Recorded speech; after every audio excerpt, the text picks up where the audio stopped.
Gli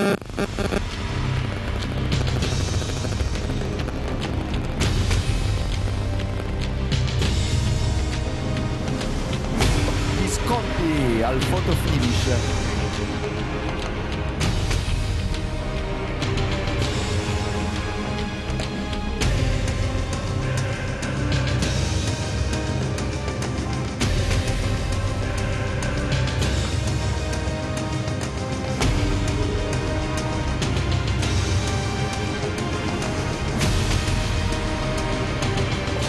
Sempre più vicino e missione compiuta proprio in cima al Gran Premio della Montagna.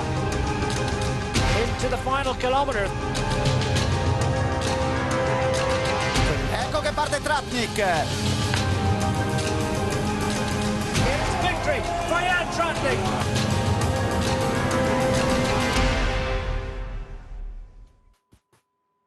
Tanto per la bellissima prestazione sportiva che fanno, ma anche le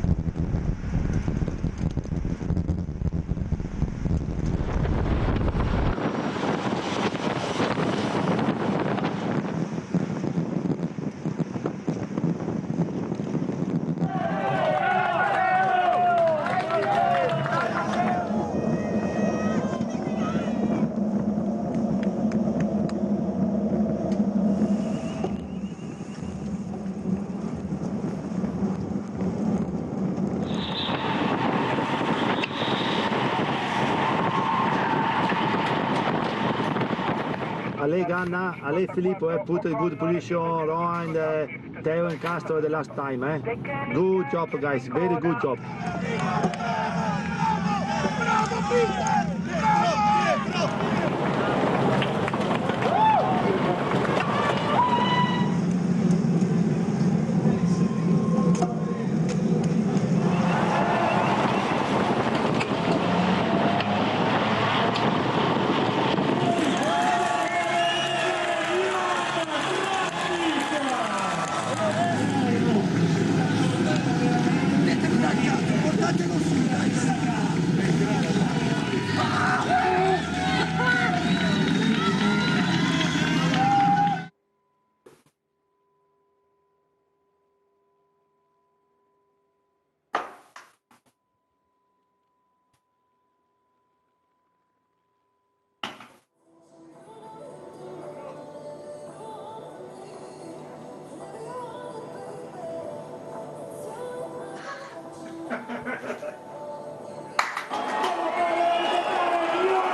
Facciamo ancora un applauso a questo giovanissimo portoghese della The Koenig. Quick Step, il padrone del Giro. Fino a questo momento è lui, João Almeida.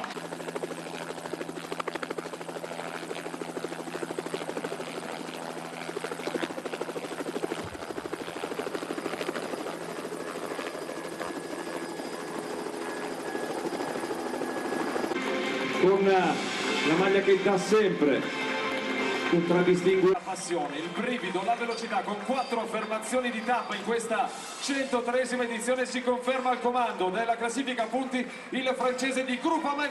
Eccolo qui, il miglior scalatore di questa 103esima edizione del Giro, l'azzurro che contraddistingue il re delle montagne dall'Italia per Vini Zabu Brado KTM. Ancora un applauso per il bianco del candore, bianco della giovinezza e della purezza sulle spalle del portoghese della De Koning Quick Step. Ancora un applauso per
It's 7 degrees, it's sunny, it is time for action on the Giro d'Italia.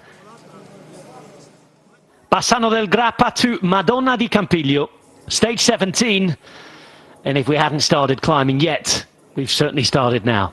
Over 5,000 meters today, another 5-star stage, and we go back to one of the most emblematic places in the history of Italian cycling, not always for good reasons, but it's somewhere we'll never forget. There's a first ever inclusion of the Forcella Valbona. Then we go up Monte Bondone and we head towards the Dolomites. Climbing Passo Durone and finishing in the mighty mountains themselves. In the Dolomiti di Brenta in Madonna di Campiglio. 99, 2015, 2020. And a big stage for Joao Almeida and the fight for pink.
The never-ending trophy is ready.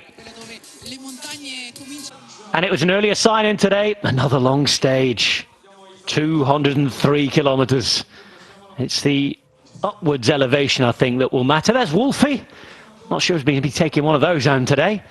Maybe it'll be the Wolf Pack. They've not won a stage yet, though. A few Wolfies given out with the pink jersey, I think. There was Arnaud Demar. Agir de Zera Mondial. 4 riders in the break yesterday. A chef who had to go home with coronavirus. I hope they got some food somewhere yesterday evening.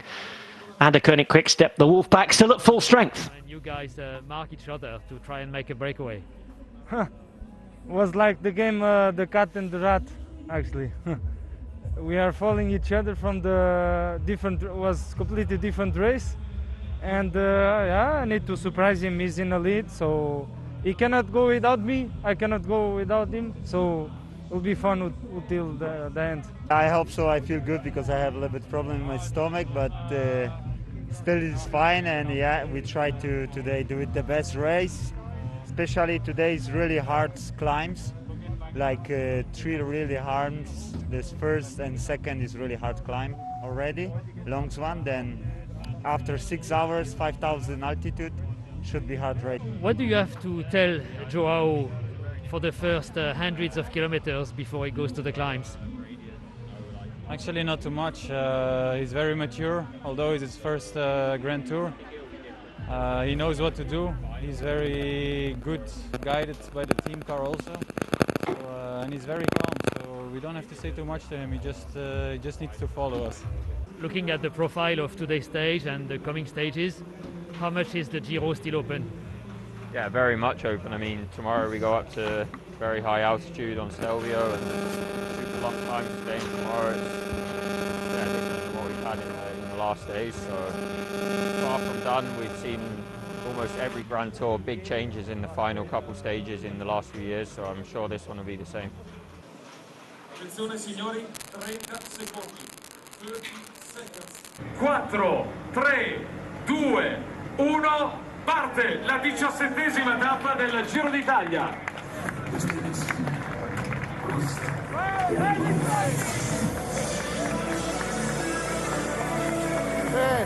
grazie.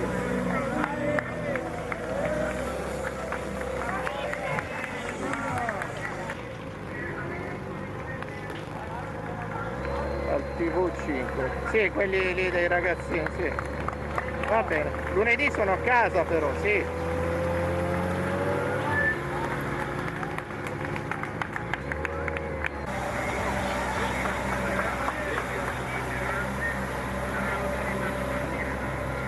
Stage 17 of the Giro d'Italia. If we haven't been climbing already, we certainly are now.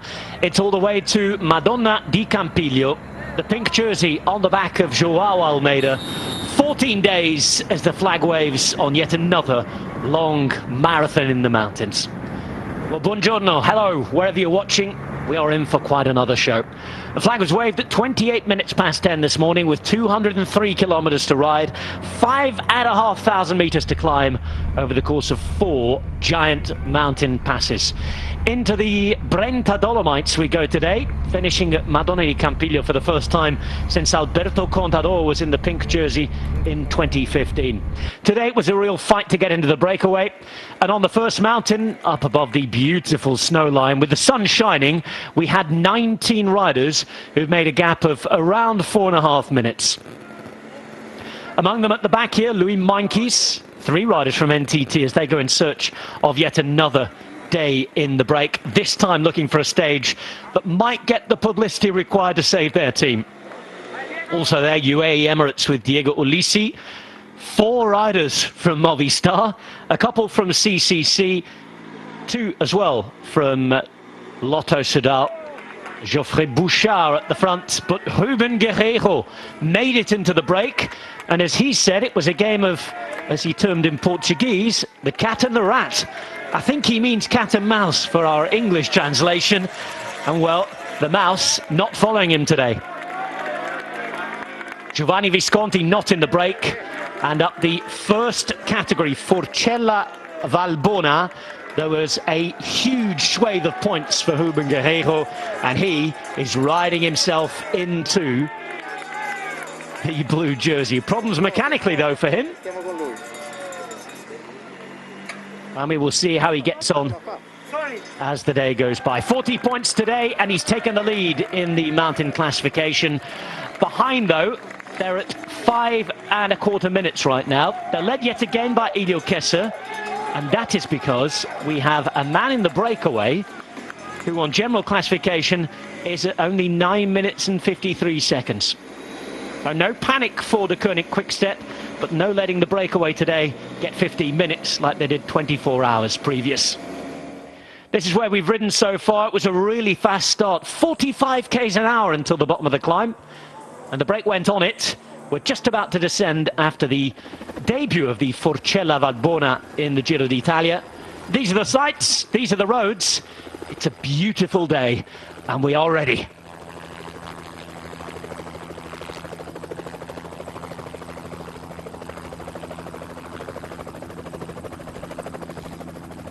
Province of Trento welcomes stage 17 of the Giro d'Italia. We began in Treviso, the town of Bassano del Grappa. We've climbed up to the top of Forcella Valbona for the first time in the history of the Giro d'Italia. A debut mountain, now descending it, and with 128 kilometers to go, we go down to the feed zone, a very short period in the valley, only 10-15 kilometers or so, and then we begin climbing again. Monte Bondone, another first category climb. This is the composition of the breakaway today. 19 riders are there. Let's go through them very quickly. Bouchard for Age d'Isère, Rodriguez for Astana. Pernsteiner is the danger man at 9 minutes and 53. He's there for Bahrain McLaren, who won their first Grand Tour stage under the new boss Rod Ellingworth yesterday. There's Zaccarin and De La Parte for CCC. Hansen for Cofidis. Guerreiro, who's just gone into the King of the Mountains jersey on the road. He took 40 points, sorted his mechanical problem out, and he's with Franchini for Groupama FDJ. De Gent and Van Hooker are the riders from Belgium and from Lotto Soudal, with Carretero, Cataldo, Sepulveda and Villela representing Movistar. Meintjes, Gebrek Xavier and O'Connor yet again are there for NTT. Rowan Dennis is the representative from Ineos Grenadiers, and the Italian Diego Ulisi there for UAE Emirates. Behind, it's around a 5-minute chase, still descending and still in the commentary box with us for day 17 today. It's a very good day to Brian Smith. Buongiorno, Rob. Yeah, a good stage ahead of the riders already. One climb under the wheels, and as you say, a very interesting breakaway. 19 riders, and you know, I think I criticised Guerrero the other day for not staying with Samiti, but for Visconti to let Guerrero go, that's yeah, a bit of a mistake there. But Guerrero, for the second day in a row, looks as if he had some mechanical just at the top, but luckily he took the maximum points there. Looked as if he was stuck in the big chain ring, the outside chain ring. But you know, there's a lot of riders at this moment in a Grand Tour. There's a lot of riders chasing, and there's a lot of motivated riders chasing contracts as well. And no real surprise that after yesterday's performance of Ben O'Connor, he's in the breakaway yet again today. He's got Louis Meintjes and Gebre Xavier with him as well. Very good climber. So there's 3 good climbers there with NTT. So the second yesterday, you know, they could be winning today, but then the pressure mounting on Movistar with 4 riders in the breakaway. UAE have got their double man, Ulisi. It's going to be a really interesting day. As you say, they won't allow the kind of 10-15 minutes because Pernsteiner is in the breakaway. It sets itself up quite nicely because the peloton will have to ride at some sort of tempo. I'm expecting, maybe not in the next climb, but the climb afterward, the third climb of the day, possibly Sunweb to come up and try and do what they did in stage 15. But either way, the Koenig Quickstep have to ride a stronger tempo at the moment to keep this gap down, because you would think that after the next climb, possibly Elio Kaiser and Alvaro Hodge might not be there. And for the pink jersey, now 14 days in the lead. That's only 2 less than Vincenzo Nibali's ever been in the pink jersey, by the way. A 2-time winner of the race. But you would think for Joao Almeida, today could be the biggest step forward he's made so far in the race.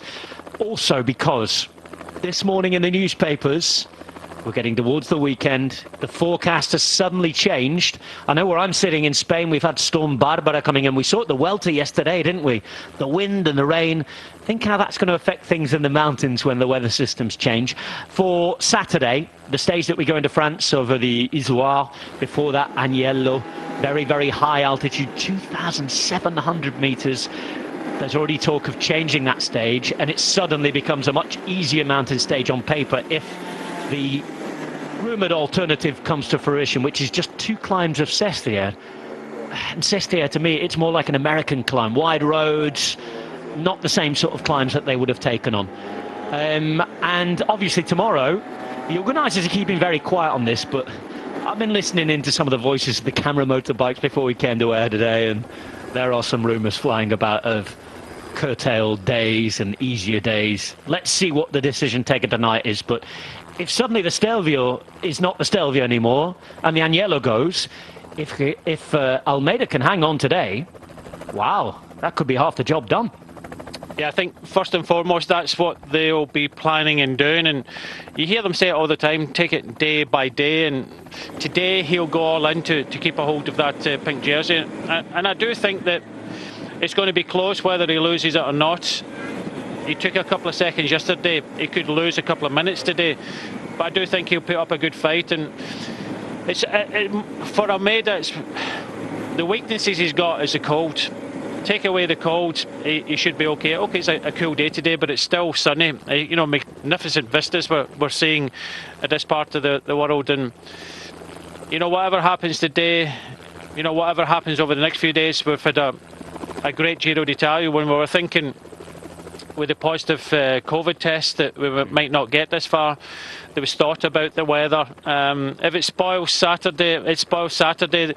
I think everybody knows that they've got to make the best of these couple of days. As you say, Rob, 5,600 metres of climbing today, 5,800 metres of climbing tomorrow. 2 stages over 200 kilometres back to back. It's going to be a tough one for absolutely everybody. And yet again, for the second day in a row, we've got a large breakaway. Multiple riders in certain teams looking pretty much to get the stage win more than anything, but the GC battle is still up for grabs. I think the favourite for today on many people's lips was Theo Gegenhardt. Well, we shall see what Theo Gegenhardt and company can produce. For now, Ilno Zaccarin is up there with Victor Della Parte. Really good climbers on paper. 2 of the best in the race on paper. But of course, performances haven't matched those attributes on paper for a while. And with 121 kilometres to go, the gap is just under 5 minutes.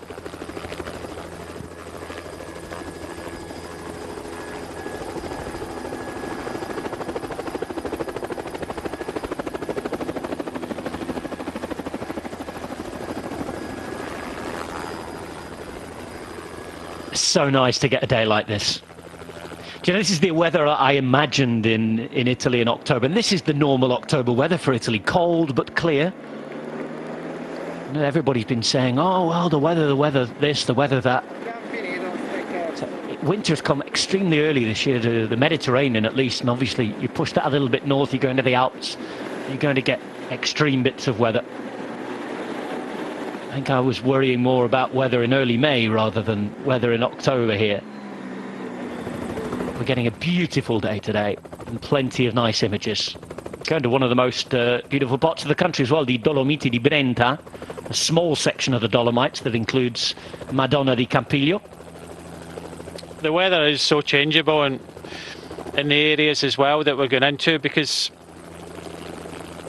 we went over the Agnello and it was great. You know, there's some snowbanks at the side. That was in May. And you know, a good stage over Isouard and then up the Les Deux Alpes, and then the next day really cold at the start, but we had really bad snow in Sestriere. So just between 24 hours it can change, as everybody knows, in the mountains. So fingers crossed. I think today looks okay. Tomorrow we'll just have to deal with it. Like I just said, 24 hours can make a massive amount of difference. But yeah, the iconic climbs, and let's hope we can race over them, because it's just spectacular viewing.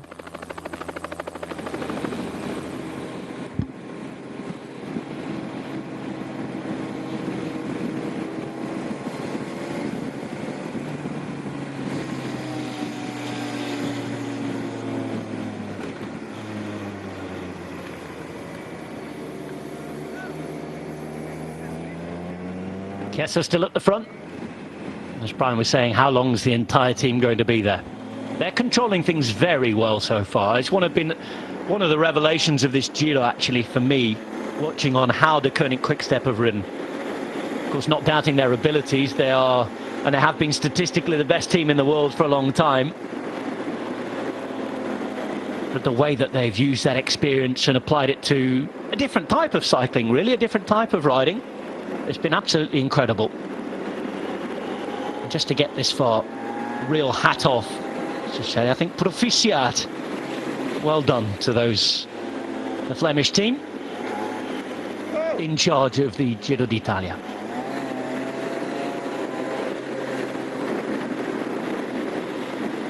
Following with the breakaway down, 4 riders from Movistar. No win since February the 1st. Marc Soler in the Tramontana Mountains in Mallorca. And what we term really is the pre-season friendlies. We know that they're official races, but you don't really look back on a season and say, well, I had a great season, I won something in Mallorca. They're the sort of warm-up races for the start of the year. You should, if you're a Movistar, you really should be looking at winning some bigger races than that. And from a team, I think, that took 21 races, was it last year, and a Grand Tour title to one day in the pre-season friendlies. Say maybe the Charity Shield back in England, the Trofeo Carranza here in Spain, the warm-up matches. Well, I don't know. That was my first big win for MTN Quebec with Steve Cummings winning one of those races. That was a massive win. Well, it's nice to start that way, but you then look to do something afterwards, don't you?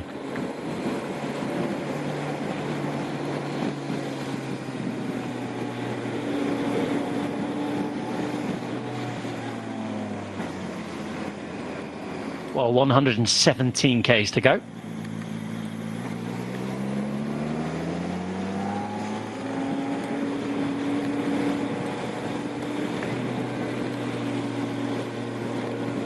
Kessa continues. He's showing him for the newspaper at the top of the climb as well. The old method and the new method together, actually. He's got a gilet on as well. And we see Castelbizeno. And that looks a real picture. So if you want to invade that thing, that's an effort, isn't it? You've got to get up through the woods, then get over the hills, the fortifications.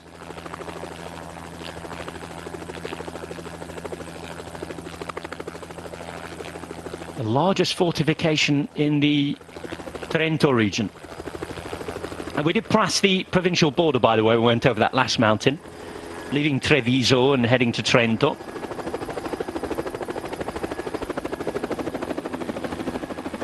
Oh, there's somebody in. You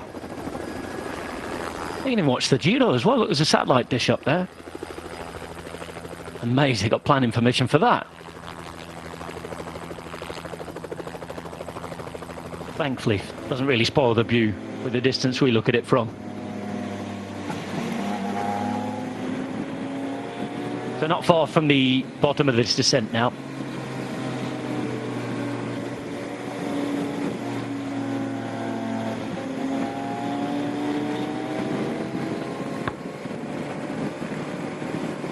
Well, 116 Ks to go.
So, Brian, I guess that with this gap there, 4:46, we're going to have to see how it builds, if it builds on this next climb, to see what the brake's able to do, and the sort of control that the Koenig Quick-Step can still exert on this next climb as well.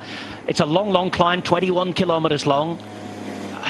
We could get a good idea to see how the day might pan out. Looking back at the Giro so far, we were talking about this in the breakaway, that I don't think, I know that a lot of the team help Almeida throughout the day, but I don't think we really see the Koenig Quick-Step really under the cosh. Other teams have kind of taken the front of the peloton up. Sunweb did it the other day, NTT. So, you know, we've seen a lot of work from Elio Kaiser, Alvaro Hodge and Davide Ballerini, but we've not really seen, apart from the kind of run into the second victory of Elise, really the services of James Knox and you know, Honoré and as Masnada. But I think we're getting into that territory today because of Pernsteiner is just under 10 minutes down. Elio Kaiser doing a great job of keeping that down to about 5 minutes, and that's what they'll try to do. They'll want to get as many riders over the next climb as much as possible, but I think Sunweb will realise that, and Sunweb might want to come up in this next climb or the next one and make sure they struggle.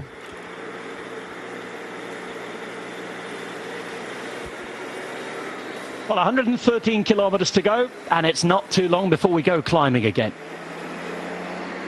Atiano Zakarin with the rain jacket just pulled up so he can see his numbers in the orange second wheel. After that, you've got the Basque climber, Victor de la Parte, and then the Movistar train. 4 riders here. They're one of a few teams, actually 5 teams, who still have their full complement of 8 riders, and they're looking for that first win in a long while. Here at the back is Harm Verhoeven. He's had quite a fall, hasn't he? Quite a fall in the general classification. He's not just slipped away out of the white jersey and everything. He's nosedived. Brian, he's suddenly at 1 hour, 40 minutes, 25 seconds. He's looking for a stage win today, but it's been quite dramatic, his fall off.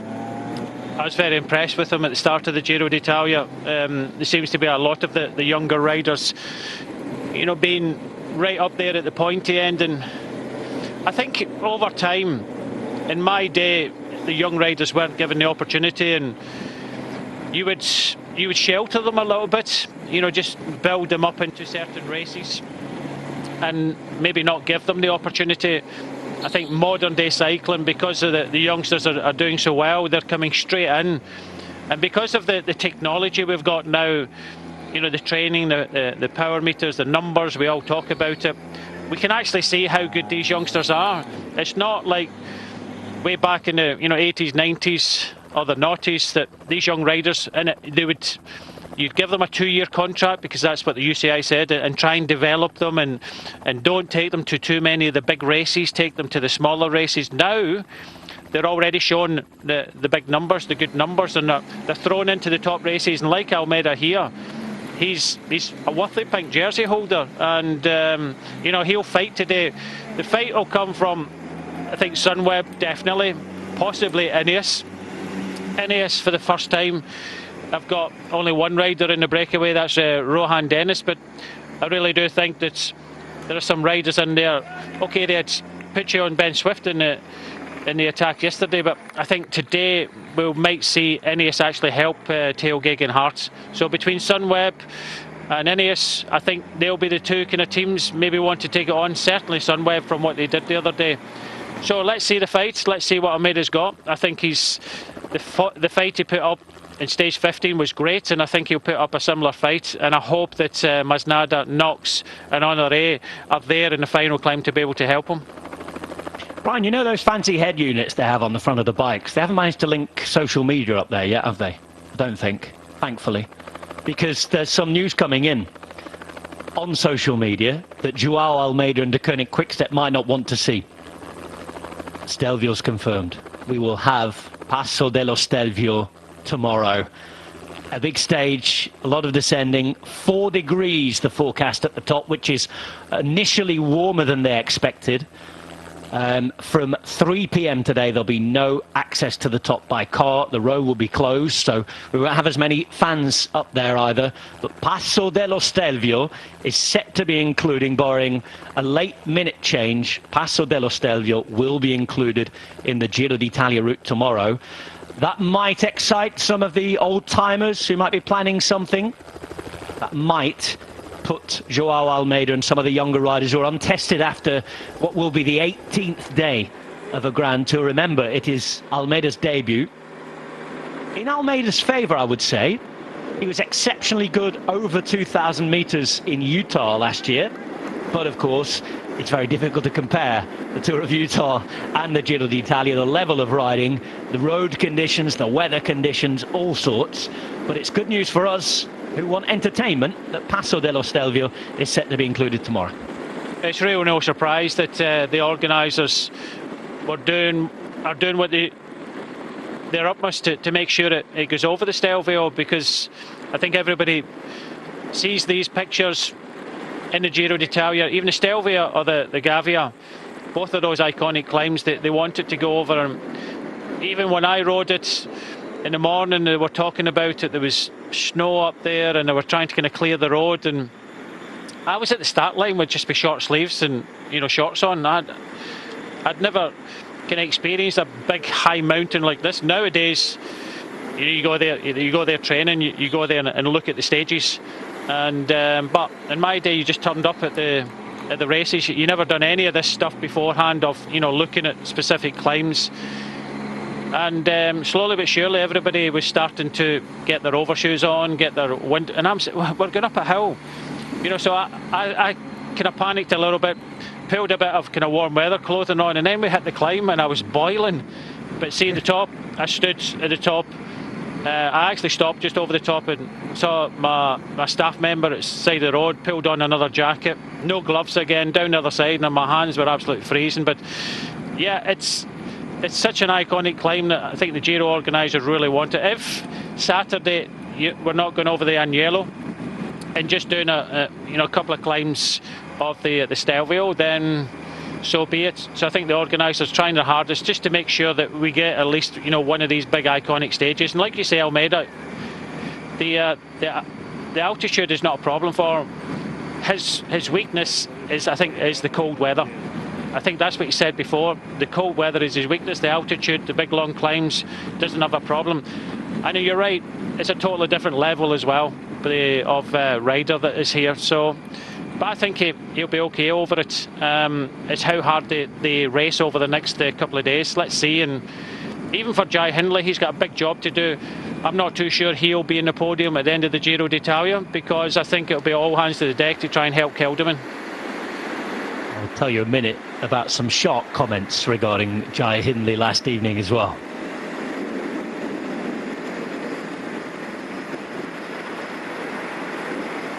Well, Vincenzo Nibali started the mind games last night. As soon as he finished, he was at it. He knew these big climbs were coming up, ambush territory. We saw him talking to a few teammates, well, former teammates and different teams, maybe gathering some support. Maybe we could get the granddads together, the old guards. You could have Astana and Trek maybe doing something together in this race to at least try and shake things up. But yesterday, as we see that Hermann Pernsteiner in this group is the most dangerous at 9 minutes 53. Yesterday, Nibali said, well, I can see Wilco Kelderman maybe being the favourite, but his biggest rival isn't Joao Almeida. His biggest rival might be in his own team bus, Jai Hindley. He reckoned he was going better. Again, I'm going to use that term, he reckoned, quite loosely, because I'm not sure he actually believed it, but he was certainly getting his big wooden spoon out and stirring up the you-know-what. Yeah, not a real surprise there with Nibali, and he's right. On that stage, he rode at the front the whole way up. Okay, they had the other young Aussie, Chris Hamilton, kind of do the damage at the bottom, but then it was all up to Jai Hindley, and Kelderman, he was actually on his limit. So he's right, but I think there's just the cohesion there, the fact that Jai Hindley maybe doesn't have as good a time trial as Kelderman. It really depends, but it's something that they can play with today. Instead of riding at the front and splitting it to pieces, it's a tactic that they might decide to get Jai Hindley to attack and try and get the other ones to kind of chase it down. So, but the other day they just wanted to go full all the way, really hard tempo, split the fields, and it was only Theo Gegenhardt that was able to go with them. If they do that again today, then let's hope that Theo can go with them again. But they might decide that attacking is the best way of defence. When you've got two riders in the top three, then you are in a good way. So let's see what tactics they decide to deploy today. On the chasing group, they've kept the gap down below 5 minutes, and they're allowing themselves, while they're on this very short bit of valley road, a chance to have a nature break, get some food in, go back to the cars, and then you imagine the chase is going to resume, certainly, given that little bit more urgency, given that Pernsteiner is in that group. And it's not just the Maglia Rosa that's thinking of Pernsteiner. We're at that stage now in the Giro d'Italia where everybody starts to think of their own place in the top 10. And anybody immediately affected by Pernsteiner here in the break, gaining time, will also start to think about riding.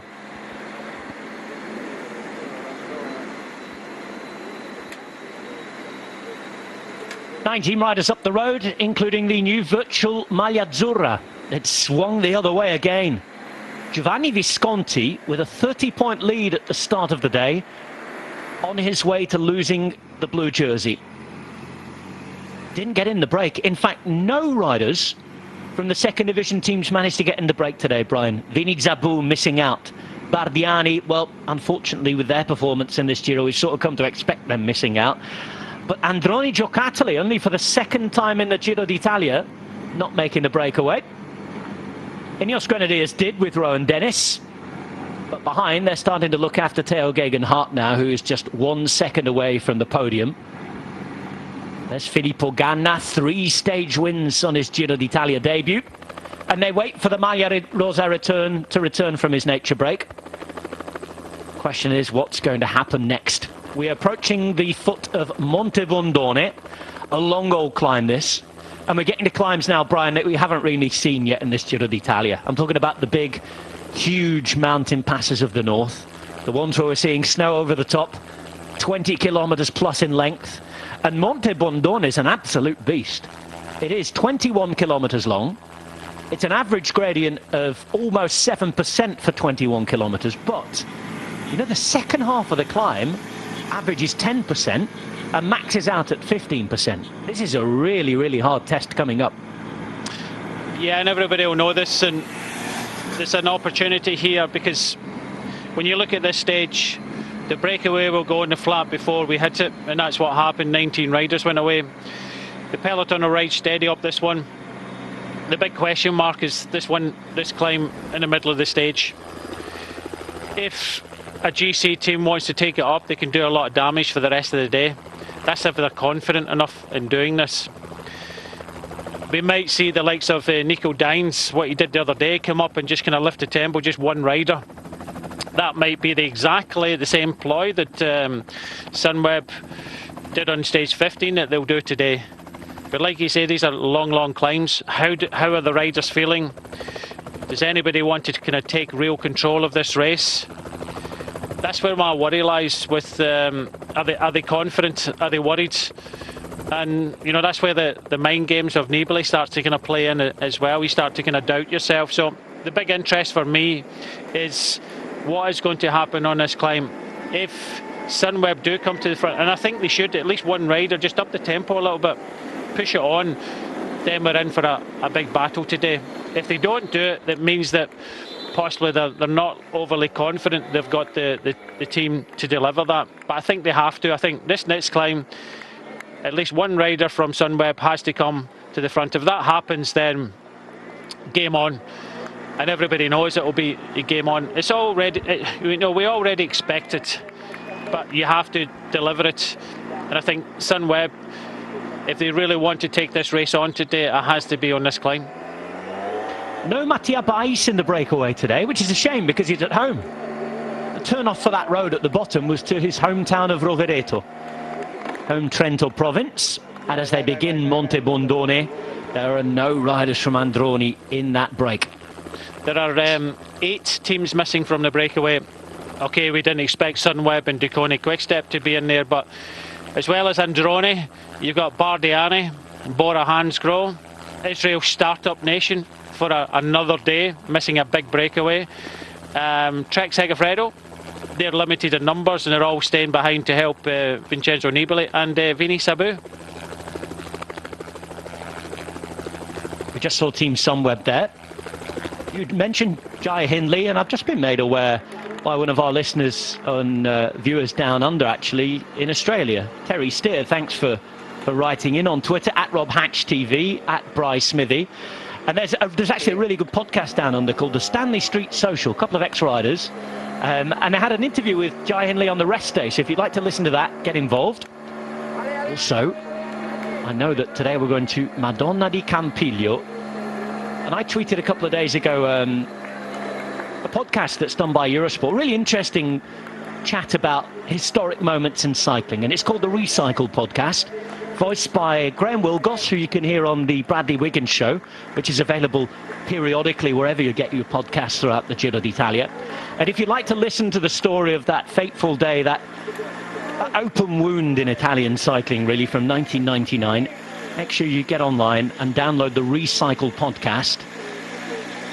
And it's all about Marco Pantani, Madonna di Campiglio, and that time back in 1999 when Pantani's fall from grace took place. Also direct you in the direction of the breakaway. I was watching the breakaway last night, Brian. Enjoyed your presence with the King returning alongside you. You were talking on the GCN Race Pass on the Eurosport player on the breakaway about the altitude gain. I think you said 5,600 metres today and then 5,800 tomorrow. Not child's play, this, is it? This is serious stuff. Very serious, and you know, we had 4,000 or just over 4,000 yesterday as well. Okay, the peloton never really raced the whole way. They just kind of raced a little bit at the finish, but yeah, it's serious amounts. But what goes up must come down as well. It's you know, long downhills. They've already come off a descent of 19.5 kilometres. This next descent is 20 kilometres. So if you're not going up, you're going down. And with that comes, you know, you get cold, and you know, you have to have the relative clothing, keep warm, because we say this all the time. When you get cold, you're using calories you need. In a stage like today, you know, a lot of these riders will burn through, you know, 4,000 or 5,000 calories. So you have to keep eating, and that's where you see them constantly. We just come through the feed station, and they'll constantly be eating, because when you're going uphill, you don't feel as if, and the pressure's on a little bit, you don't feel like eating. When you go downhill, you're kind of concentrating in the corners and you're going fast, you don't want to take your hands off. So you see them constantly when they can. And the reminders, we talk to a lot of the sports directors, it's constant reminders: keep eating, keep drinking, keep eating, keep drinking, because even in a descent of 20 kilometres, if you got a lot of switchbacks, even 20 minutes, 25, 30 minutes without eating anything, you can pay for it in the end. Here's Ilio Kessa about to leave his current Quick-Step team onto the slopes of Monte Bondone. The first 3Ks are quite hard at 9%. Levels out a bit and gets easier for the next 6-7 kilometres.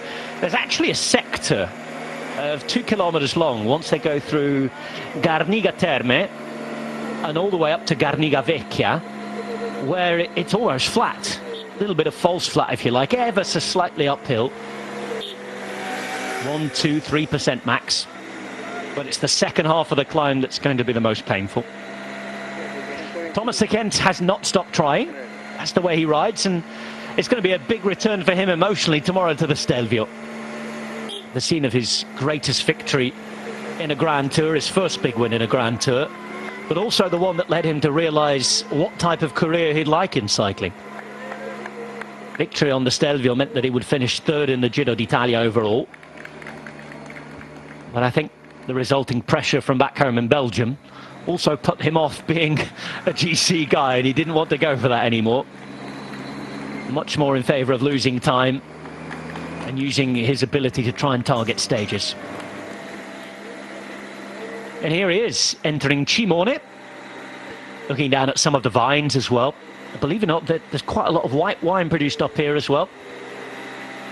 You and I were having a look at the vineyards when we were out running in Trento a couple of years ago on the rest day. Nice part of the world, this. Not quite in the German-speaking region yet. We'll go through there tomorrow, because Passo dello Stelvio has a double name. You've ridden up the Stelvio from the Bormio side, haven't you? I haven't got very far up there. I abandoned. I was a DNF on the Stelvio, Brian. That's a story for another day, maybe tomorrow. We can have a laugh at me if you want.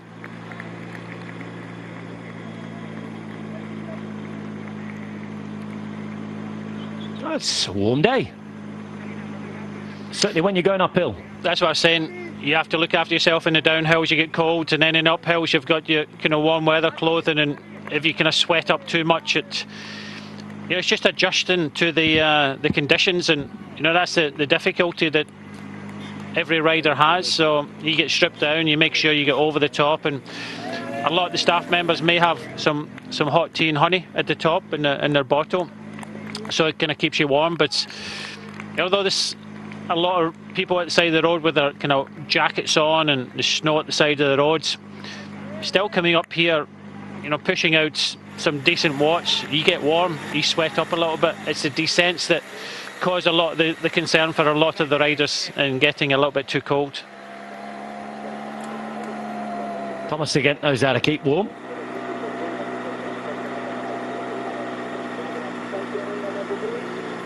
Has Hector Carretero on his wheel.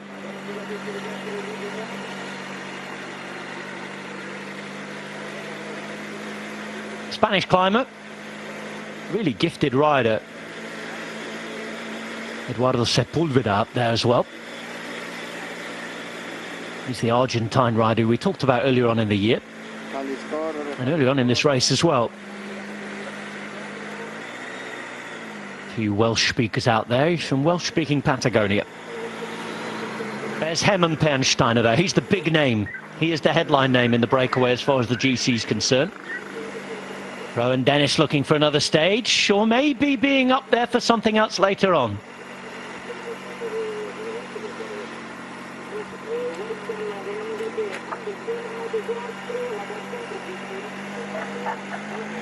There is Ruben Guerreiro.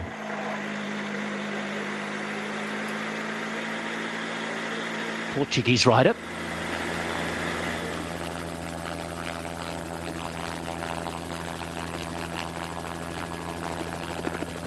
And here's Cagliano, San Lorenzo Church. This is before we get a couple of valleys over and we start to see the more Germanic architecture of the Tyrol and the area that once upon a time was in Austria. This is San Lorenzo. Once we get over into those true Dolomites, the architecture really does change, and it looks almost like a different country. We're seeing more traditional Italian here. Both styles absolutely beautiful, by the way. I really do love the German-speaking region of Italy. It's a very different feeling.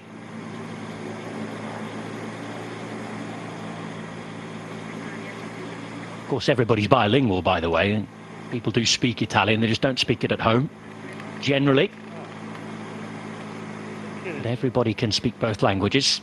Here in Trento, it's mainly first language English. It's not until you get over to where we're going in the next few days that you see that marked difference. There's Guerreiro, who'll have his sights set on 40 more points here. He could strike a huge blow to Visconti's ambitions today, Brian. Massive.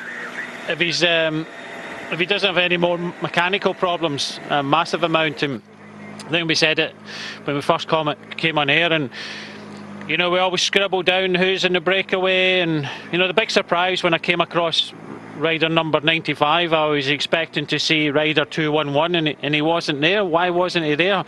He's got, 6 other riders in the team to be able to try and kind of help him to be there. That is a big surprise, because he invested a lot yesterday in the points, and then he rolled in. He never really kind of participated in the fight for the stage win. I thought, right, he's got his points, he realises that there are other stronger, probably better riders trying to go for the stage. I'm just going to roll in at the back, lose a few minutes, and then get in the breakaway again the next day. And you think with that experience, but look, it's easier said than done. We're into the 3rd week of a Grand Tour, and we keep on saying to everybody, and it's a shame we never saw it. It's a big fight to get in the breakaway.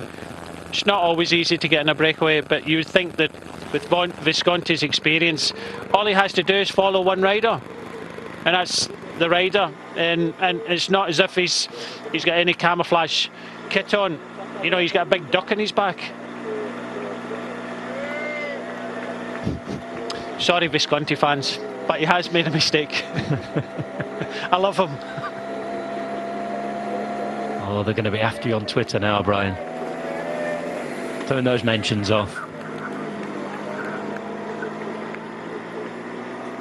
Stelvio looking good to tomorrow. Of course, we mentioned that on Saturday it's looking more doubtful. I think it's looking even more doubtful as today goes on, because there is chat that the local mayor on the French side of the stage isn't too happy that the Giro will pass. Of course, there's a health emergency declared in various, and we know there's a health emergency around the world, but I'm talking in official political terms once the declaration is made and a series of different measures then come into place, and there is a health emergency declared in the region of France we're supposed to pass through. So not looking as good for Saturday. I think it's very likely we're going to see a different stage on Saturday.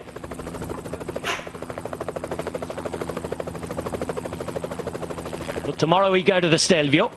Saturday, as it stands, it's looking more likely we'll see a couple of different ascents of Sestria. I know that there were plans A, B and C for that stage, so we'll have to see which one the organisers come up with. Giro d'Italia with less than 140 riders now. The group always looks smaller, doesn't it?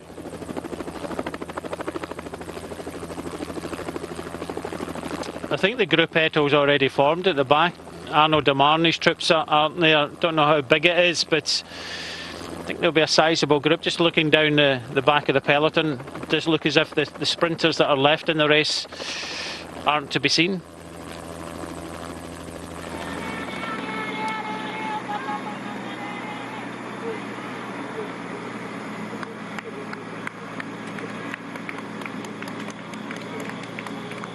So the job now for Deconi Quickstep is to get as many riders over this climb as possible. Get Elio Kaisa over. I'm not too sure if Alvaro Hodge will be much of a contributor today to the workload. I think he'll be in the back group with Arnaud Demar, but definitely get Elio Kaisa over this climb. He can take it on the descent, and then I think that'll be his job almost done for the day. But as we say, he does it day in, day out in stage races. Former winner of a stage of the Giro d'Italia, but Elio Kaisa, tremendous workhorse.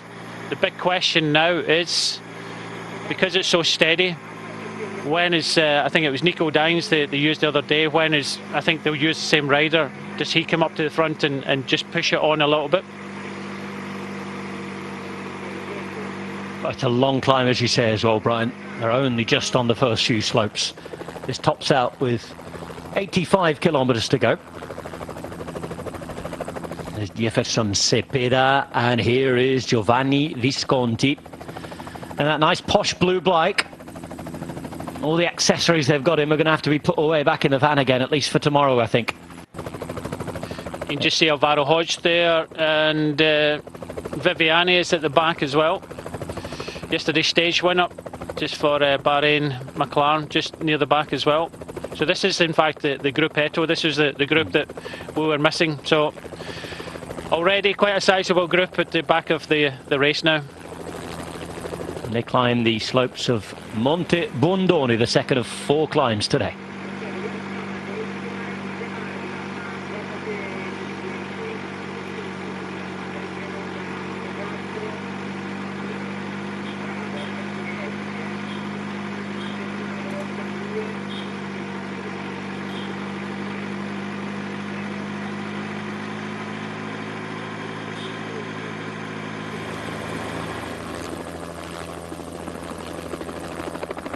Survival for Arnaud Demar.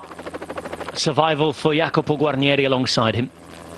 Guarnieri actually provided a really interesting insight last night on social media of his day.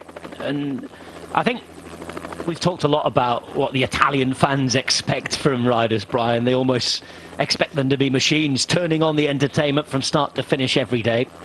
And Guarnieri said, well, you'll understand if we don't ride full gas from flag to line for 21 days if you're here. Yesterday they were woken up extra early after the rest day, sort of a jolt out the blue really, because they had a 1.5 hour transfer before the start, and then a ridiculously long stage of 229 kilometres, and after, Brian, 2.5 hours on the bus yet again. So 4 hours on the bus, 6.5 hours on the bike. It was a long day, that. yeah, it's about recovery, and luckily they've got, you know, the buses kind of all spec'd up for them and they can relax a little bit, but it's still not like, you know, being in the bedroom, you know, of a hotel, and you know, and then it's eating as well. And I know that they're kind of prepared much more these days than, you know, back in my day. In my day, we never really had buses, but like you said, things have moved on, and it's just about rest, massage, all this recovery plays into it.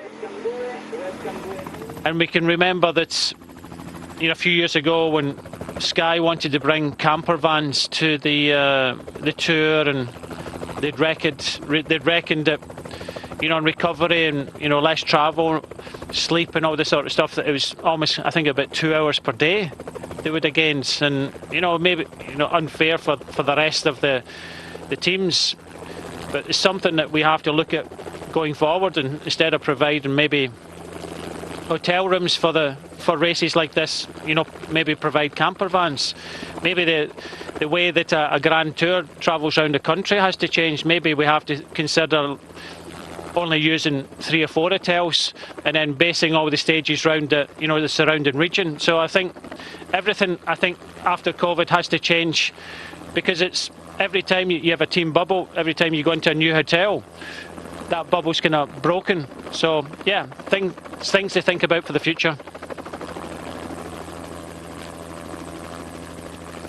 Brian, just having a conversation for those viewers watching on our digital platforms. You can join them watching uninterrupted on the Eurosport app or the GCN Race Pass, and we're talking about the way that things changed maybe after COVID with travelling around, and I actually thought that they could have completely taken the Vuelta a España down to the Canary Islands this year. They had no problems with the weather.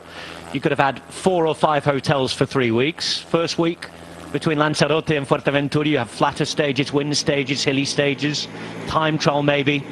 Go to Gran Canaria for the second week. Again, you've got stages on the flat and in the wind, mountain stages to 2,000 metres, and a final week in Tenerife and up Mount Teide.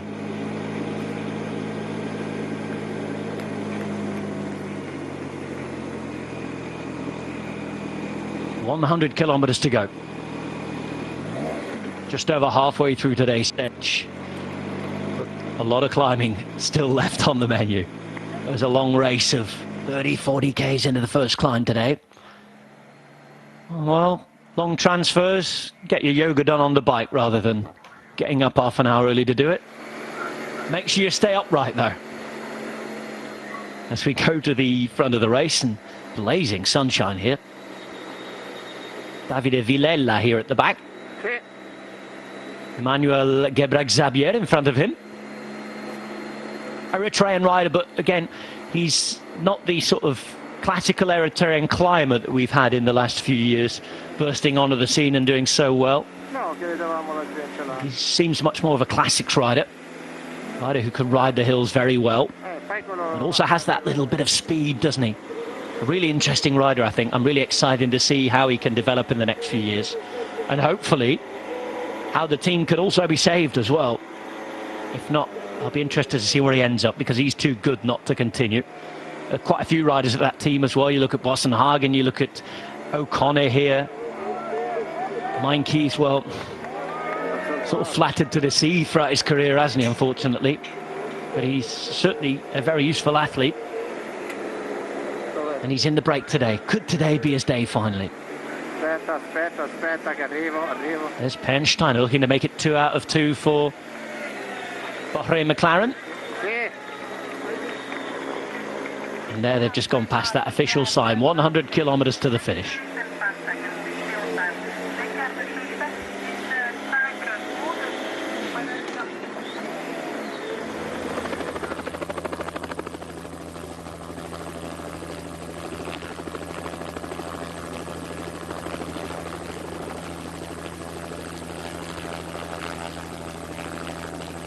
Just going through Cimone on the way up, a quarter of a way into the climb.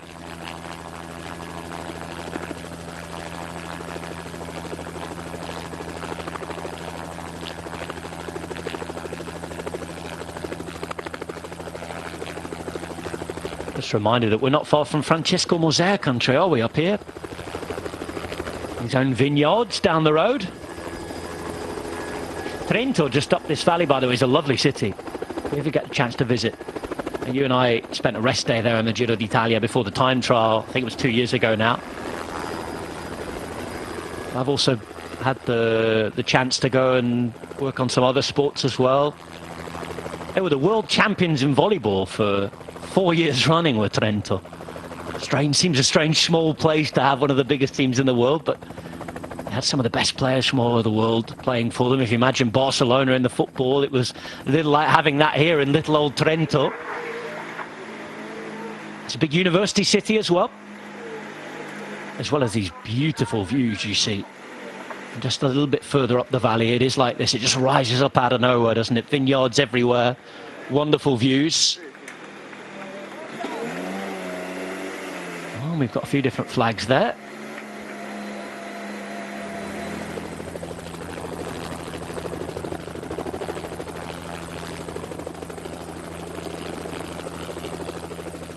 And we're on the 10% slope. Section not too long on this first climb. It does level off in a kilometre or two, and then it goes easier for the next 10Ks. It's the final 10Ks, really, that's going to provide the biggest test in terms of gradient. Doesn't look like anybody's going to change anything back in the peloton for now. It's relatively calm, Brian. For the moment, yep. And you know, the longer this goes on, the better it's going to suit Almeida. He has to be gaining in confidence. The whole team have ridden well.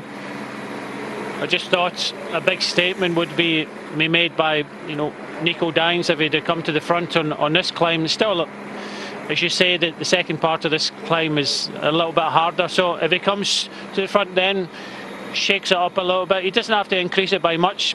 Just kind of test out possibly Leo Kaiser, Davide Ballerini, and then that may force, you know, them not to be part of the, you know, the Kona Quick Step train. So, but then again, everybody's tired at this moment. Everybody's thinking, you know, what the legs are going to be like.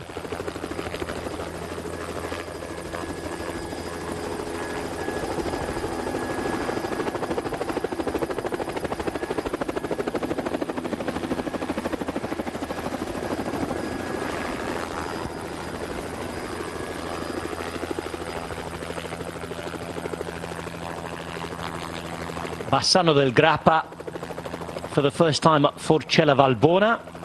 Now on our way up Monte Bondone with the Durone and Madonna di Campiglio still to come. It's a mighty mountain stage today. Those of you watching on our television channels will have just heard from Rowan Dennis.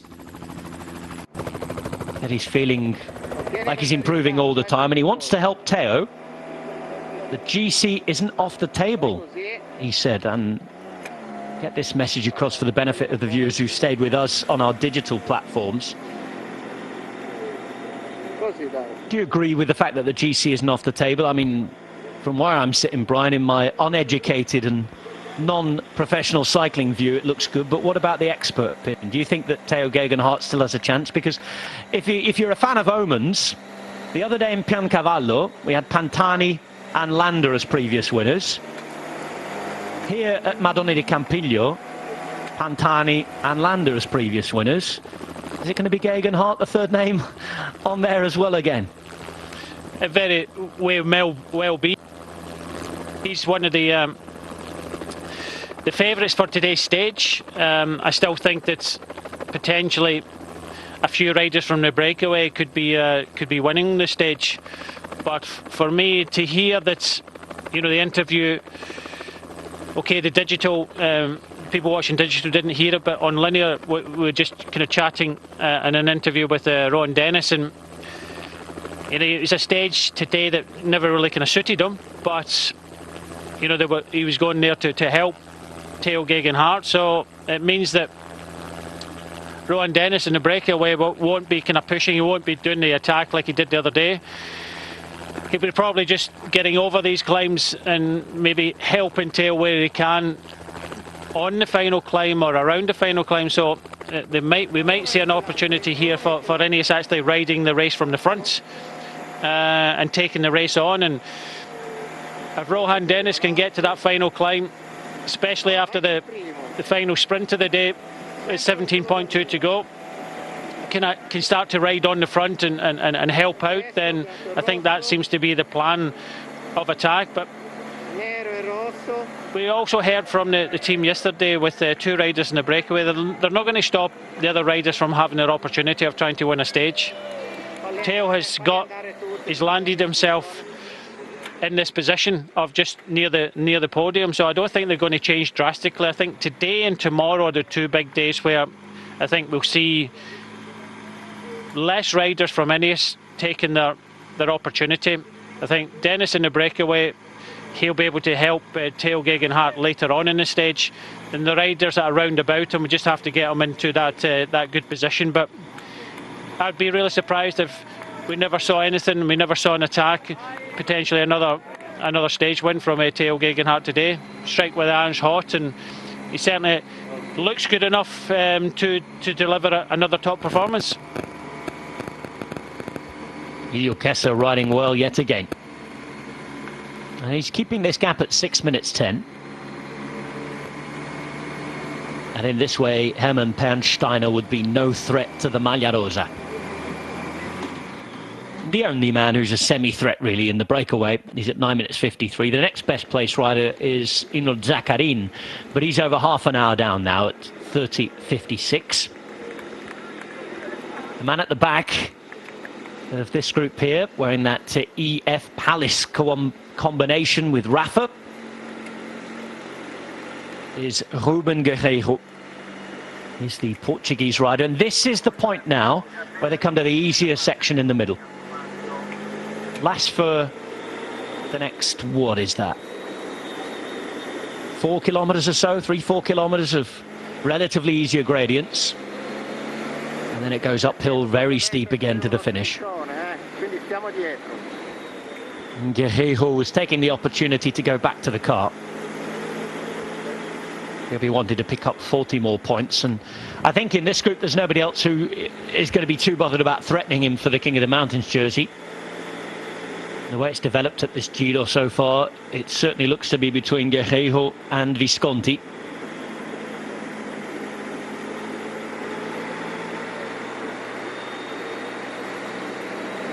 Visconti missing the break. Already a Kitwell winner of the King of the Mountains, Visconti. So you'd have thought that he would have been right up there with the tactics. Took it in 2015, but I'm sure there'll be a day for him to try and bounce back. And remember, tomorrow is Cima Coppi Day. Extra points there, and a huge title to go for, especially if you're an Italian. If you win the Cima Coppi, it's something really special. Maybe Visconti was thinking that. Maybe he's thinking, well, Guerreiro, you go in the breakaway, you know, you use a lot of energy today. I'll go in the breakaway tomorrow and, you know, take that. So let's see what happens tomorrow. But yeah, I just thought that I'd have loved to see a bit more of the battle we saw yesterday for the King of the Mountains. So this looked like Guerreiro will take a lot of points today. Whether Visconti can get himself in the breakaway tomorrow without Guerreiro, that's another story, and I don't think EF Pro Cycling will allow that to happen. For those of you new to joining us on the cycling, Cima Coppi is the highest point of the Giro d'Italia, and it's a prize named after the legendary, the late Fausto Coppi. It's part of the champions of the Grande Ciclismo era, pre and post-war, and who left us far too early. But the Campionissimo, Fausto Coppi, as his memory lives on each year in the Giro d'Italia, the highest point of the Giro, which this year is the Passo dello Stelvio. Named after him, there's a prize, there's a place on the podium at the end when we reach Milan.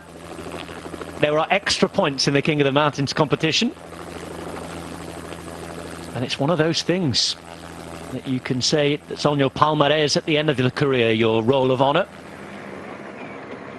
I won the Cima Coppi. Well, there are other things to take. Of course, there's the last place in the Giro d'Italia, let's not forget. And that battle is raging on. You know that Guy Sagiv had taken over the lead. And I say the lead, obviously, in inverted commas or in italics, if you like, because it's the last place in the Giro. But it's very, and bizarrely, prestigious to finish last in a race. Of course, if you're going to be that far behind, you might as well be in last place. And there used to be a separate jersey for it back in the day, the black jersey, the maglia nera.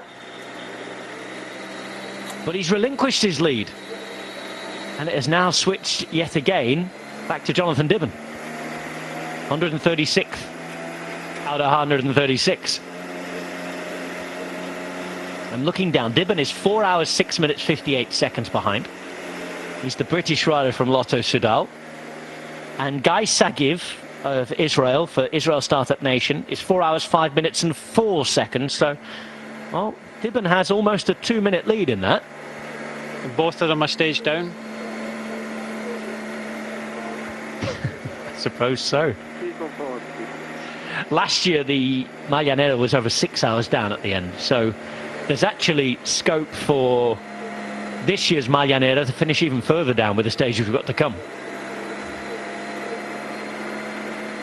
A lot depends on whether we have that stage on Saturday or not. But as I said, with the reports coming out of the region of France that we're supposed to enter, the local mayor down in Briançon's not too happy, apparently.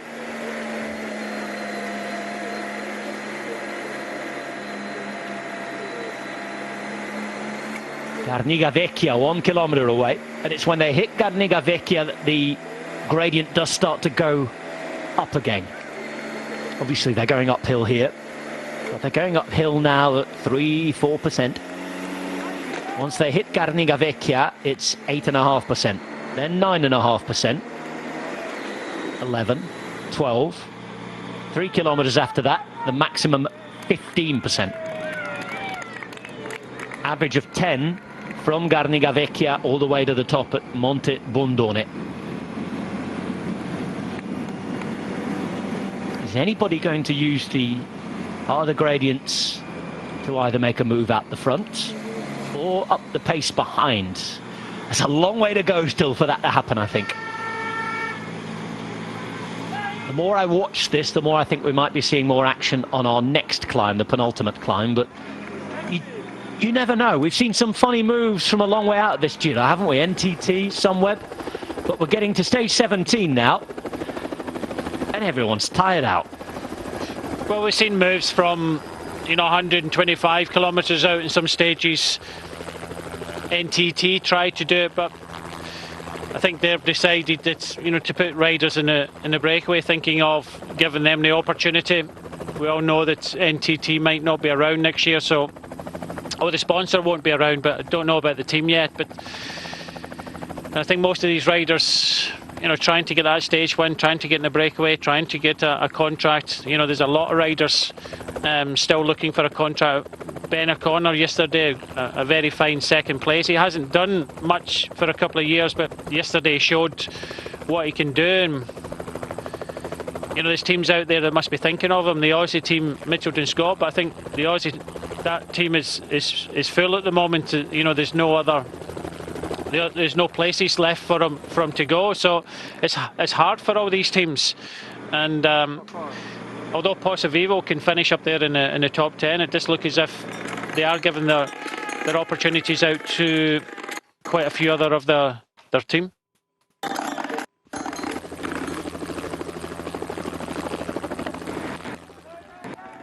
On our way up Monte Bondone. Made important in the history of the Giro d'Italia in 1956 when Charlie Gaulle, the Luxembourg rider, went up in horrible conditions to take the Maglia Rosa.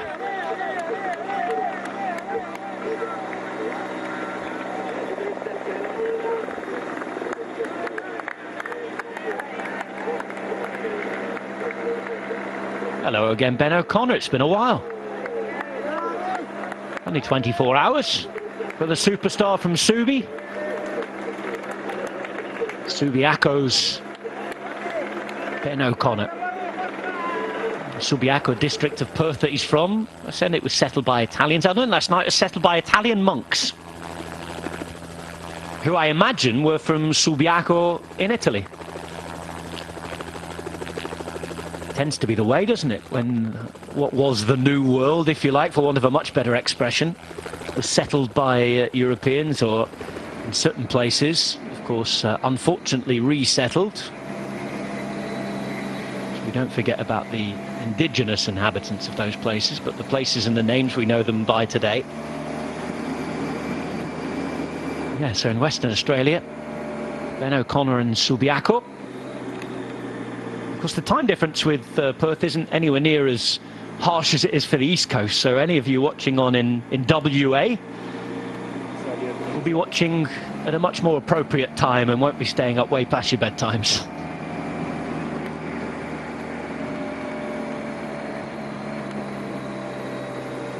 What is it? It's a school night, isn't it? Wednesday. A little further on through the week than we are, at least. A little closer that weekend.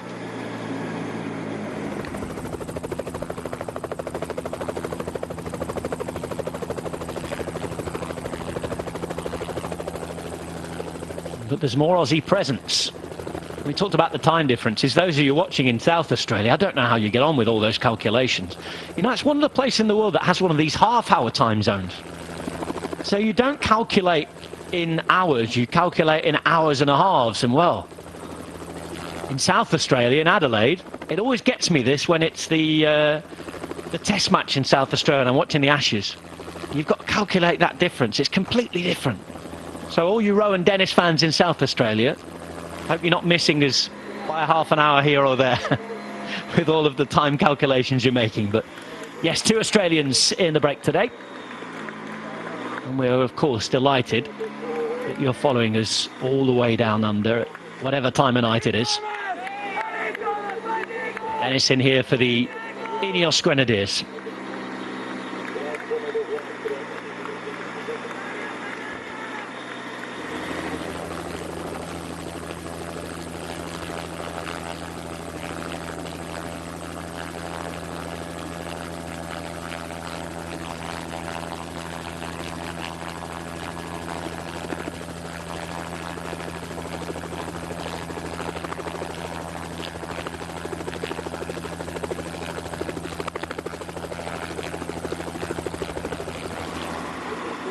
Welcome back, everybody.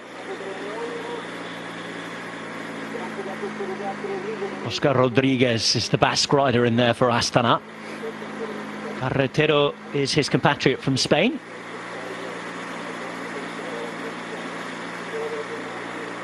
Three Spaniards up the road because De La Parte is there as well. This is Bouchard, who's sitting on behind at the back, and Guerreiro, who's at the front.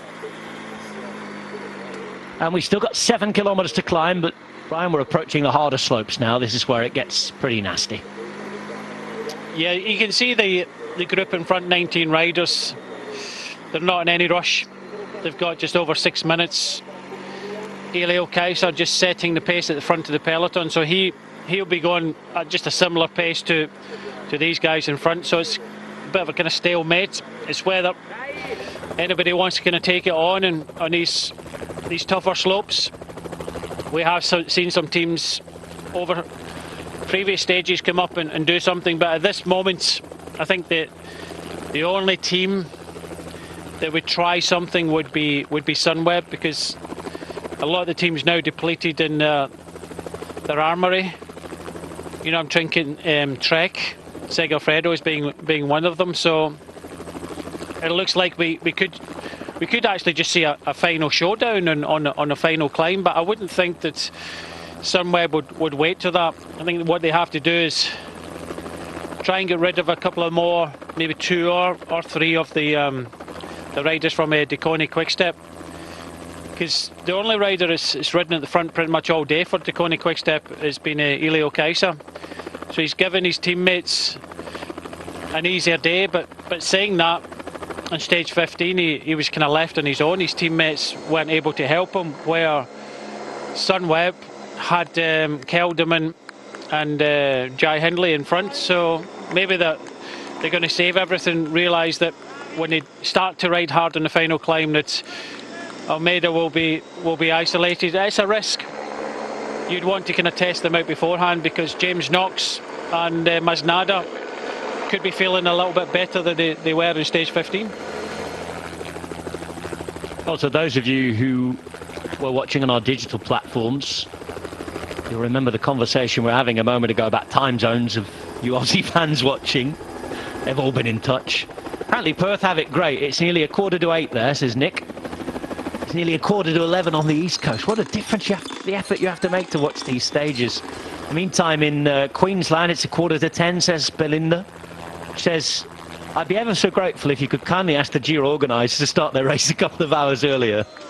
Thank you, signed the Couch Peloton. Not too sure the riders would like that, because they're already complaining.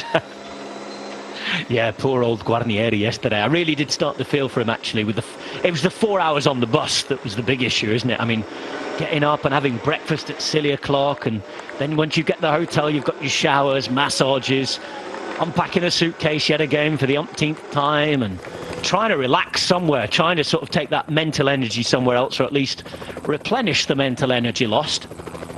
Because just because we don't see Arnold Dimar and the Gruppetto for most of these days doesn't mean they aren't having a hard ride. They're having a horrible ride just to try and stay in the race.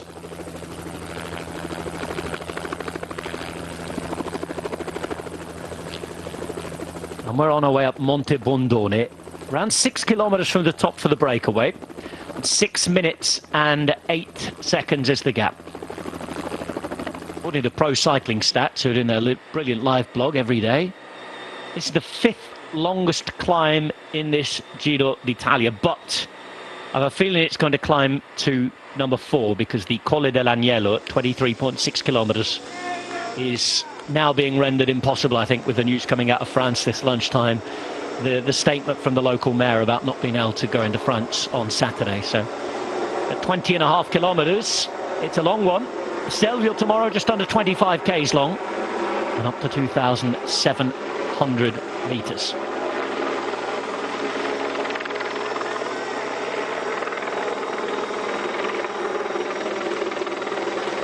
Quick step, riding at a clever pace here. Protecting the Maglia Rosa, keeping this gap at just about the right paces and the right gap not to let Pernsteiner become a danger to the GC, but also keeping their big men in for as long as possible. It's a delicate thing, and we can say ride easy, ride hard, but to do it in such a way that you're not burning out people who could be of use on this descent in the next valley road, and I'm thinking the big sprinters and Ballerini and Kessler himself, but also keeping the pressure on enough to make sure that Pernsteiner's not a problem. It's a really, really delicate job, Brian. It is a balancing act, and plus the riders in the breakaway don't want to go full as well. They want to save as much. They want to save everything for the big battle towards the end for the potential stage. It's hard enough getting in the breakaway. So what we get at the start is, a lot of riders going into the red zone for the first, whether it's 15 minutes, half an hour, 45 minutes, depending how long it takes for the breakaway to go. So, and then they do it again towards the end of the stage to try and win the stage, while riders in Deconi Quickstep, they'll just go to the front and set a tempo. We saw it yesterday. We're talking about Ben O'Connor and the Aussies. Well, Ben O'Connor had to climb the climb on the circuit full on, I think twice. On the penultimate climb, he came from the back group up to the Ben Swift group, and then on the last climb he closed 40 odd seconds to catch Tratnik, and all the time Tratnik was just riding at a good threshold pace. And I think it come the end, when everybody thought maybe Ben O'Connor, when he attacked on that final kind of ramp up, he maybe distant Tratnik, but because of the two ascents, and especially the last one, he had to do it. He had to get to Tratnik before the top, and I think it was that just kind of big effort so close to the finish that really kind of burned the legs a little bit. Plus when they started attacking with 50, 60 kilometres to go, we said it in our comms. It's sometimes easier and steadier to be in front. It's like doing a time trial. It still hurts at the front, but it's more steadier. Or when you look at the group behind, they were doing interval training. They were doing sprints of various lengths, stop, start, sprints.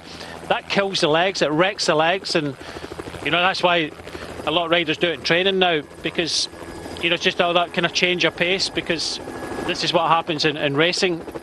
So I think looking at the last kind of 50 odd kilometres yesterday, Tratnik, although he was in front, had a steadier ride, less in the reds. And unfortunately for Ben O'Connor, he was just a little bit too much in the reds and suffered just in the final kilometre there to a very strong Tratnik. Coming to the top here, reminder that if you're watching on those digital platforms, you can have a multi-screen setup at the minute. It's not just the Vuelta that's on as well, because we've got the 3 days de Pana, the 3 days of de Pana, now 2 days. We had 1 day yesterday for the women, a day for the men today, but that's happening. And I know there's a big group out the front in horrible weather conditions in Belgium. So loads of racing to watch either concurrently, or you can catch it all on replay later on.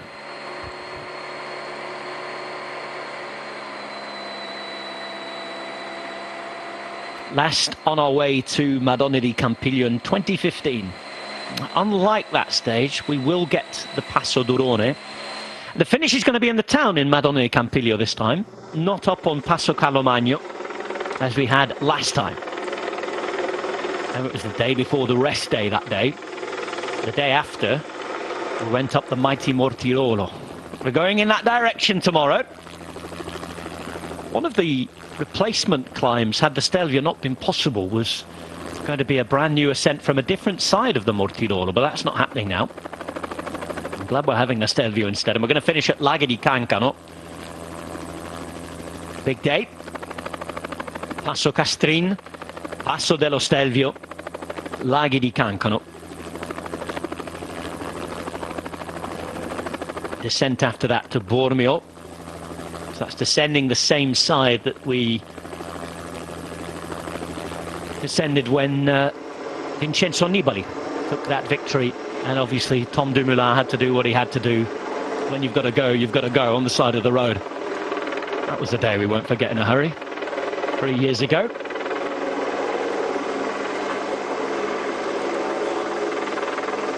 Still have nightmares about trying to work out what's going on the side of the road there. And articulate it somehow.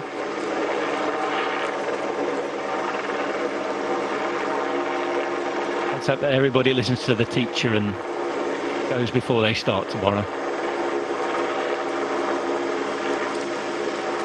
Saying that it's a difficult balancing act, this 6:46. They've just allowed the gap to creep up a bit. In the break, they can still continue to work, but again, it's another big group up the front. And they keep riding. And they all keep coming through and riding. There's Rowan Dennis for that Jersey Open. All the South Australians who've got the calculations right will be watching this at the right time. The right-hand side, Pernsteiner. He's not far from home. Austrian rider, and, well, he's been one of the stars of this Giro so far. Had a really good first 10 days or so. Fell away when we went up to the mountains to Piancavallo. Where is he now? He's still 15th. And if he can get up towards the top 10, I think he would consider that a pretty good Giro d'Italia, wouldn't he? I think so. They've still got Bilbao as well. But Bilbao is... I don't know if he's recovered anything in the second rest day, but he looks as if he was suffering in the time trial, suffered the other day in stage 15. We never saw anything of the, you know, kind of real GC riders yesterday until the last sprint towards the finish. But yeah, Bilbao looks a bit tired to me now. And I think a good result of maybe getting Pernsteiner also up there in the top 10 would be good for Barry and McLaren. We look back to see what Bilbao can do, still in the top 5 at 3:20. Again, fell away on Piancavallo, but it wasn't falling off a cliff. certainly considering where he's come from, which is the Tour de France for 3 weeks. It must have been strange for him last night, getting to the hotel, flicking the telly on and seeing highlights of the Vuelta a España playing out on his home Basque roads as well. Especially seeing his leader, Wout Poels, as well, go backwards. I won't ruin any more spoilers for you, because I know that you can catch up with the Vuelta on the GCN Race Pass and on the Eurosport app. And if you want to see Brian and company's review of what happened in both races, make sure you watch the breakaway this evening.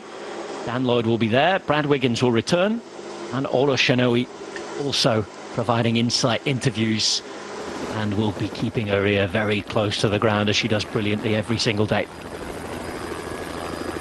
Some really interesting stories that have been broken, actually, from the studio that she's occupying over in the Netherlands.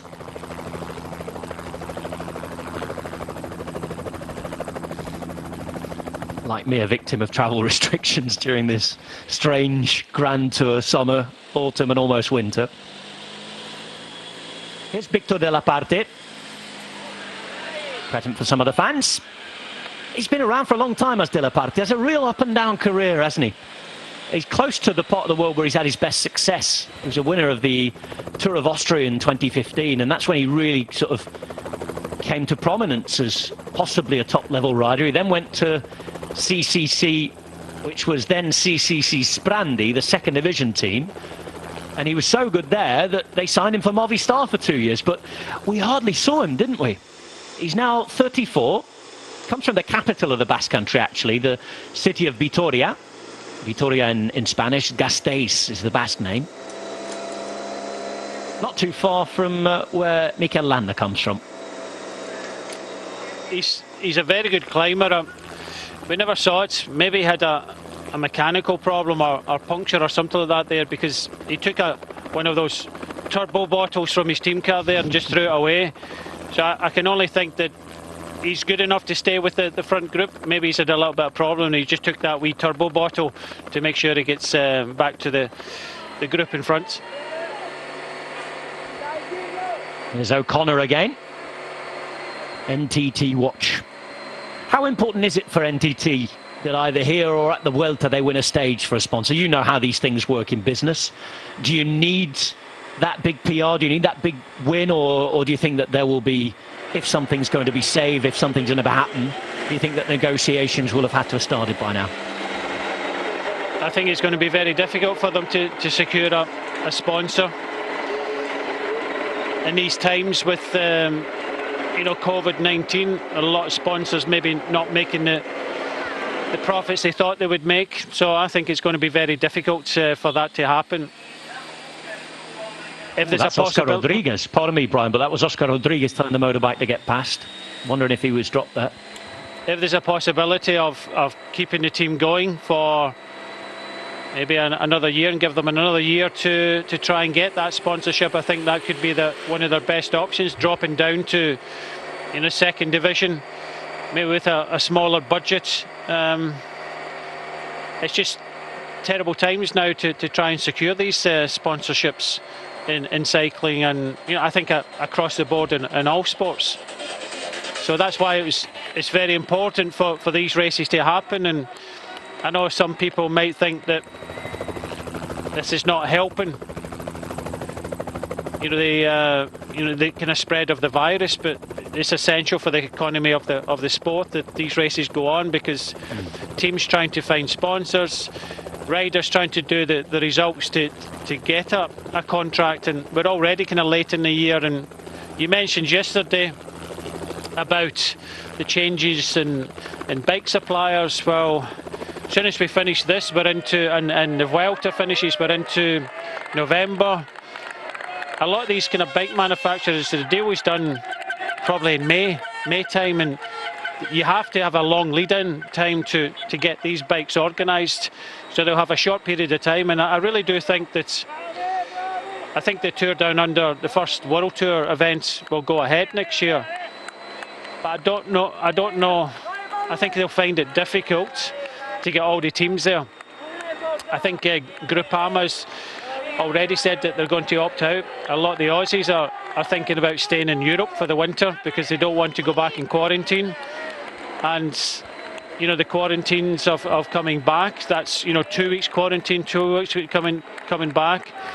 It's tough times for the Tour Down Under, but I believe they're trying to get it sorted and try and look after that race. So not only are teams worried, individual worried, you know, there's events that are worried as well.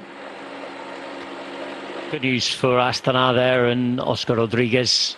The car was just moving up and Rodriguez was taking a feed, so nobody being dropped from this group yet.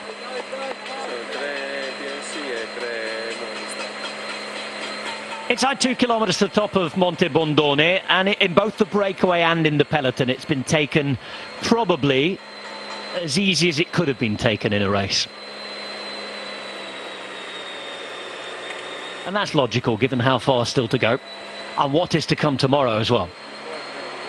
You can look at the route all you like. It's because I remember one of the stages of the Giro, I was thinking, oh, a massive climb right in the middle and it's going to be brutal. I have to do my job and then I have to get over that climb and get myself to the finish. And at the end of the day, the break went, and you know, it was one of the easiest climbs of the Giro d'Italia. They just rode up it. You know, I was having a chat going up it and it was, you know, nice and easy. So sometimes you worry about these things, and the thing is not to worry because you can see that both the peloton and the breakaway are riding fairly easy.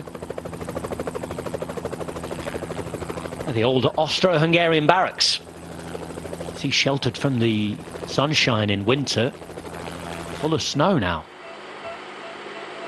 Mentioned that a lot of this part of Italy, the pot we're riding into anyway, was once upon a time part of Austria. And we also talked about Austro-Hungarian empires when we're in the northeast, and the fact that they used to have their only seaport in Trieste.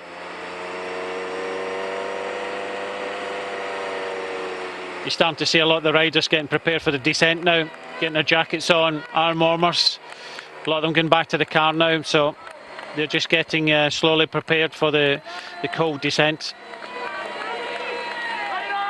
And it's going to be a long descent again. Talking 20 kilometres.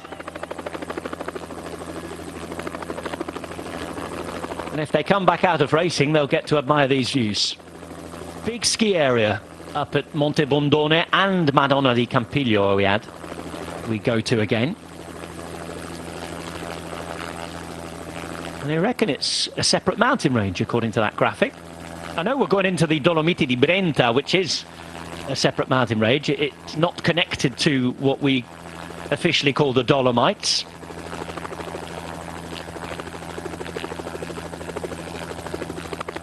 I bet you know he's got a map anyway. Oh, he's got company at least.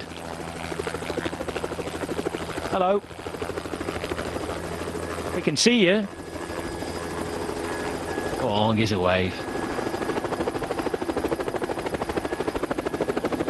Not very polite, is it?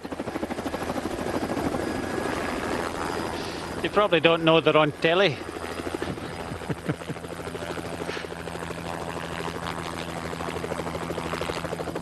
They just wanted a piece of peace and quiet, didn't they? There's a sign there at least. We know where to go. Wow. I hope they set their Ferguson video stars to record. Put in the Video Plus number. Because that's quite a screenshot. Where would you put that? You've got to frame it and put it somewhere. Well, the amount of brilliant race photography I've seen actually in the last few days. Those on the race and in the race will have plenty of shots to get. I think Jared Gruber, the famous photographer, put one up the other day. It was a fantastic shot, and you can find it on Twitter. I think I retweeted it a couple of days ago, actually. Anybody wants to find it, let us know after the broadcast and we'll dig it out. But there was blue sky at one end, black clouds at the other, 2 riders in it, and it looked absolutely stunning.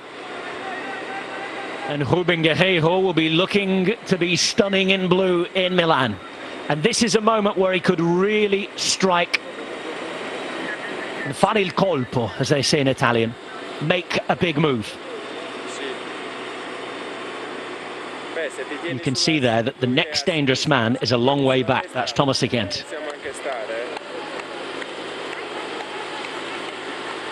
Ruben Guerreiro trailed by 30 points at the start of the day. He leads by 10. If he takes maximum points here, he will lead by 50. And here he goes on the left-hand side, the Portuguese. I think the Gent might want the points behind, but I don't think he's going to particularly challenge him. And the great thing about this breakaway he's got himself into, Brian, is that there's no real direct challenger. So he's not going to have to make these huge efforts at the top of every climb. That might take a little bit more out of him if it comes to fighting it out for a stage win maybe later on. It's definitely helping him today, just these small efforts. A big effort yesterday and came to no avail, but you know, there's a hard day in the saddle, 4,000 metres of climbing, so he's got good legs and easily taken maximum points in the last 2 climbs, and you know, this will help him, and he has to now start to think of possibly a second stage win. Maximum points for Ruben Guerreiro. Portuguese making himself a star on the Giro d'Italia, and another of those young riders to come from the under-23 setups in the last couple of years that's dominating this season. 7 minutes behind is the Maglia Rosa group, now led by Davide Ballerini. We said that Mattia Bais was at home. There's his fan club. Just looking at the bottom of the picture, Elio Kaisa still, I think, is within about 10-15 seconds, so if he does go over this climb, then that's good news for Deconi Quickstep. And they've ridden well. With Hermann Pernsteiner, he's getting towards the top 5 now, virtually, in the virtual GC, rising from 15th, just in front of his teammate at the moment.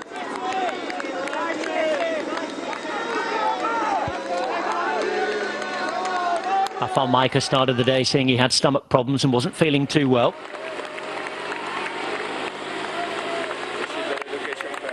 We're hoping to get through the day. Ruben Guerreiro, whatever happens, has had a very good day. 80 points in the King of the Mountains competition. From trailing by 30 to Visconti, who missed the move in the breakaway, to now leading by 50. Unless there's an absolute disaster today, Ruben Guerreiro will be on the podium at the end of the day, and he'll be back in the Maglia Azzurra. Just might learn what Portuguese for blue is.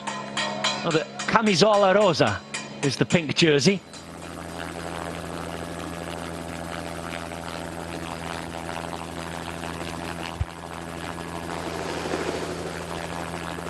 Well, if he's to take the King of the Mountains and Almeida holds on, a dream Giro d'Italia for Portugal. We know that it is a traditional cycling nation, but aside from Rui Costa, there haven't really been any heroes to look up to at the very top level. They have one of the best stage races on the calendar, one of the most entertaining ones in the Volta Portugal every year. But it isn't ridden nowadays by the very top level riders, even though it is still a great watch if you like cycling. Yeah, I can remember, I think the Tour of Portugal British winner Ken Thixon in my day was I think the first British winner of that race. Just looking down now, I think Elio Kaisa just in the cars at the back there. I don't know if he was going back to the car to bring some stuff up, but if he can get over this climb, then it's going to help Deconi Quickstep on the descent and in the next part of this stage.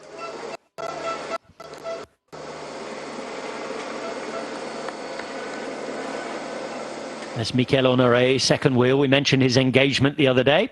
Oh, this is nice. Bit of brotherly love between Yukiya Arashiro on the right-hand side, being helped by Marco Frapporti. Two kings of the breakaway, really, in professional cycling in the last few years. They must have ridden together in a break or two.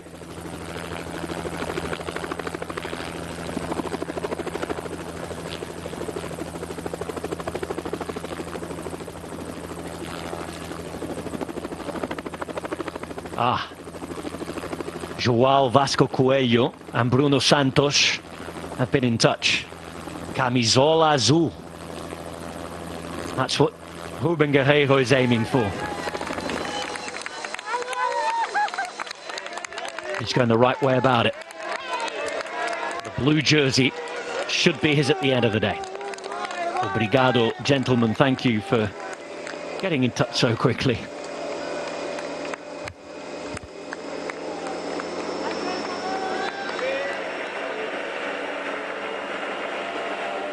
Simon Polo. Got to see him in another break before tomorrow. That combativity prize. Tomorrow, I think, knowing the sort of entertaining type of rider he wants to be, I would imagine that in his road book, the Garibaldi, the road book that everybody on the race is given, there'll be a huge bookmark and a big circle around tomorrow's stage. And if he can, he'll be there, surely. I think he will. Talking about the breakaway, sorry. Certainly a character. The fact that he's in this group, there'll be a lot of riders possibly sitting in the gruppetto today, thinking of tomorrow's stage, getting in a breakaway. This is what happens in races, that you tick off the stages that you want to go for. As long as you finish inside the time limit, save as much as you can. So there might be even a few riders in the breakaway, and it's always worth looking at who finishes in the gruppetto from day to day, because at this level it's not about just hanging on to what group you can get to. In the years gone by, an amateur race, the amateur race would be in 7 or 8 groups. In a pro race, it's all about finding your group, and you'll get maybe 2 or 3 groups maximum, and that's about it. It's about getting to the finish, doing your job, and then coming out fighting the next day if you want to get in the breakaway. So in my day, it was just about trying to beat whoever you were with, and fighting the whole way. Well, these pro races, they conserve a lot of energy, and it just gets faster and faster towards the finish. That's the area I was talking about, Dolomiti di Brenta. Its own small range of Dolomites.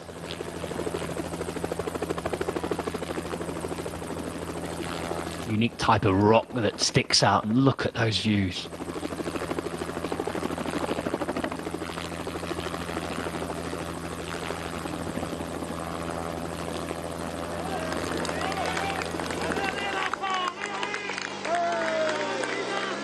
Late lunch for some. Really hard stage to be fed and watered today, actually. As Brian said early on, when you're not going up, you're going down. Concentration required all the time. There's a very short few windows where you can feed. Get these jackets on and making sure you're fitting well. Remember, you've got to look after yourself because there's still 5 stages left. Don't want to pick up a cold today and then lose time and lose 3 weeks' work when you get to Saturday or Sunday. There's 78.5 kilometers to go for the breakaway, and 7 minutes 17 seconds behind. They lost around a minute on that climb. They just go over the Monte Bondone. 25 k's of descending to come, and then we've got a little bit of valley road, an intermediate sprint at our penultimate climb, the Passo Durone.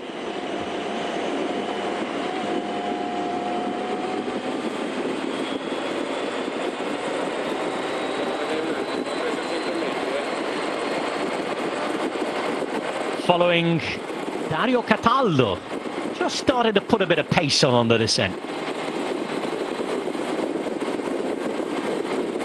Can climb, can descend, he can do just about everything, can Dario Cataldo. He did actually lead a GC challenge for Team Sky once at this race. It didn't go particularly well, but he came in as the leader. Well, if I'm looking over at my FaceTime now, somebody's got a bet on him for today's stage as well. I wonder who that is, Mr. Smith. Yeah, who could that be? I don't know, but yeah, I think pressure building all the time on Movistar to try and get that stage win. 4 riders in the breakaway today. Why not Cataldo? I think he wants to try and go a little bit longer. We saw this happen yesterday when Guerrero went. He didn't want to kind of wait to get involved with the attacks. What he wanted to do was, have a steadier ride. It worked for the stage winner yesterday,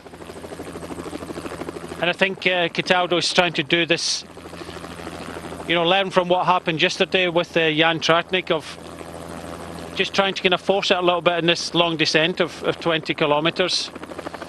if the attacking starts behind, then you don't have to get involved with it.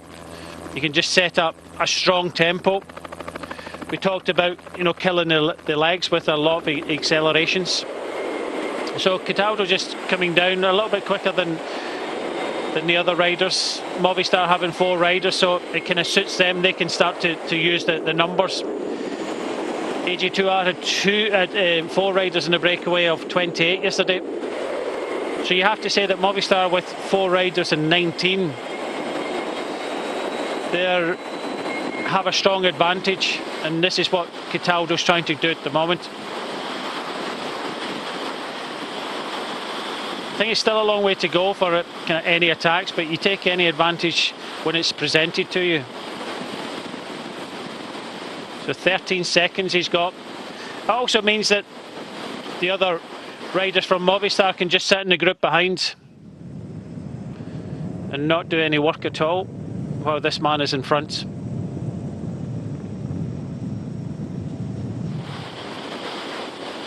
So many of these riders just happy to sit on the wheels,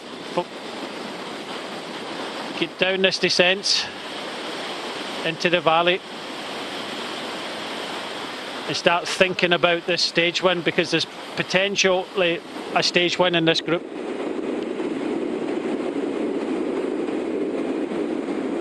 They did it last year on the way to Como, did Dario Cataldo. Slightly more mountainous profile today, although he did have to climb up and down.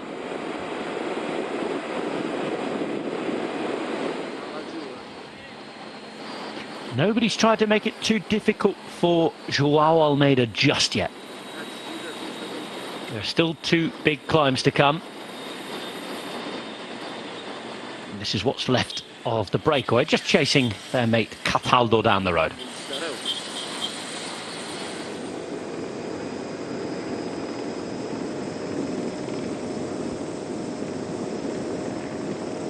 Do you think the Koenig Quick-Step would have been fearing anybody making it difficult on that last climb? I think so.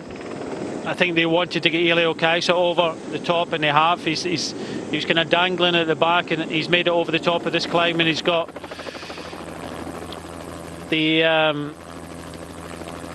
sprinter there, Ballerini, that had to kind of take it up in the last kind of kilometre or 2 there. So I think they're in a good way for the time being. Okay, you can lose a minute or just lose just over a minute, but having Kaiser there is probably worth 2 minutes to them. And once we get down onto the valley floor and start heading towards this final climb, the penultimate climb isn't as long. It's probably half the distance of the climbs that we've already ridden. 10.4, 6%, 10% maximum.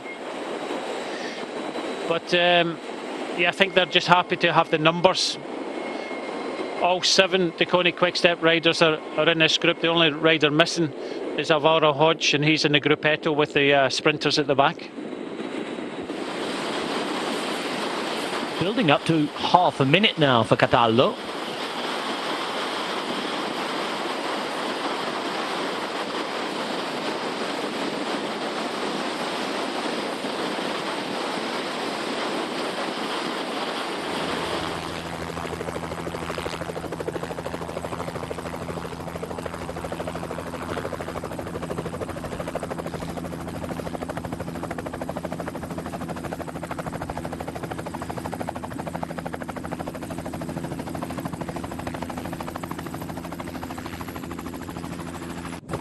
A very different look, isn't it? Brown trees, leaves falling or fallen. Everything normally sprouting and growing and green and happy. And we're here in the spring.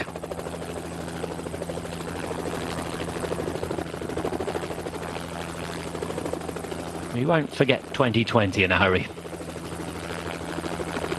Joao Almeida won't either.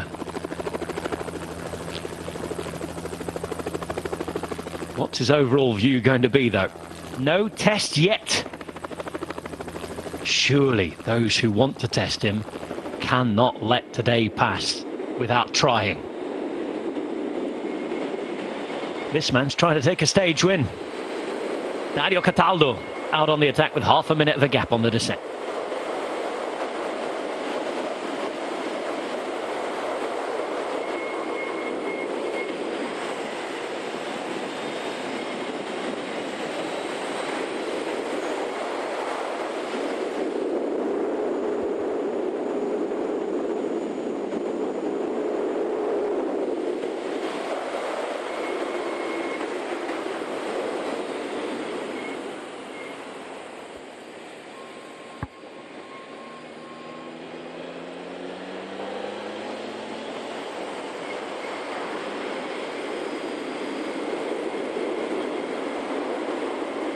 Into 70k's to go.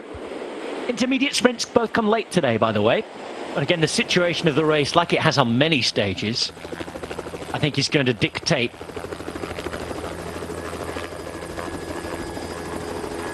exactly how it's ridden.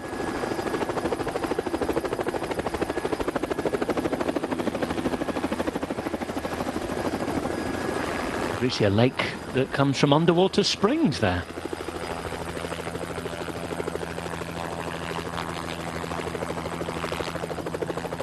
I wonder if it's warm.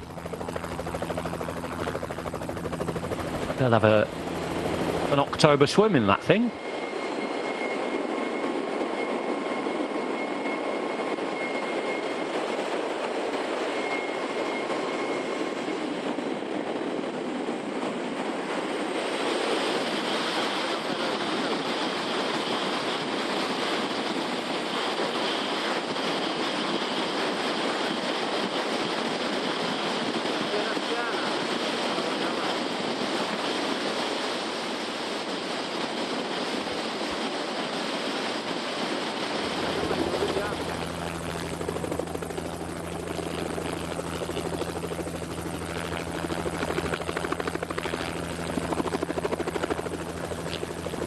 Well, our television viewers, they're going to hear from Luke Roberts of Sunweb and Joao Almeida. For the benefit of everybody watching on our digital platforms, hearing that Luke Roberts thought today would be a tough day. He's the Australian sports director from Team Sunweb, by the way, so he's the man commanding the riders who are in second and third place overall. The immediate direct challengers to Joao Almeida. Wilco Kelderman in second at 17th place.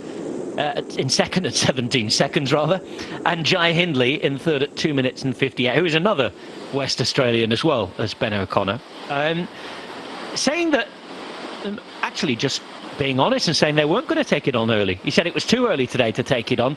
He doesn't quite think it's going to be too easy to try and put time into Joao Almeida today. So for those wanting fireworks, maybe a little bit disappointing to hear, but I guess it's honesty from Luke Roberts, but also we don't know what's going to happen on those final two climbs yet, and there are more teams than just Sunweb who want to try and do something, I'm sure. That is the question. What other teams want to take it on earlier? I can't see where it's going to come from, and if it does go to the last climb, which Luke Roberts kind of alluded to, then I think of all the climbs, the last climb is going to suit Almeida, you know, as much as it will do in Sunweb. I just thought they would be interested in the middle of the stage if they wanted to kind of try something just with one rider, try and distance probably Ballerini and Elio Kaiser, which would have meant that, you know, other riders, Peter Serret would have had to take it on, and Honoré, you know, to give some less riders to look after Almeida towards the finish, kind of not isolate him as such, but just put the pressure on Duconi Quickstep a little bit more, especially with the Pernsteiner in the breakaway. It just kept a little bit of pressure on, and tactics are something that you have to think about on the road. You can say what you like in the team meeting and try and plan things, but you don't know what other teams are planning, and you have to be adaptable. So I think if everybody's waiting, it does look as if by the sounds of things everybody's going to wait to this final climb. And Luke Roberts saying, well, that consecutive mountain stages are going to take their toll on the guys. He said he wanted riders to be conservative wherever possible. But then you had Joao Almeida saying, after yesterday, the best defence was attack. Today saying no. Today is a very different day.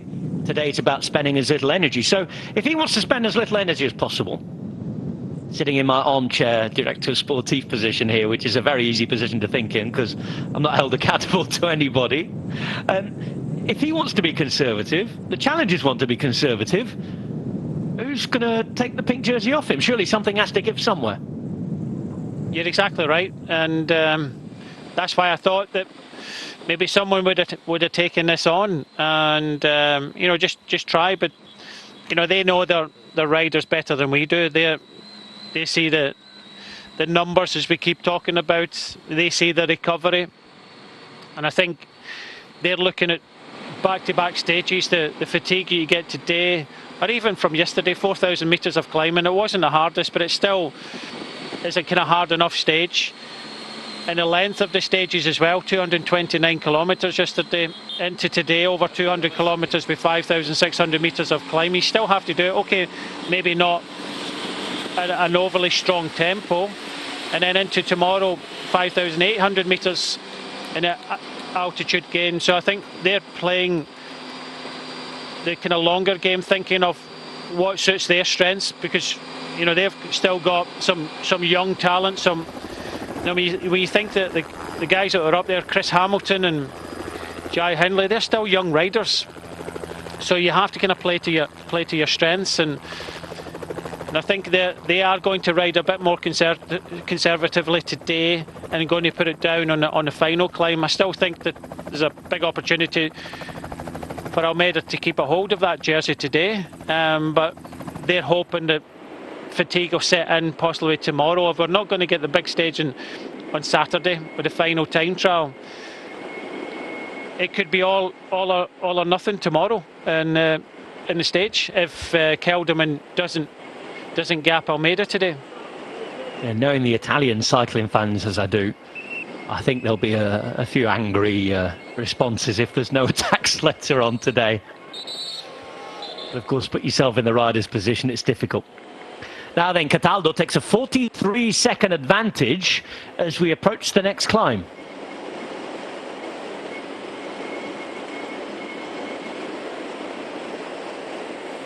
He's got the intermediate sprint to take on first at Ponte Arche. Next climb begins, what are we, 63 k's from the finish. The next climb begins just after that intermediate sprint at 49 k's to go. You just see the Movistar team car going up now.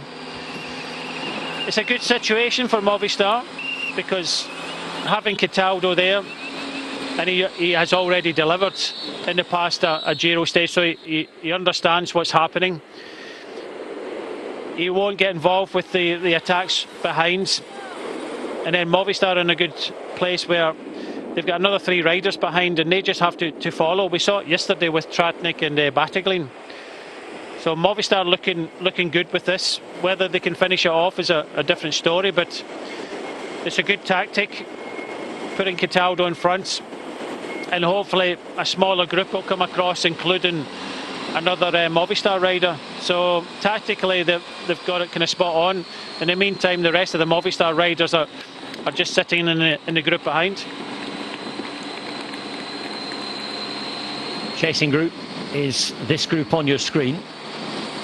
3 Movistar teammates for Cataldo are Carretero, the Spaniard, Sepulveda, the Argentine, and Villela, his compatriot from Italy. In fact, Cataldo and Villela moved over to Movistar together from Astana last year, so teammates again, but in slightly different colours, a different shade of blue this year.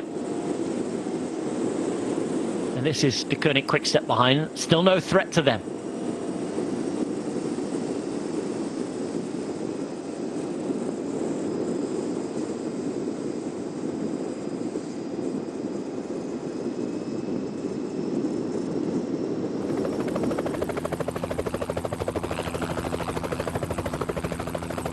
Some more special views.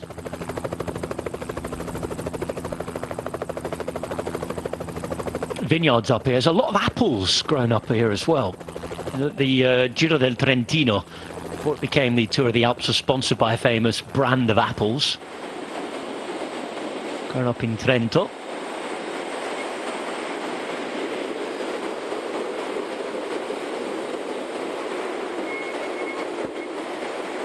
We go through tomorrow a famous brewery town as well. One of the biggest Italian beers is brewed up in one of the German-speaking regions in the town of Forst. If you've been on a skiing holiday, I'm sure you might have had a drop of that.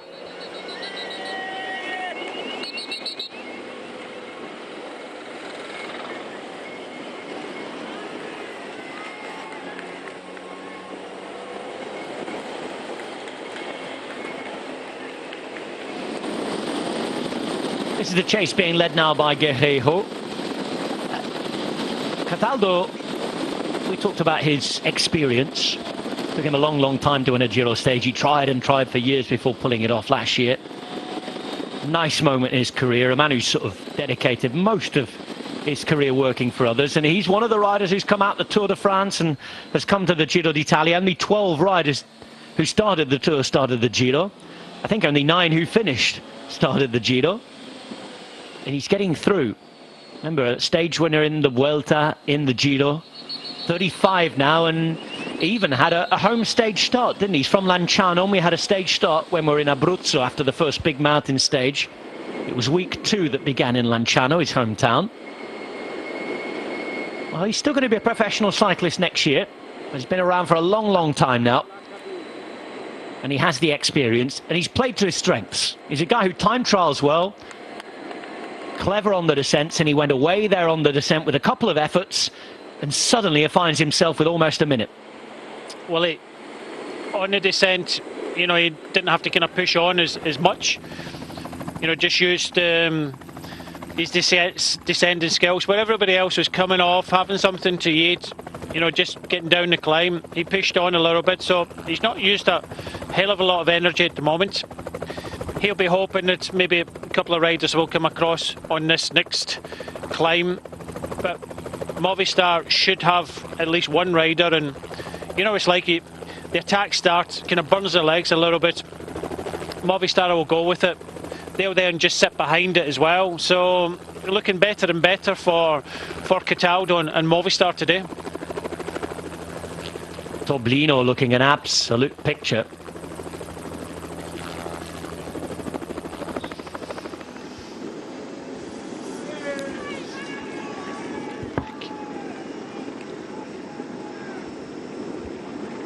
$60Ks to go.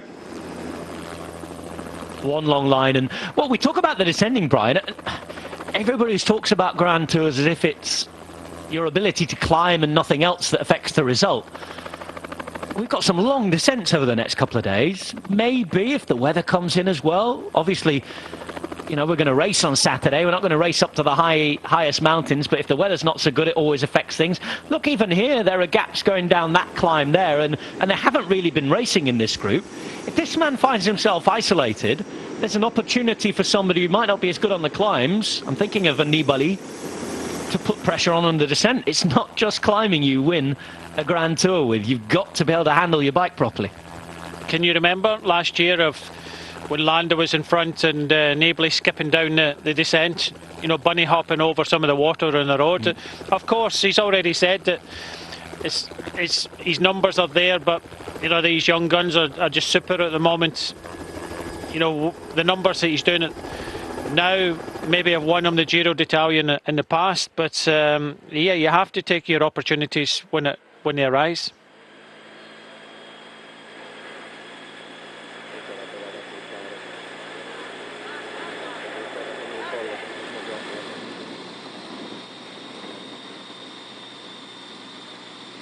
Nothing doing on Monte Bondone. What's going to happen on the Passo Durone? Starts in around 10 kilometers time. Third category climb this. Maximum of 10% at the top. But again, more kilometers of climbing. And you would imagine that the pace has to be higher once we get there. I know it's not the final climb, but surely, if you want to put pressure on a young man who's holding on to the pink jersey, and you don't know the full limit of how good he is, how he's feeling, you want to try and put pressure on somewhere. In the meantime, Dario Cataldo's doing just that. 18 riders chasing him from that 19-man breakaway. He's got almost a minute now.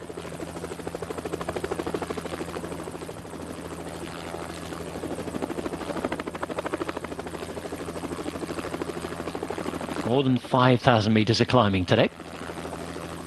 Another 200-kilometer plus stage.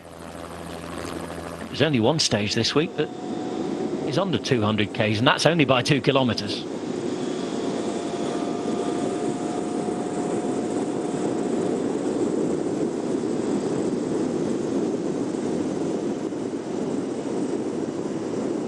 Peloton has made up ground on the descent, at least. They've made up, what? I would say a half a minute so far.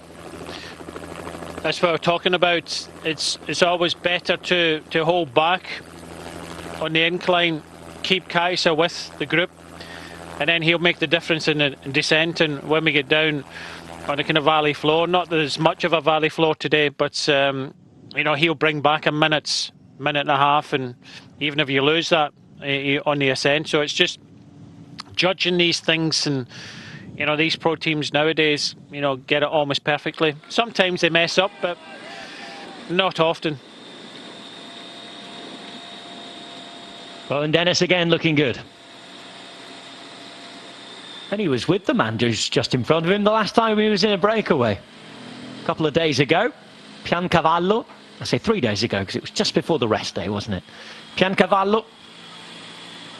And we had Thomas again, the Fleming, and Rowan Dennis, the South Australian. Both of them fighting it out. Dennis looked stronger. Attacked from a long, long way out, didn't he? He was only caught on the final climb. But there was not too much disappointment for Dennis because it was another Ineos Grenadier stage win. Just coming from a different rider in the end. From Theo Gegenhardt.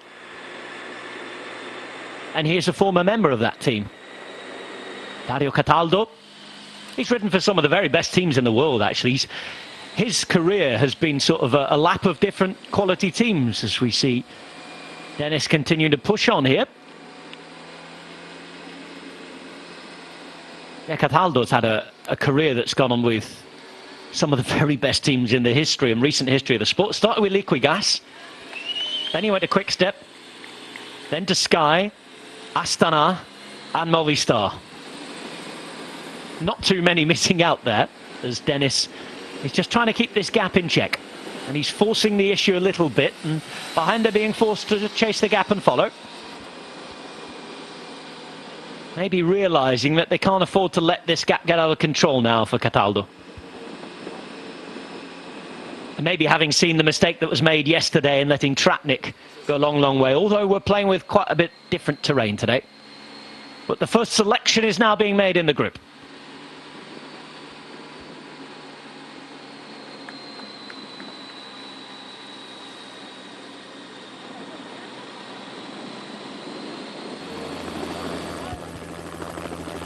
For the benefit of those of you watching on the television, our subscribers on the GCN Race Pass and the Eurosport app have just seen Rowan Dennis putting in a little dig at the front of the chasing group. He's cut Dario Cataldo's gap by around 15 seconds, and he's just starting to break up the group behind, Brian, and they're all starting to think now that they have a real chance of taking a stage win at Madonna di Campiglio. Yeah, the gap is coming down, and you know, I think Dario Cataldo, he went at the right time, put the others under a bit of pressure, and you know, the gap to him now coming down a little bit. There's a lot of firepower in the group behind, and I do believe that the stage winner is going to come from the group behind. But with Dario Cataldo in front, it means that the other Movistar riders have got an easier chance of going with the groups. But it's all these accelerations. You saw that Rowan Dennis started to accelerate, was trying to instigate something. So there's a lot of riders feeling good. They want to try for the stage. And Cataldo can still manage to pull this off, but I do think that with Zakharin, another rider that was touted at the start of the day, so many good riders in this group behind that, yeah, the games have been started to play out in the breakaway now. Maria Rosa sits in the group and is well surrounded still. Same can be said of his big rivals behind, however, in the white Sunweb jerseys. It's a little more a little more hectic in chasing group number 1. They're at 32 kilometres, and this group comprises Cataldo's teammate Carretero. Van Hooker is there as well. Two riders from NTT are Gebrek Xavier and O'Connor. Dennis we saw, as well as Inud Zakarin. Dennis and Zakarin, former stage winners of the Giro. And Dennis spent 4 days in the Maglia Rosa himself 2 years ago, before losing it on the top of Mount Etna to Simon Yates. Simon Yates carried it for a long time, didn't he? So much so that I was aware that there were parties being arranged and homecomings in Bury, in Lancashire. And then one day, cracked. Form fell off a cliff. It's the same going to happen to Joao Almeida. And to be fair to Almeida, we know a lot less about Almeida's capabilities than we did about Yates that year. Of course, Yates did come back and won the Vuelta a España in wonderful fashion, and he's a Rolls Royce of a bike rider, isn't he? Unfortunately, he had to abandon this race because of coronavirus, and absolutely gutted he's not here to be able to watch fighting for the Giro d'Italia, but as he would say, it is what it is this year. And we have Joao Almeida at the front. We're on a voyage of discovery, but I think, as he's admitted himself, and he's been a really refreshing listen in a lot of the press conferences, really mature for a 22-year-old. Of course, in a language that isn't his mother tongue, too. He's giving all of his interviews in English. I have to say that he knows, he's accepted that it could end tomorrow. He says he doesn't know how long he can go on, but it is as much of a voyage of discovery for him as it is for us watching him. Yeah, exactly that. You don't, it's the unknown. I think you're just stopping for a natural as well, which means that you know, everybody else will take that opportunity of stopping. But when we look back, what efforts has he made? You mentioned Simon Yates there, and he was going in some of these stages from 30 odd kilometres out and delivering the win.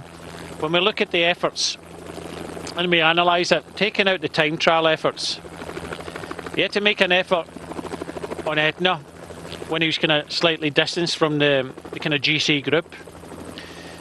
And then on stage 15, I can remember maybe in some of the stages, I think it was a stage that Sagan won in the kind of bad conditions, that he's making some accelerations, but only small accelerations in some of the kind of steeper climbs towards the end. And then we had stage 15 where we had to ride pretty much on his own for about 7 kilometres of the stage. Yesterday was an effort of, what, 400 or 500 metres. So I think if we're comparing Simon Yates' efforts to Almeida's efforts, when you really look back at it, he's not made a huge amount of efforts to get where he is. And that's where I think that he's in a good way for these next couple of days. Okay, if you factored in Saturday as well, but the fact that Saturday might not be as hard, so it could be over these next couple of days. He is a better time trialist as well. I do think that if Sunweb are waiting for this final climb, it's a 12.5 kilometres in length, 5.7 average and maximum 9%. If he kind of hangs on today, big day for the GC tomorrow if Kelderman wants to take it. Yeah, Joao Almeida's yet to win a stage, isn't he?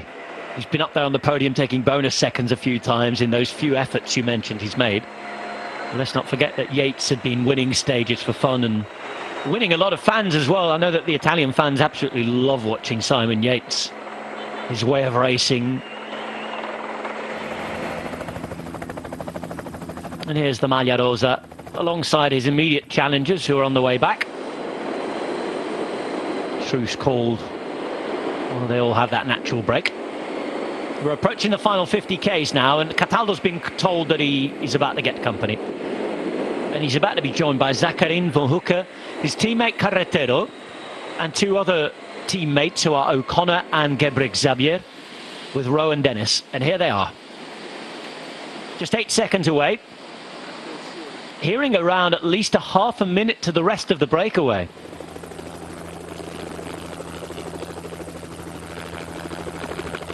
I think we'll only get to realise what that will mean before the breakaway, once we hit the next climb and we see how they're going. And that's going to start in 3 kilometers time, because we're approaching the intermediate sprint. Remember, the fight for the Maglia Ciclamino is not on today, really. Arnaud Demar already down in the gruppetto, as is Peter Sagan. And we are watching João Almeida, 22-year-old from Caldas de Reina, 100 kilometers north of Lisbon. It started to get a few pink decorations around its roundabouts, monuments, and entry into Tyne Sounds. As I said at the end of last week, they're starting to dream.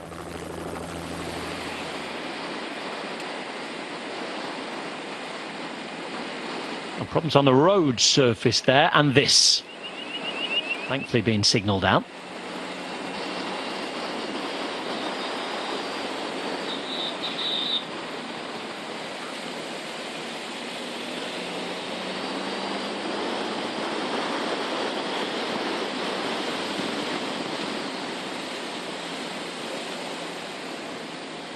A second intermediate sprint today is the bonus sprint, and that comes at 17.2 kilometres to go. It comes right close to the final climb start. Of course, they are climbing by the time they get there. Once they climb and descend the next climb, it is still all uphill, but the classified part of the climb doesn't begin until, what are we talking, 13 k's to go. And we get to Pinzolo, actually, which is another of the historic towns in the Giro d'Italia. Been through the holiday town of Pinzolo, the mountain holiday town, quite a bit in at least the recent history of the race.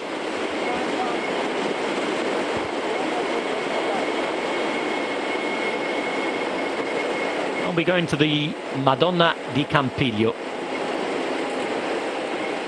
just for the third time in a finish at the Giro.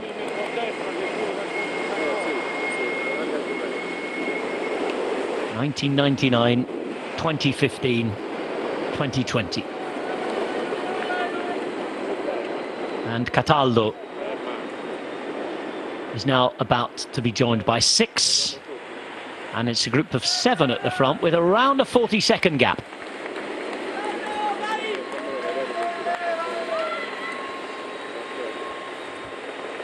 Through the intermediate sprint they go, and it's time to start climbing again. Ponte Arche is where the intermediate sprint takes place. And there it looked to be the rider from Movistar who took it, but riding through and off and trying to get this group going. Rider from Movistar was Héctor Carretero.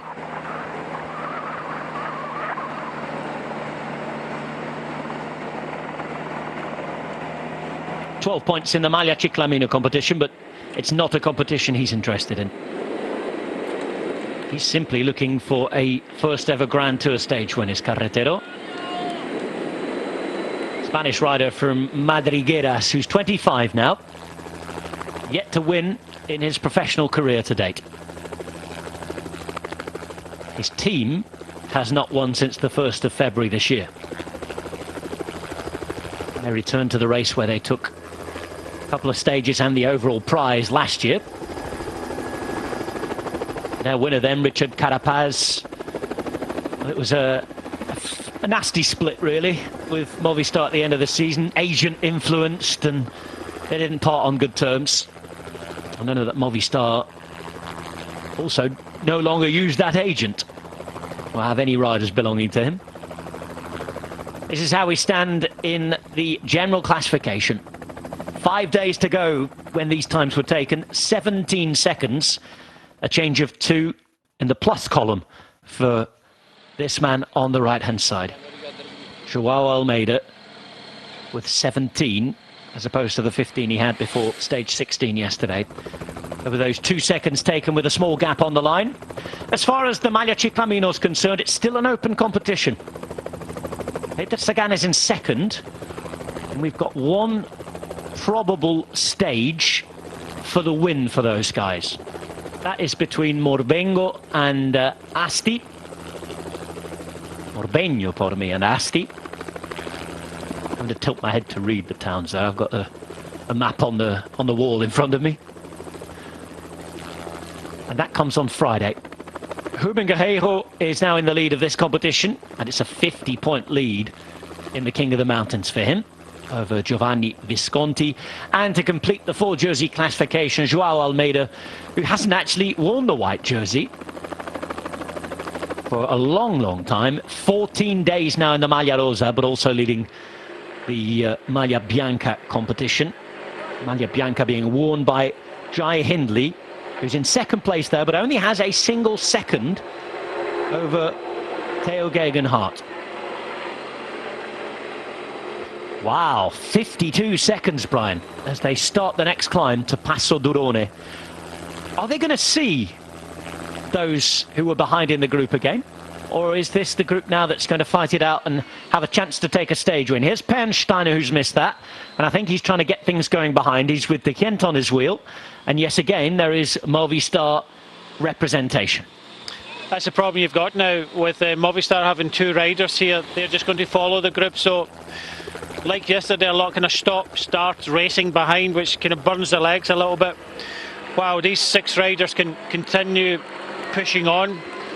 Good to see that NTT have got 2 riders in this group with Ben O'Connor and Gebri Zabiu, and they'll continue. Rohan Dennis, another rider that will give 100%. He was the first rider who was really interested in making sure that Dario Cataldo didn't get a lot of time. I think the stage favourite from the start today, or one of them, Einar Zakarin in the orange just at the back there. He's in the 6 group, but Movistar have had 4 in a group of 19. Now they've got 2 in the group of 6. So it's a good workman-like group. Everybody prepared to ride. Even Van Hoek.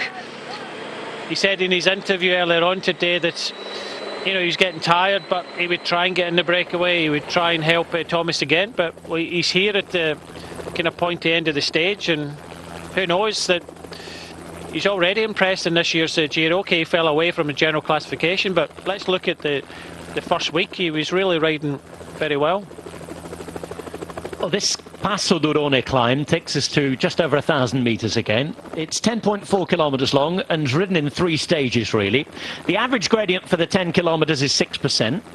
The first 3.8 kilometres are at 6.1%. Then you've got a little bit of a respite just between the 2 towns on the way up, between Santa Croce and Cavrasco. And that is at 2.5%. And then the final 5 kilometres, so the last half of it, are at 7.1%. So different gradients again, certainly not uniform all the way up. And you could just see behind, the chasing group being led by Pernsteiner is now at 24 seconds.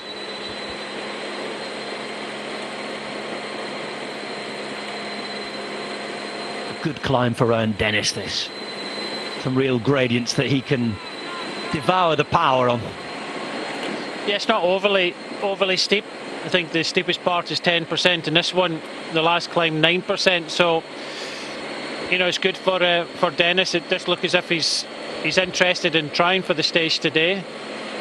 There might come a time with Vilela in the group behind here that Movistar might be interested in getting another. It's whether they want Pernsteiner and Thomas de Gent here. For the moment, they don't. Otherwise, Vilela will help the chase, and the 2 Movistar riders of Cataldo and I think it's Carretero, it's in front, would just sit on the group. But I think with Pernsteiner, he's already showed that he's a very good climber. I think they want to make it as hard as possible for him to go across to that 6-rider group in front.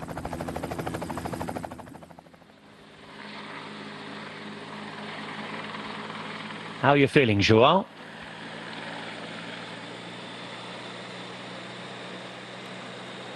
Well, Kess has continued, hasn't he?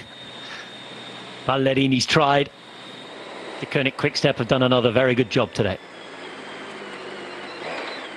These guys trying to do a good job at the front, led by Harm Verhoeven. And here's his compatriot, back for more. Elio Kessa, what a star. Giro d'Italia stage winner, track cyclist supreme. All of the experience he has now into his late 30s on the road. 8 minutes. 7.5 minutes to Pernsteiner. He's on the virtual podium. But we know that this group will speed up. Surely they have to do on the final climb. Somebody has to try and challenge Joao Almeida, even if they're going to leave it to the last minute today. I think the gap will come down, but we're just looking now at the front of the race.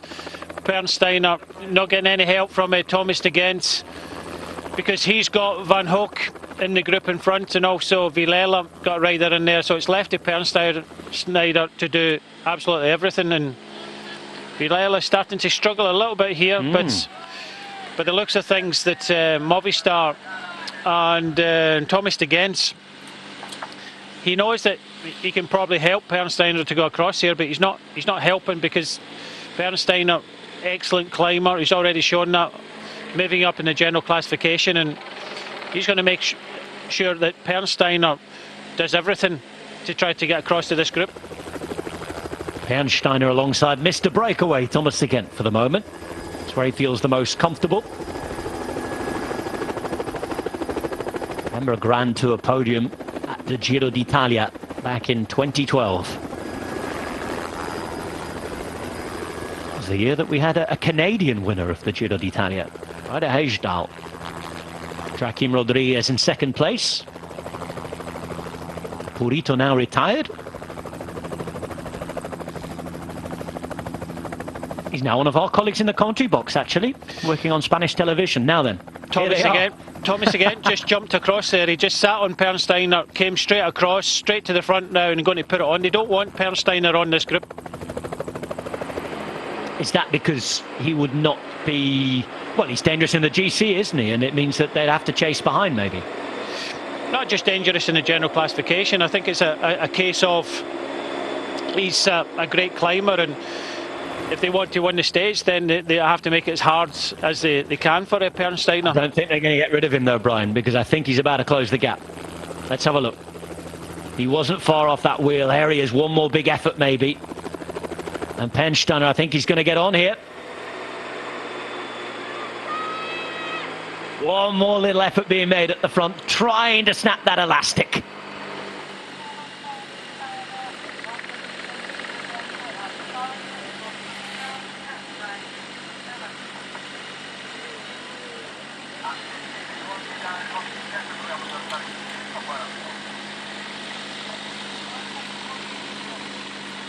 Villela, 17 seconds turns to 20. Peloton at 7 minutes 8 seconds. Now being led by Peter Seri. They themselves begin the Passo d'Urone. Not the hardest of today's climbs. In fact, it's the easiest. It's also the shortest. 10.4 kilometers at 6%. Third category climb. So Ruben Guerreiro missing that move won't be too disappointed, because he's missing out on 9 points. But I tell you, with 50 points, I think Visconti will be sitting a little further back, realising that he might have got away with one a bit today, because, you know, it could have been the day where the whole break went towards that final climb. There were another 9 points in the gap for Guerreiro. He could have had a chance to fight for another big set of points at the finish line as well. Yes, there's a 50-point lead, but having missed that move, it could have been a heck of a lot worse today. Visconti could have been almost out of it. That was a hard stage yesterday for Guerreiro and Visconti, battling out many sprints. Then today getting in the breakaway, but he's been able to take maximum points in the first two climbs. He did look good. Pernsteiner's on here. Sorry, Brian, but Pernsteiner made it. Yeah, it did look good, and I think Guerreiro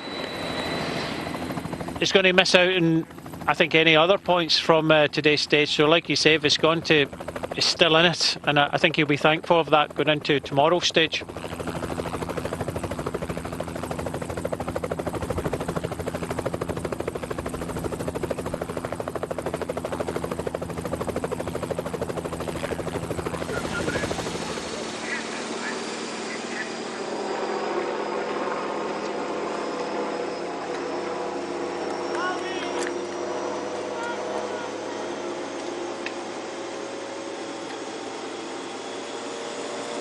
Davide Ballerini working at the front of the Maglia Rosa group. And there is the leader of the Giro d'Italia himself, Joao Almeida, at 7 minutes 40 seconds from a breakaway that was desperately trying to distance itself from Hermann Pernsteiner. They didn't want him as a threat in there to take the stage or threaten their position at the front of the race, given that he has, what, a 9-minute gap to the general classification. He's up there on the virtual podium now, but he's not threatening, as it stands, Joao Almeida's lead. This is Davide Villela, who's trying to make it 3 Movistar riders at the front, but is struggling. 28 seconds, still in the chase on the Passo d'Urone. We're approaching the second half of that Passo d'Urone, the hardest part. And for the peloton, still on the earlier slopes, still no sign of the Sunweb mountain train. When are we going to see them?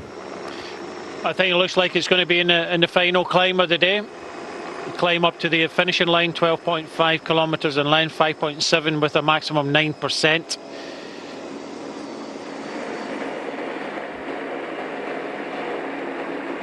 These are the earlier slopes of the Passo d'Urone for the peloton. And it's now a group of 8 at the front of the race. Actually, make that 9, pardon me, with Pernsteiner across there.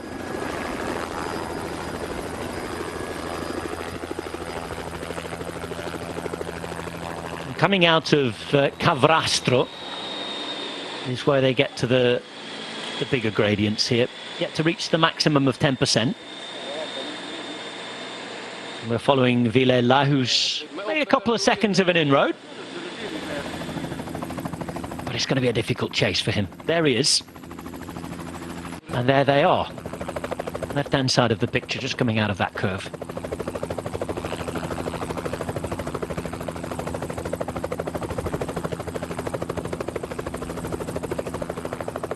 So this climb tops out at 38 kilometers to go. As we look at Oscar Rodriguez and Jesper Hansen chasing on. Rodriguez just at the back of this 2-up group. He's in the turquoise jersey representing the team from Kazakhstan. Hansen with the French team Cofidis.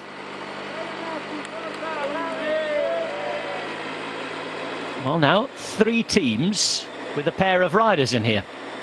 Lotto Soudal from Belgium, Movistar from Spain, NTT from South Africa.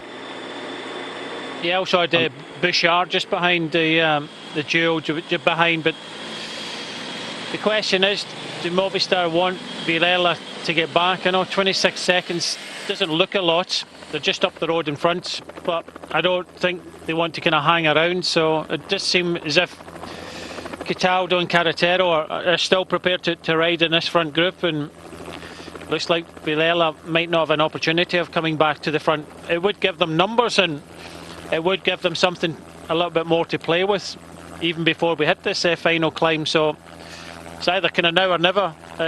Villela's going to make it, because while he's kind of hanging out there, he's making a big effort.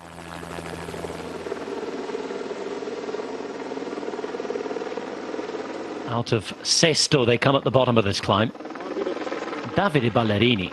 Really enjoyed watching this rider. He's so versatile. Let's not forget he mixes it in the very big bunch sprints. Remember the last stage of the Tour of Poland that he was up there and winning? He beat some of the best sprinters in the world on that day. And now he's riding in the mountains, supporting the leader of the Giro d'Italia. And riding very deep into a mountain stage. Yes, I know that people will be throwing stuff at their televisions at home and screaming and saying, where's Sunweb and where's all the action happening? We know that it hasn't been the full-blown, big, strong mountain train, mountain stage so far. And that has allowed Ballerini to stay in this group. But he's there, he's clocked on for duty, and he's performing a good task at the moment. The leaders onto the higher slopes now. You can see that 8%. Peloton are about to join them, albeit 8 minutes further down the mountain. Seems as though any challenge to Joao Almeida is being left to the final mountain of the day. And that is Madonna di Campiglio. For those of you who haven't been with us throughout the broadcast today, a couple of points of order to mention. It's been confirmed that unless there's any overnight nasty weather or rider complaints about temperatures on the descents, we will be having the Stelvio stage tomorrow. The Cima Coppi, the highest point of this Giro d'Italia, will take place. And maybe everybody's starting to think of that as well. Back-to-back mountain stages is another factor to add in. But on Saturday, it seems as though the mayor of Briançon in France, just over the border where the Giro d'Italia was due to cross into France, over the Colle dell'Agnello, then over the Isoire, and back over on Montgenèvre, or Monte Ginevro. The local mayor of Briançon said that because of the declared health emergency in relation to coronavirus, he will not allow the Giro d'Italia to pass through on Saturday. That's allied to concerns about weather that I know that the organisers already had. So it looks as though we're not going to have the Colle dell'Agnello on Saturday as things stand.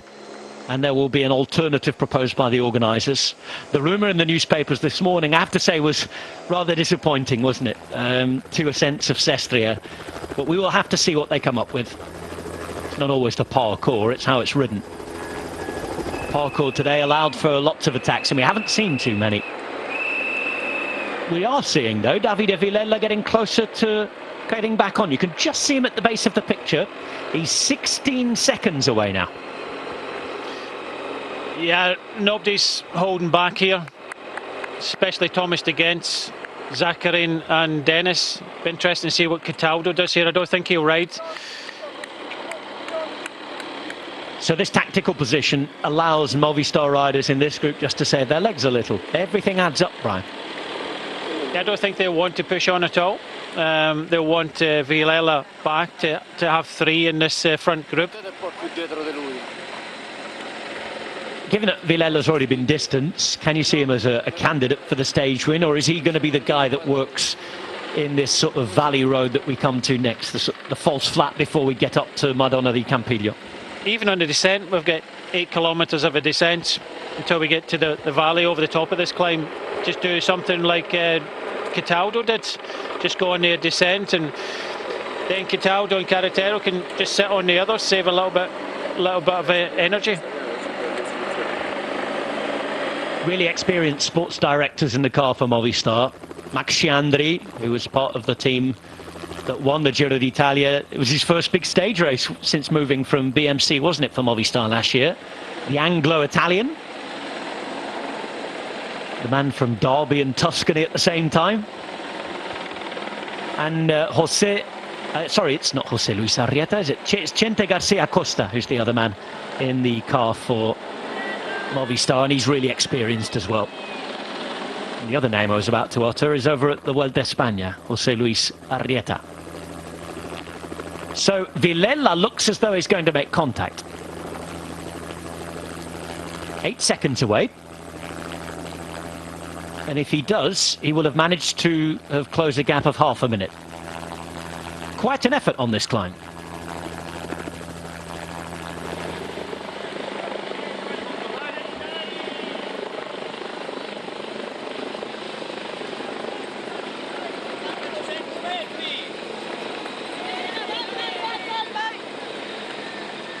There is Davide Villela.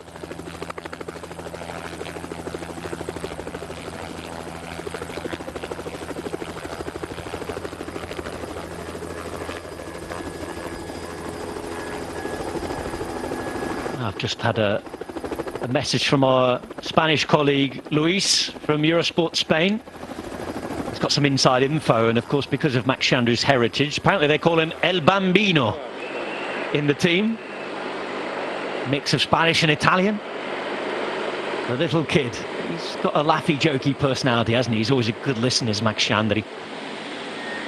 Really interesting guy, actually. He spent a lot of time living in the United States as well, I remember, when he was a kid. Originally from Derby? Yeah. Parents who were, again, from UK and from Italy, but his father owned a series of restaurants, didn't he? And he went to work in the United States. He followed, and New York. Yeah, really man of the world. Yeah, I've been in one of them. He's got one in New York. Don't know if he still has it, but Yeah, just went over there and set up a small chain of Italian restaurants. Davide Villela makes contact. And Movistar looking for that first win since the 1st of February. First proper win of the year, you'd have to say. Now have the numbers to try and pull it off. Vilella's in there alongside Carretero and Cataldo. Cataldo, a former Giro d'Italia stage winner. And in this group at the front, we have Dennis, Cataldo, De Gent and Zaccarin. Half of the group, almost, former stage winners of the Giro d'Italia.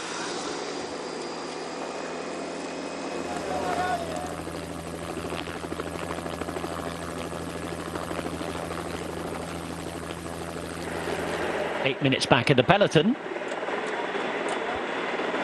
Just as we had every time they've climbed, the way they've ridden it, and you've noticed this, Brian, they've just allowed the breakaway to take more time on the climbs before taking it back on the descents a bit. The way that they've been riding, playing to their strengths to kind of quick step. But the fact that it's now 8 minutes 4 seconds means that in the virtual general classification, Hermann Pernsteiner, in here for Austria, the smallest rider in the group. He's the good climber, rides for Bahrain McLaren. He is now less than 2 minutes from the Maglia Rosa in the virtual GC, and he has moved up into 3rd place virtually.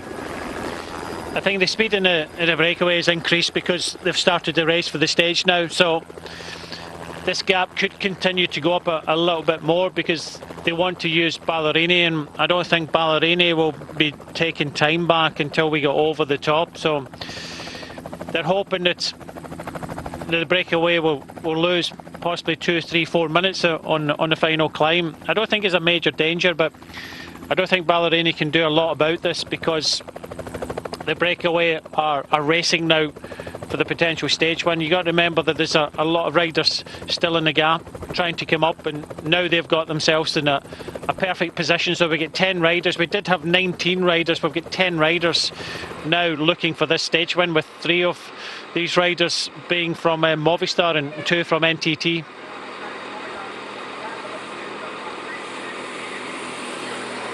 And the 2 from NTT, Ben O'Connor as it was yesterday. And the man from Addis Ababa, Emmanuel Gebrexiabier.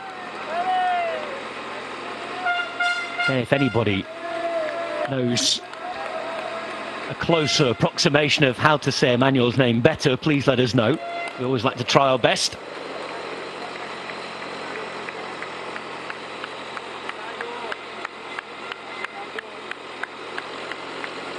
Here is Thomas de Gent, one of those stage winners, as we approach the top of the Passo d'Urone.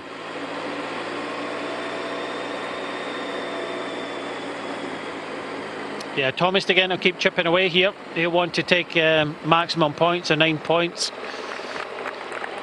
So you've got 2 riders from Lotto Soudal, the red helmets, 2 riders from NTT, the dark blue at the back, 3 light blue jerseys with Movistar.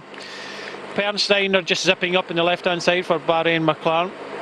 He's the rider best placed in the general classification at 9 minutes and 53 seconds. Zaccarin, one of the favourites for the Dane CCC, in the orange in the left-hand side. And for Ineos, the Australian, Rohan Dennis.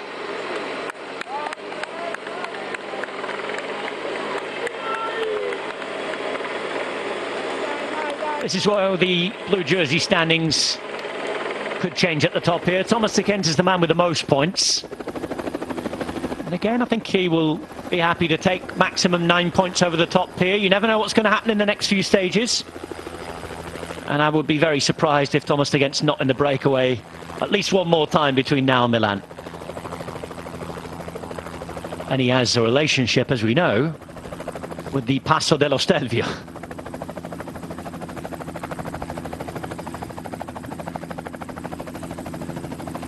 Long live the Giro is the message, and it is great that we've got this far with the Giro. Both riders from NTT just having to play catch-up here at the back. Wheels to close as we go to the top of this 3rd category climb, the penultimate climb of the day.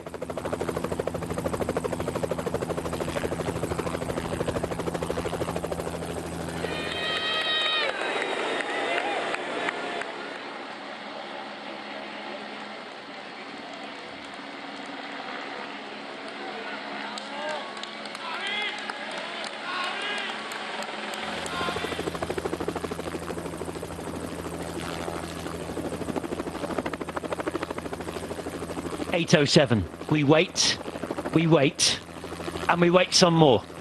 It's been the pattern of the day, hasn't it? Let's not beat around the bush or try and paint things a little more rosy than they have been. It hasn't exploded into life today's stage, and from a rider's point of view, you can understand why. I know that the supporters, the Tifosi in particular, the Italian fans, will have been wanting to see a bit more action, but they did see Thomas de Gendt right at the front there, taking 9 points in the King of the Mountains competition, and Rowan Dennis coming over second. These are those chasing on, led by Oscar Rodriguez there. He's in the turquoise jersey for the team from Kazakhstan.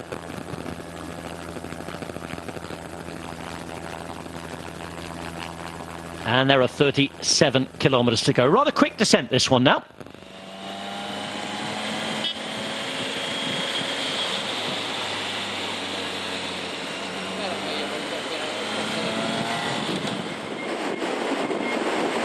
The riders descend to Tione di Trento from here.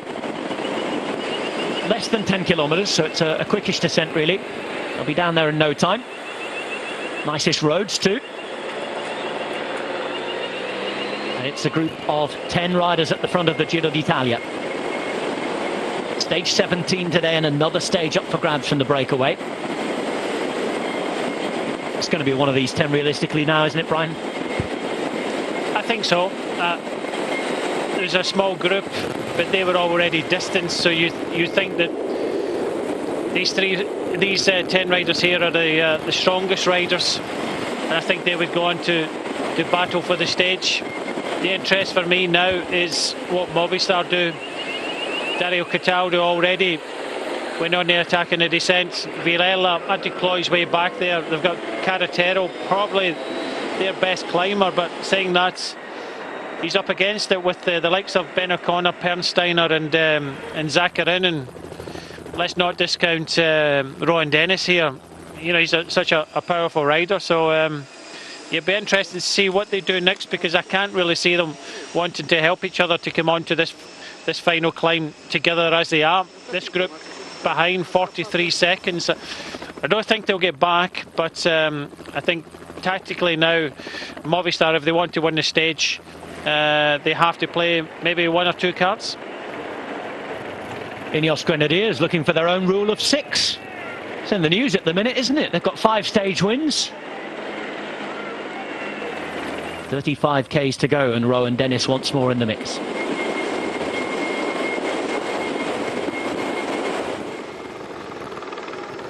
Still Ballerini.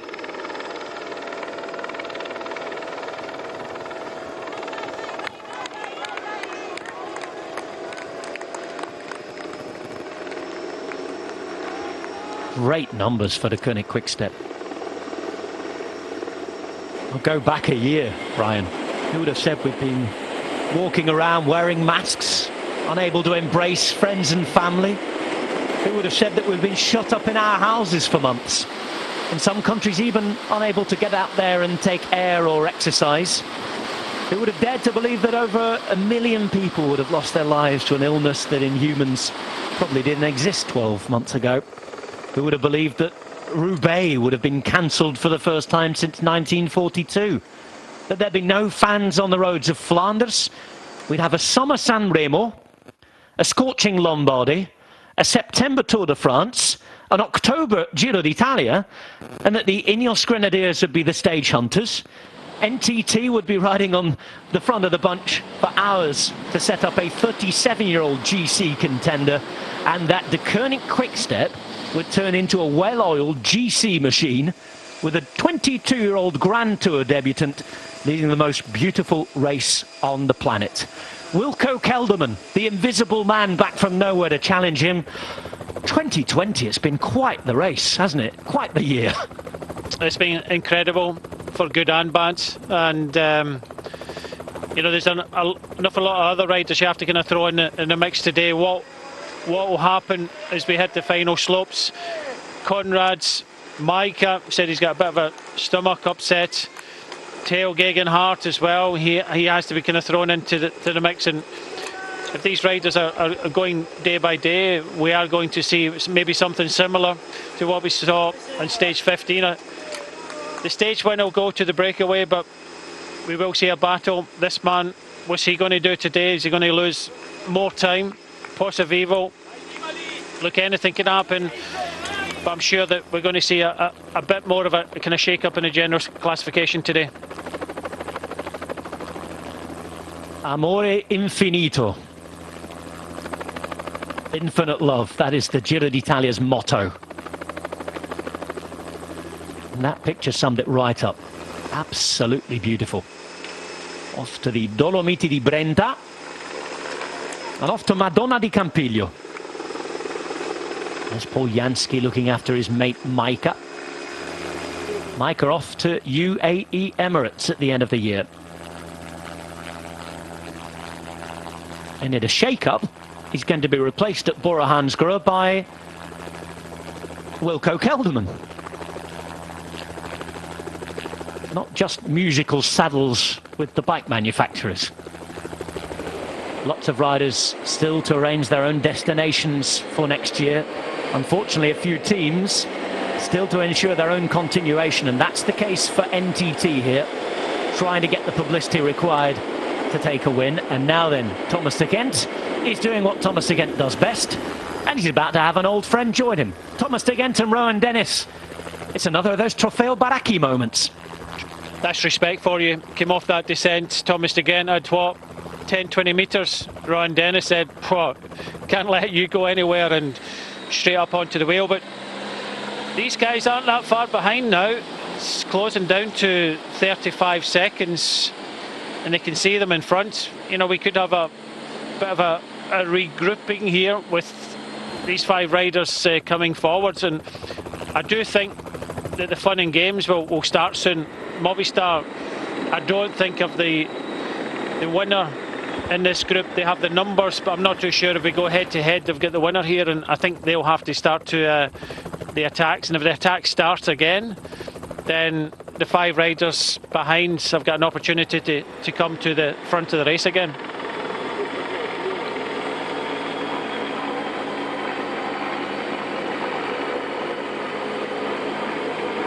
"35 seconds. And a look around from O'Connor. In the meantime, the descent is only about to be taken on now by the Maglia Rosa group. Expect that gap to probably go down a little again, given what's happened with the descent so far, and the fact that it's almost a full squad in blue and white there for the Koenig Quick-Step still. There are 30k's to go.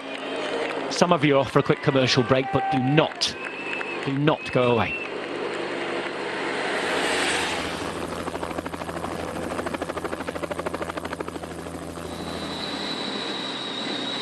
Kylian Franchini has been given a rare moment of freedom. He's the best climber in that Groupama FDJ team. He's the rider who's had some really good under-23 results in the climbs. A lot of the race names that you look out for if you think someone's going to be a good climber. Things like Valle d'Aosta, Savoie. And Franchini, the Swiss, despite being quite a tall, wiry figure, is a decent climber, and his main job at this Giro was actually just to ride on the front and chase breakaways on the days that Arnaud Démare was going for the sprint win. But I'm sure they had an idea that when it came to the mountains, he'd be allowed to go in the breakaway and chase his own objectives. And we know that it's worked out fantastically well for the French team. 4 stage wins for Monsieur Démare. Should we say Roi Démare, King Démare, because nobody's been able to touch him in the sprints.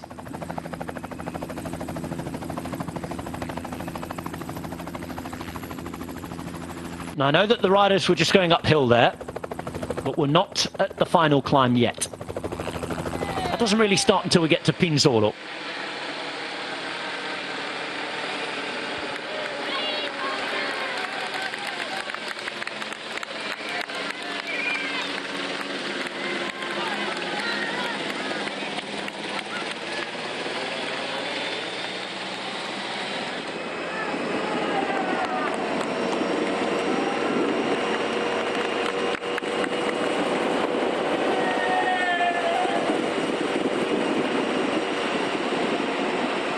Pernsteiner will be feeling good about things. Been a good start to the third week, hasn't it, for Bahrain McLaren? Obviously, we're yet to see what's going to happen once the GC kicks off behind and where Pello Bilbao will end up, how his legs are after he lost time the other day. But just imagine if Bilbao hangs on with whatever group is up there and Pernsteiner gains a lot of time.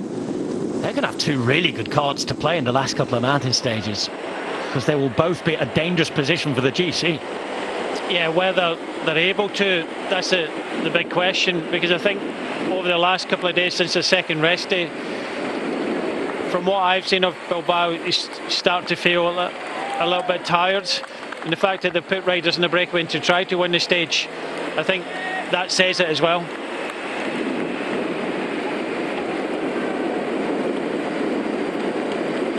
I think he deserves that. Rowan Dennis with a little treat. He's in a group that's almost half a minute ahead of those chasing on, and almost 7.5 minutes ahead of this group here on the road. This is the Maglia Rosa group led by the Koenig Quickstep. There's been a truce all day long. We've seen no action from anybody trying to challenge Joao Almeida or the Belgian team just yet. They're descending from Passo d'Urone. In the meantime, Diego Lissi, I think, is the first rider from the 19-man breakaway to be caught today. He's given up the ghost. There will be other days. He's already taken 2 stage wins at this Giro d'Italia. Luisi, he's in bonus territory now. He's not far from where he took his first ever win, though, up in the northern mountains in, I think it was Merano. I'll double check that. But I remember on the day that he was second across the line, and it was a jury decision that gave him the win from the breakaway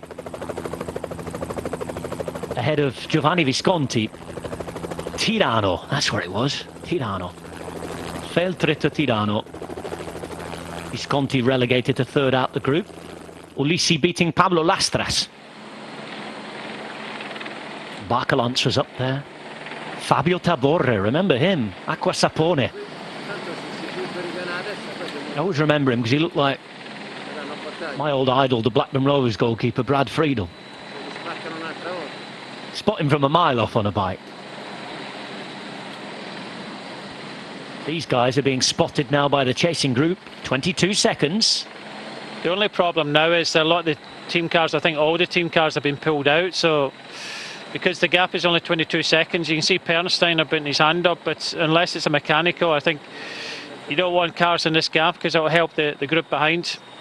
But I do think that this group could be coming up. It's getting a bit cagey in this group of 10 now. Oh, they all want to feed as well before that final climb, don't they? Get themselves prepared, get themselves ready.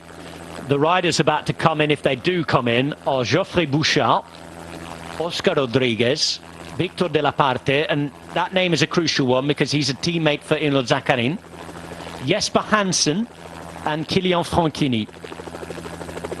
And if that happens, it'll be a 15-man group. We're hearing that Meintjes, Sepulveda and Guerreiro are at over 1.5 minutes further back. Yeah, Thomas again having another dig here. He doesn't want anybody coming up. He wants to be in the front. But the That's the problem for Pernsteiner as well, because he was trying to get some food, wasn't he? He was radioing back to the car, but he's got to close the gap here.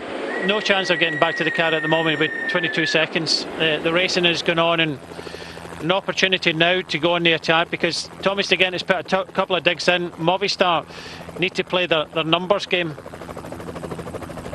Well, we're coming up to the bonus sprint in 9k's time. That's at Caderzone Terme. In fact, there we are. That happens there. Through the valley they continue. They go to Pinzolo, and then there's the climb to Madonna di Campiglio. And this is where we're heading.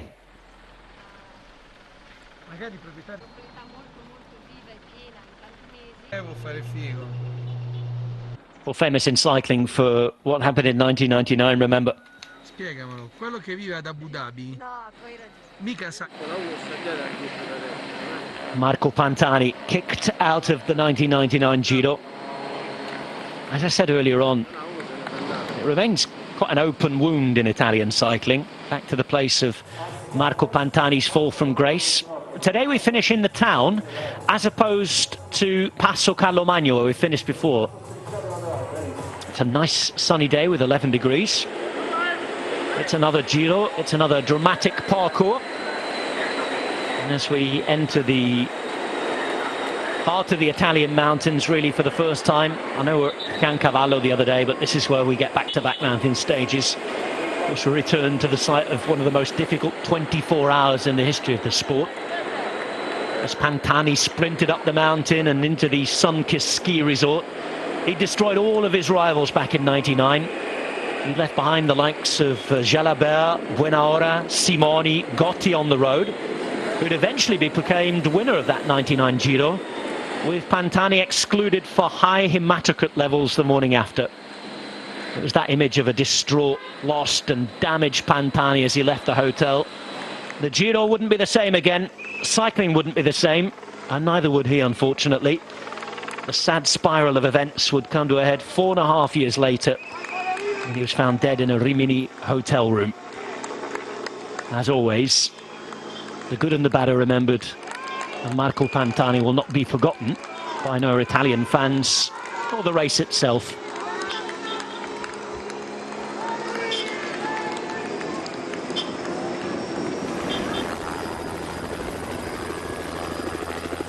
$25Ks to go, and here we go, Brian. Contact. 15 at the head of the race. What happens now?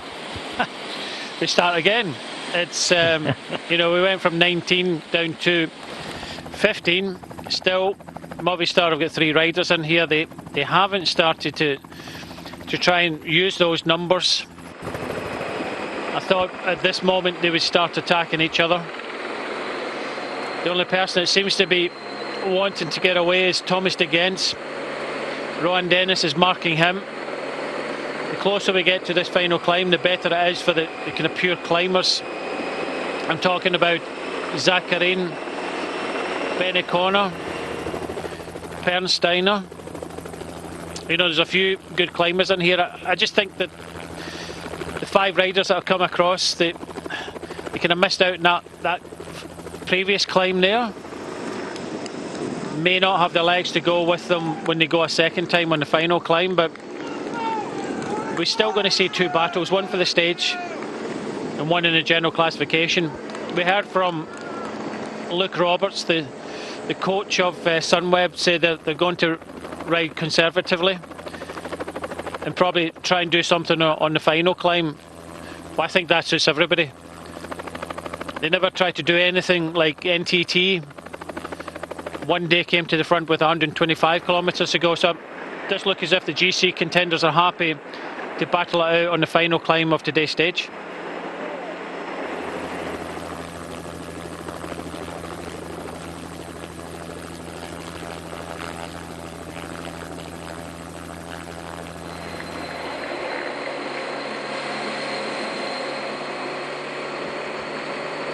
Dario Cataldo for Movistar.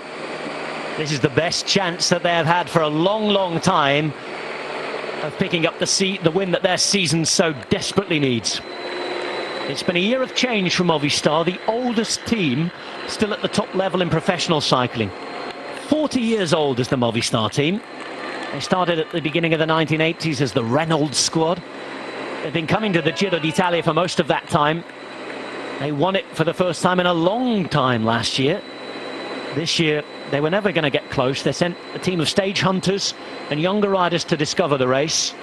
Hasn't gone their way yet, but they're playing the numbers game well. 3 out of the 15 riders at the front are Movistar riders. Or should I say 14?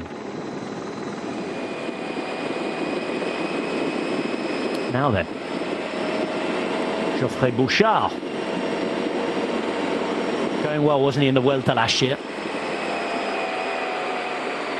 King of the mountains. Like many, it's been a difficult year for him this time. And that reorganisation at the front, allied to that quicker descent behind, has taken the gap down again. Another minute's gone. 6:38. As it stands, they're not going to be a threat from behind of the peloton. But we are going to see a GC battle, and the final climb to Madonna di Campiglio, it's not the hardest of the day.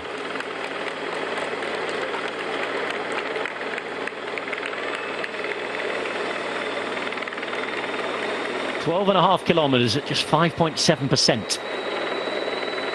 Given what's happened behind, and if there's plenty of locomotives to be put together into that Sunweb train, sort of expecting a rapid ascent. By the looks of it, yeah, there's no real pressure on the front of the peloton, which means that there'll be fresh air. I'm not saying fresh because it's been a hard couple of days. I'm just trying to kind of work out what's going to happen next. Carretero's going just back to the car. I thought I would see some attacks from the likes of Movistar.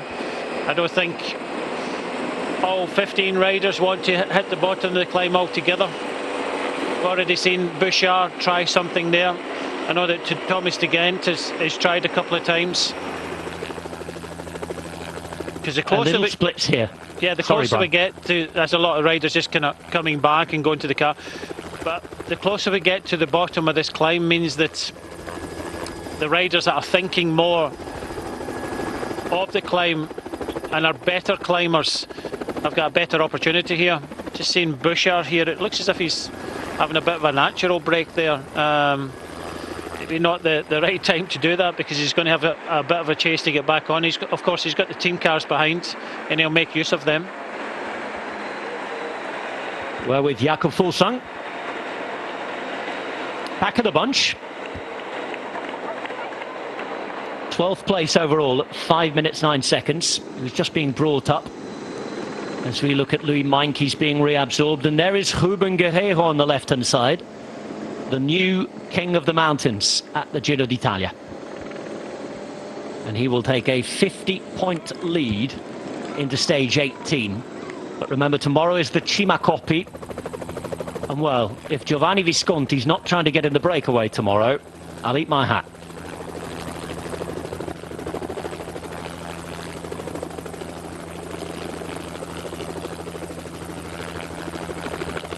.20 Ks remain.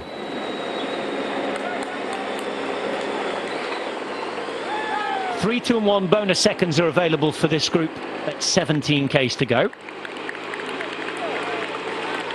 Can only imagine that Hermann Pernsteiner is the only one remotely interested in them. But his main preoccupation comes with winning a stage. Started the day at 9 minutes 53 down, didn't he?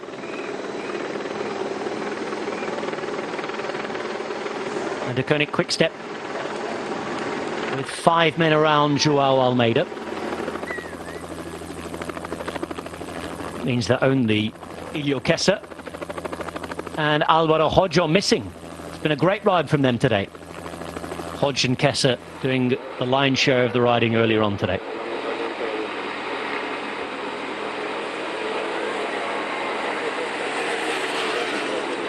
With Carretero coming to the front. Left-hand side, the bearded figure is Cataldo.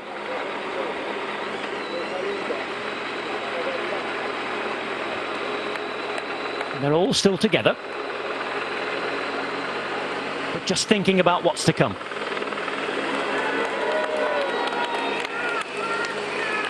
There's de Gent. He's so powerful when he hits the front.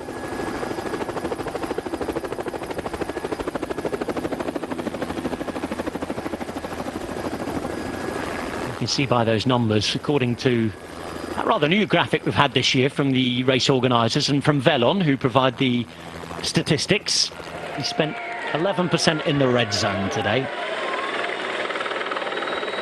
What's left in attack?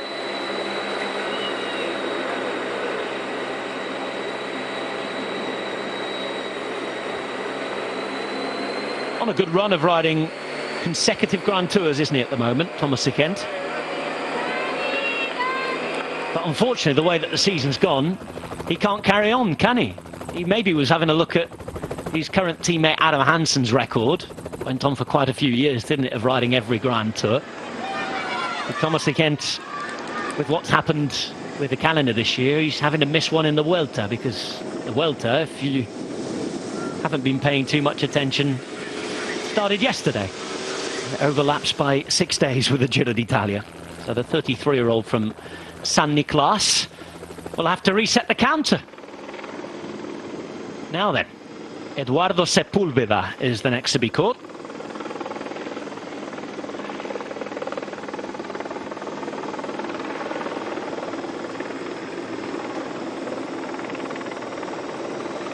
Patagonian rider back into a group at 6 minutes.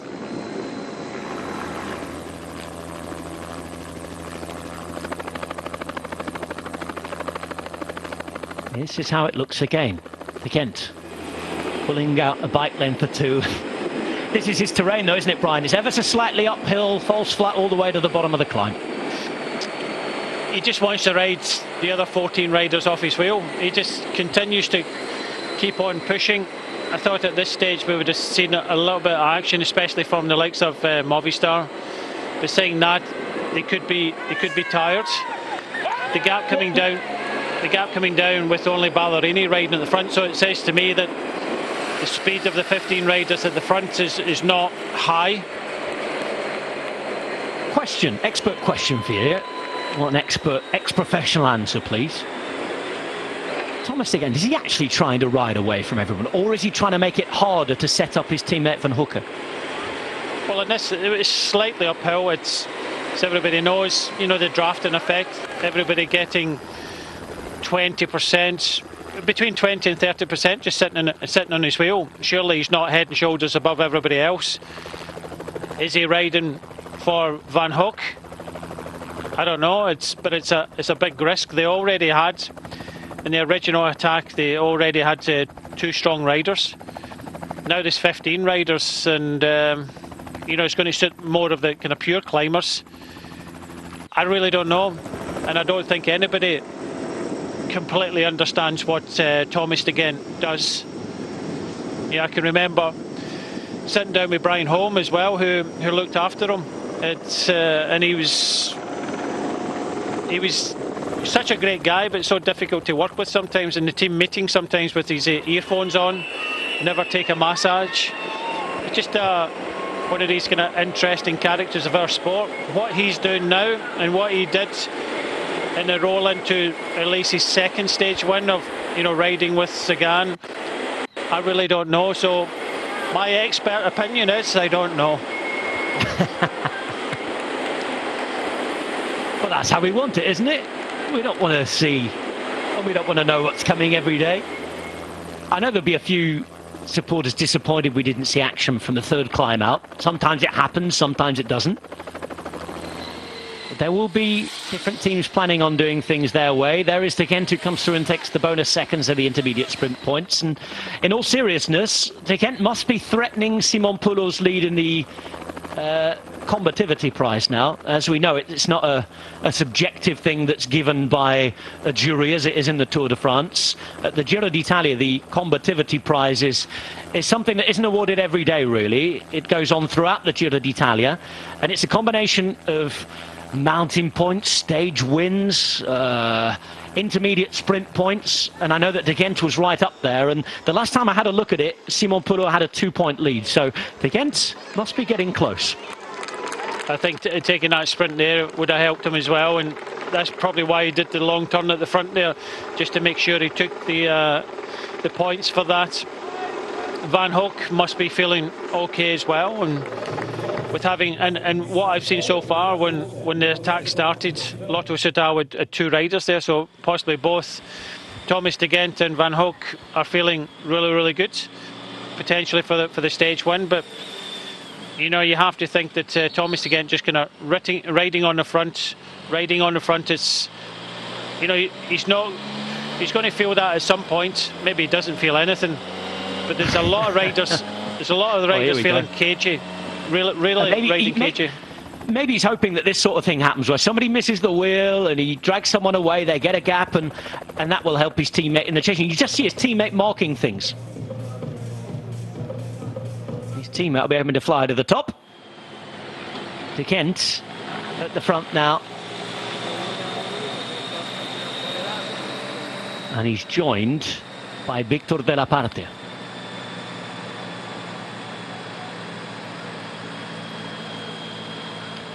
Just over 15 kilometres to go on the 17th stage of the Giro d'Italia. Thomas de Gendt yet again in the breakaway. We began with 19 riders today.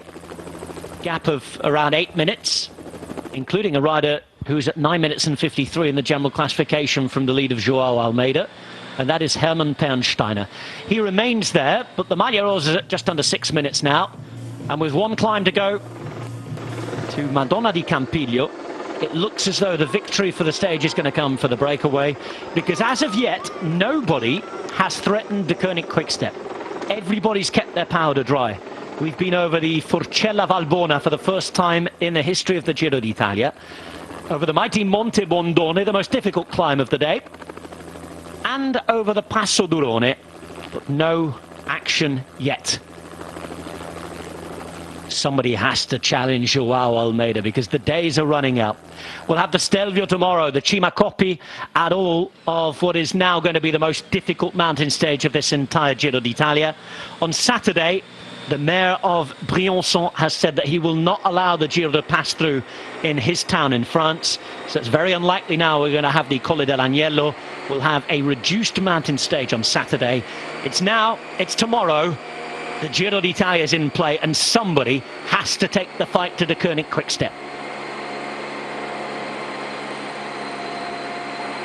And with 15 kilometres left, and the climb about to begin in just under 2K's time, Brian Smith, we're going to have 2 races today. Yep, as expected, and instead of having 19 riders, we get 15 riders battling for the stage. I can only think Thomas de Gendt wants this rolling along just to make sure that the breakaway survives, because the gap is coming down under 6 minutes, and I don't think even if the GC battle happens, well, I know it will happen, it'll bring back the 5 or 6 minutes advantage they've got on this final climb, because a lot of the riders in the breakaway have been riding quite cagily throughout the stage. Was a bit of action over the last kind of 20-30 kilometres. Now we get 15 riders going to battle it out on the final slopes here, potentially for the win. Victor de la Part in the orange, riding here for Zakarin in 3rd place. Pernsteiner is probably the best climber in this group. He's up there in the general classification, but I think he's more interested in the stage win than anything else at the moment. Okay, by the gaps, he should be riding up in into the top 10, which I think Barry and McLaren will take. But I think they'll also take a potential stage win. But it does look as if the favourites for today include Einar Zakarin in the orange, and Pernsteiner for Barry and McLaren. Zakarin, who took a stage win, didn't he, last year? Not for the first time at the Giro d'Italia. 5th place finisher overall previously too. Had to quit the Tour de France through injury, and he started in Italy looking for a first win in his new CCC colours, but he's already getting to last chance because, of course, we unfortunately know what's going to happen to the CCC team next year. The licence has been transferred to the Belgian team Circus Wanty, a team from Wallonia, actually, the French-speaking team. So, as well as the 2 Flemish teams we have, we're going to have a French-speaking Wallon team on the World Tour, 3 Belgian teams on the World Tour. But he's actually leaving the formation, and he's going to a Russian team, is Ilno Zakarin. As we head into Pinzolo, we head there in the knowledge that his contract's safe for the next 2 years. He's going to Gazprom Rosvelo, and the peloton chasing on behind aren't going to threaten, we don't think, Zakarin or the other 14 riders for the stage win. What a ride this is by Ballerini. World Tour stage winner already in the sprint at the Tour of Poland. So close in the Giro d'Italia here, and all the work he's done for Joao Almeida. As I said a little earlier on in that crazy summing up of what's been a very strange year. Not just the real world things, the serious things that have been turned upside down, but the things we enjoy, the sporting things. Koenig Quickstep looking after GC and not having won a stage yet. They're doing a very good job of it. And in 200 metres time, for the final time today, for the 4th time today, they'll begin the last block of climbing. 5,500 meters uphill today, over 203 kilometers on the road, starting in Bassano del Grappa and finishing at Madonna di Campiglio. Off we go. Final climb of the day, and it's one of these 15 riders who's going to take on the stage. Victor de la Parte is pulling things along here, the Basque climber. His teammate sits in third wheel, ready and primed. Cataldo's there with two teammates from Movistar as well. Dennis looking for a stage win. One of the few Ineos Grenadiers who haven't marched on to victory. Konkini represents Groupama FDJ. You have O'Connor, second yesterday, and Gebrek Zabier for NTT, looking to save their team. For Hooker, De Gent, Hansen, Pernsteiner, Rodriguez, Bouchard, and of course Carretero, Villela. What a lineup.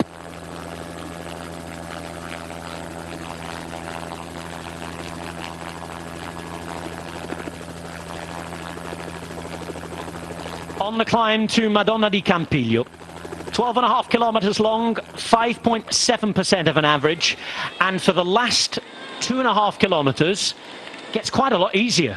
Most of the climbing done in the first 10 Ks. With 2.5 Ks to go, the biggest ramp you're going to get is 3.5%. If you want to distance your rivals, you've got to do it when you can. Maximum gradient of 9% comes after 9 Ks. It's a big ski resort up here. It's one of those roads that takes the big buses and the shed loads of tourists up there. And it's for the third time in the Giro d'Italia used in the most beautiful race in the world. And I think we're about to lose our first rider. One of the Movistar men going backwards. I can guess that it's going to be either Cataldo or Villela. Cataldo, I think, was doing the work, and here he is. In fact, it's Carretero. He went off before. It's Cataldo was the rider drifting back, so all of a sudden we hit the lower slopes. Carretero dropped even before we hit the bottom of the climb, and then Cataldo was getting dropped. But yeah, all going wrong, because we've already seen that Villela was in trouble earlier on, so having 4 riders in the original breakaway. He was the man who had to make that effort, I would assume, without having a good close look at the riders. That would have been Villela, but Cataldo's gone. Villela, the only man left in the bunch, and Carretero, who I assume that they'd been riding for, really, off early doors. Not the good news for Movistar, and pressure on Davide Villela. Here is De Gent, and Dennis is on his wheel, the two most powerful in the group. Hansen's distanced as well, as is Bouchard, and this is the man we expected to be distanced, really, in De La Parte, who'd done a lot of work for Zakharin. Yeah, he kind of set it up right at the bottom, doing a long turn for Zakharin, but yeah, we got a smaller group now. Thomas De Gent still interested in keeping the tempo high. Dennis sitting in second place, O'Connor, Gebrek Zabier, Franchini, and also I think it's Rodriguez at the back there. They were in the small 5-man group it came across, so they're kind of hanging in the back of this group. Here is Jesper Hansen. I think we talked about him earlier in the Giro d'Italia, didn't we? He was a big domestic for Alberto Contador for a while. An important man, as Contador was in the pink jersey, remember, here at Madonna di Campiglio at the Giro d'Italia. Now then, time for action. Battle stations. Here comes Sunweb on the left-hand side, right as we look at it now. But this time we've got the addition of a new train. Look through the centre, and Filippo Ganna is getting ready to position his men. And the man they are riding for is 1 second off the podium. Theo Gegenhardt, as another man peels off. It's Sunweb, Ineos Grenadiers, the Koenig Quick-Step the leaders, and Bahrain McLaren, the main men at the front. They're about to begin the climb. Let the battle commence. We'll remind you that it's a 17-second lead. Now, after those 2 extra seconds yesterday, Joao Almeida, 22 years of age, 14 days in the Maglia Rosa, looking to make it 15. Wilco Kelderman, second place for Team Sunweb at 17 seconds. His teammate Jai Hindley, is he going to have to throw away chances today? We will see. He's in third at 2:58. He's wearing the white Best Young Riders jersey today, looking after it for the Portuguese Almeida. And in fourth place, the Ineos Grenadiers now have Theo Gegenhardt, mountain stage winner the other day. That was at Piancavallo. He is at 2:59 from the lead, 1 second from the podium. In fifth place, Pello Bilbao at 3:12. That's why Bahrain McLaren are there in their orange jerseys. But don't forget about the likes of Vincenzo Nibali. Never count him out at 3 minutes 31, especially with the Stelvio to come tomorrow. At the front of the race, the battle rages on. And Thomas again looks like he's just losing a bit of ground. Oh, well. And Villela out the back. Movistar, they might have numbers, but they're not going to win the stage. What on earth's happened there, Brian? I don't know. You put 4 riders in the breakaway of 19, and then you get 3 and 10, and unfortunately it just hasn't worked out. I think it was Carretero, the rider they were probably hoping to get something from, but unfortunately, such is life. If you don't have the legs, you can put as many numbers towards the front, you cannot deliver. And the wait goes on all the way from the 1st of February 2020. Surely, even if they don't get something here, with their A-team in the Vuelta, they have to do something there. We know that Enric Mas has started well, and there's their green bullet, Alejandro Valverde. Well, that doesn't work so well anymore, does it, now they've changed to blue? And play on words with his name. Now keep your eye on Pernsteiner at the back here. Franchini is staying in touch. Just look out for Lotto Soudal on the way they're riding this. NTT seem to be playing a fairly good game. Not really showing too many cards, and they've got those 2 riders. What's left for O'Connor after yesterday? And how fresh is Emmanuel Gebre-Xavier feeling? Lower slopes behind. 5:31 the gap, but I don't think we can concern ourselves too much with that for the moment. These are the vital stats of the climb they're on, as Thomas de Gent makes a move. He's being chased by O'Connor. Dennis knows he has to make it as well. And I think we've seen this before, haven't we? Wherever Thomas de Gent goes, Dennis is going to try and follow. And NTT, you talked about the numbers, Brian. Every move that goes, they've got to get 1 man in it, surely. Yeah, I think it's a case of if you get the legs, you can follow. And Ben O'Connor already showed yesterday he's got some good legs, and you know, why not try again? And he's in the break first and foremost. And Thomas de Gent, just he always does this. He always puts in a big effort after effort, and I don't think anybody knows how hard it is to try and follow Thomas de Gent. But yeah, stop starts racing for the time being. Pernstein on the left-hand side, Zakarin, Gebre-Xavier is still there. Rowan Dennis riding and climbing well, but I still think that Ben O'Connor could do another good result today.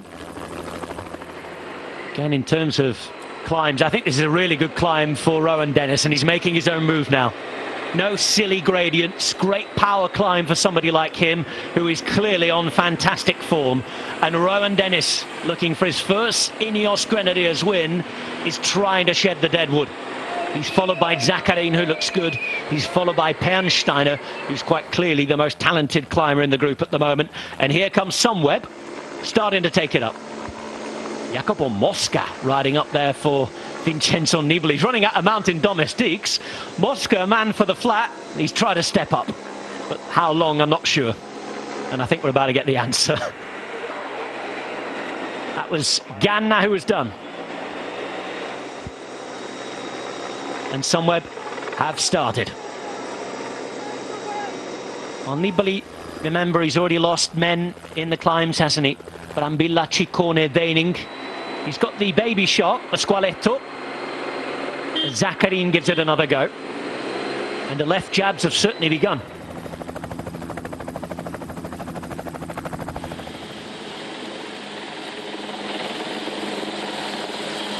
Oscar Rodriguez. And Lotto Soudal are in trouble, because Harm Verhoeven is out And Ben O'Connor's going again. What form he had yesterday. Now then, is there a gap? Oh, for now there is. For now there is. And Ben O'Connor is opening up the first serious gap on the way to Madonna di Campiglio. Yesterday in second place. Fantastic form. And we talked about them staying up in Subiaco. They'll be dancing in the streets there tonight if he can pull this one off. Well, if you fail once, you have to keep on trying, and that's what Ben O'Connor is trying to do. Good confidence from yesterday, disappointed at the end, and you know, trying to deliver this year's first stage for NTT, and it would be a brilliant stage win for the young Australian. Well, he could give future life to the team, all the PR they need from a victory.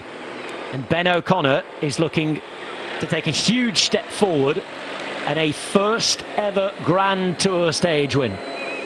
He's looking brilliant there.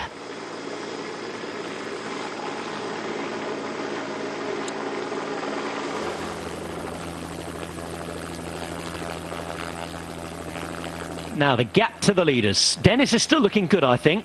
Zakarin seems to be getting better by the day.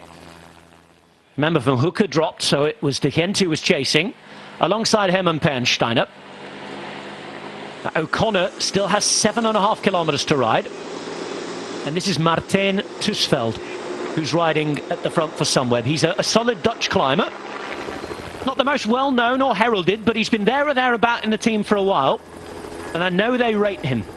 He did a good job the other day before Christopher Hamilton really put the hammer down.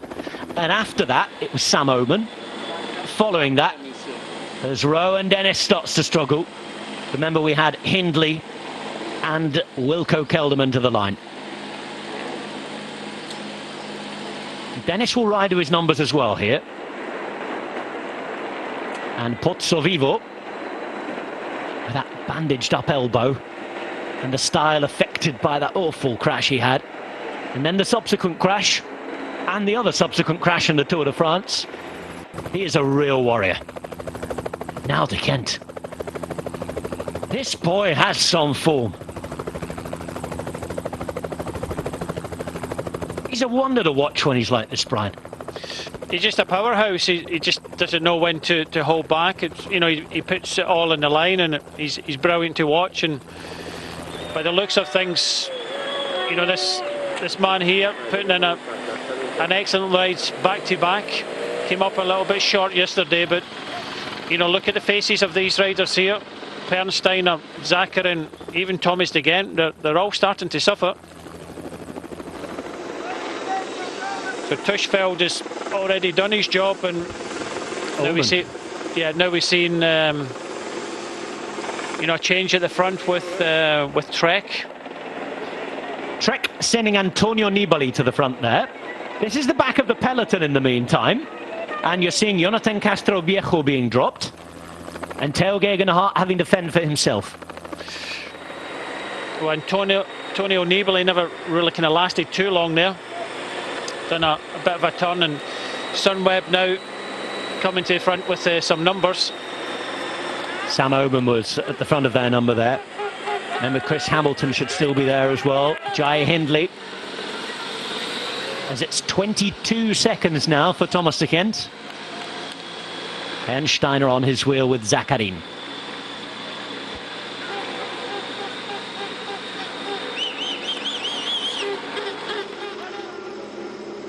This is Carretero being taken by Oomen, Hindley, Kelderman. So there is no Hamilton. The Malheiros after that. He still has Masnada and he still has Knox. And afterwards, Vincenzo Nibali with just one man alongside him. No look there, but hazarding a guess, could be Conchi or Bernal. Pozzovivo still behind. Unless, of course, it was Antonio Nibali who might have been pulled from the front by his brother. We shall see. We saw him briefly moving back, didn't we? Antonio Nibali, the baby shark. Lo squaletto. As we've seen in the last couple of years, doesn't quite have the sharp teeth of his big brother. So Ben O'Connor, how does he manage this? Because this isn't like yesterday where we have all sorts of different terrain and steep gradients. I imagine, Brian, as Pernsteiner now makes a move, that this is one to just keep driving on that power on. That's all he has to do.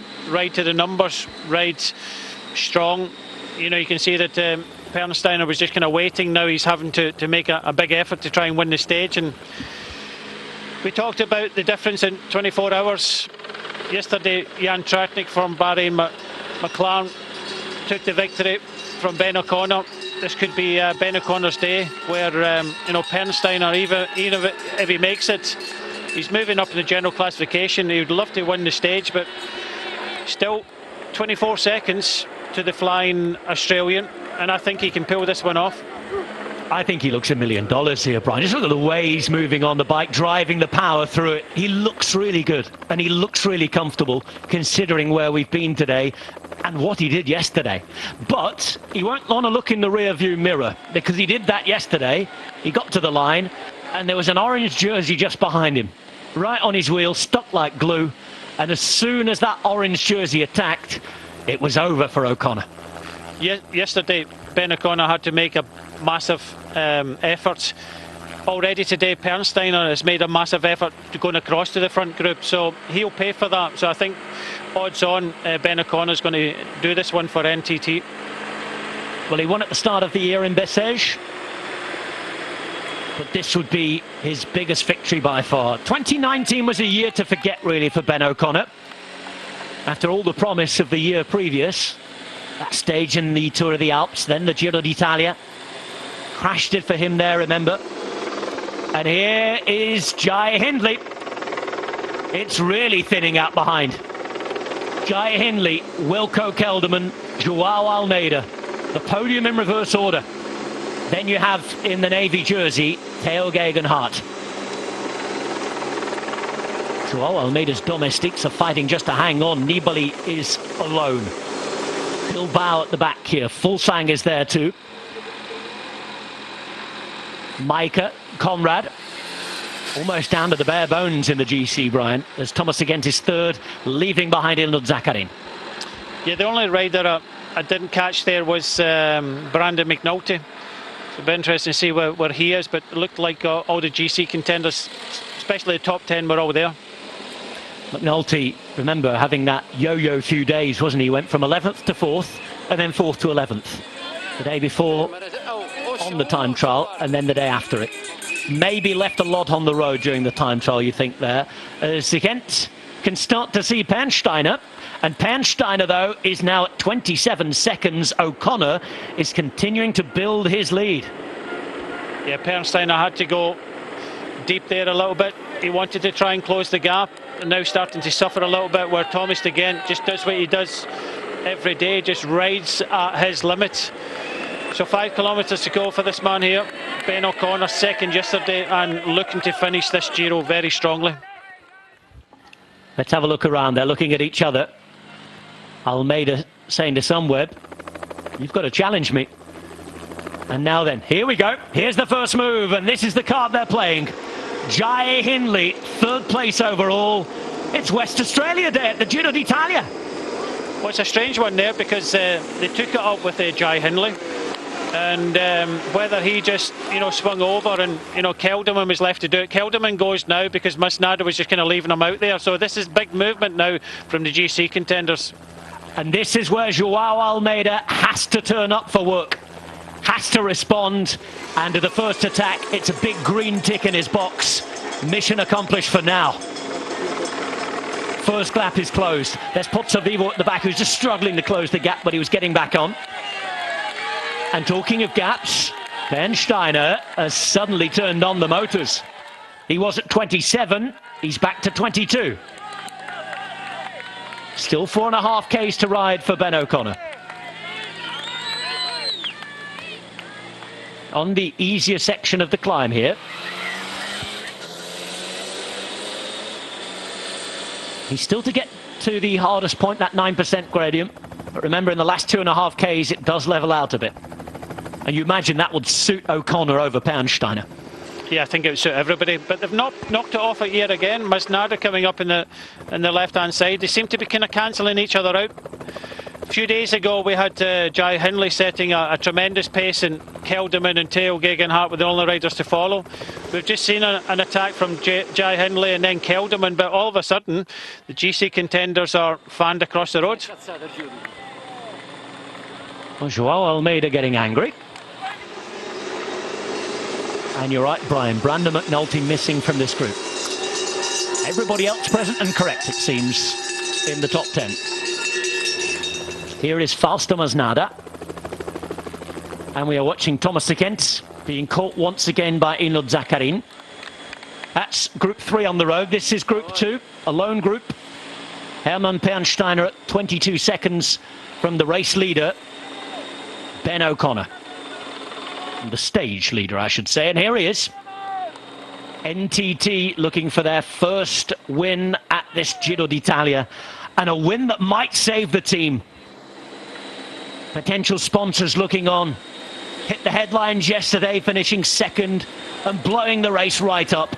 Today they could be popping champagne corks at the top in the ski resort at Madonna di Campiglio. Masnada. What a signing he's been for the Koenig Quickstep.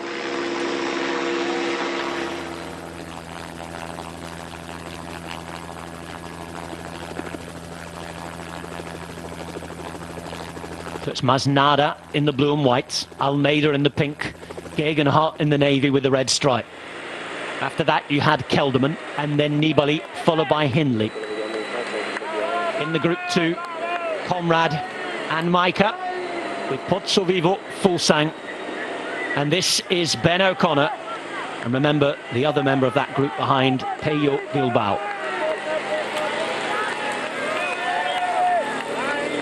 They're at 5 minutes from Ben O'Connor. He's in the big ring here, outside chain ring, so he's obviously got the strength. 24 seconds now. Well, once he gets past this last little bit of nasty gradient, you can see 53.21 he's pedaling the ratio right now. Once he gets past here, Brian, the last 2.5 kilometres average 2.8%. If the gap's made, he's the man with the power over Pernsteiner. It's job done almost, isn't it? Yeah, looking like it. You know, Pernsteiner already having to make a big effort today with a bridge across with Thomas de Gent. On paper, probably one of the strongest climbers, but just starting to struggle a little bit now. He's just thinking of trying to maintain this pace. He looks more laboured than Ben O'Connor. Ben O'Connor looking a little bit more fluid. Well, O'Connor did have the legs yesterday. We saw that, the way he closed the gap to Pernsteiner's teammate Tratnik. Tactically, I think he was outdone in the last couple of Ks.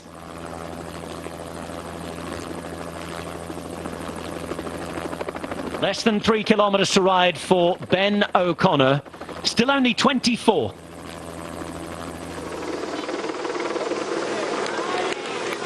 Three career wins on his way to number 4. Which will be, without doubt, the biggest, most seismic of his career so far. Second yesterday, 2.5 Ks to hang on with a 24-second gap over Pernsteiner. 5 minutes down the mountain, this is the fight for pink. And we're not seeing too many blows landed yet. But the thing is, they have to come over the next couple of kilometres, as you say. If they don't come over the next couple of kilometres, when we get into the final couple of kilometres where it does ease off a little bit in the gradient, you would think that Almeida looks fine, and another day in pink. Number 15.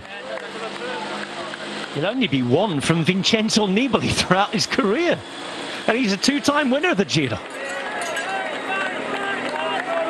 Of course, it counts when you get to Milan. Nibali will know that. The rest of the chasing group will know that, but is there anything left? Hindley's the man with his jersey open behind in the white jersey. Now, if Kelderman is feeling really good here, Jai Hindley would be up either attacking or lifting the pace.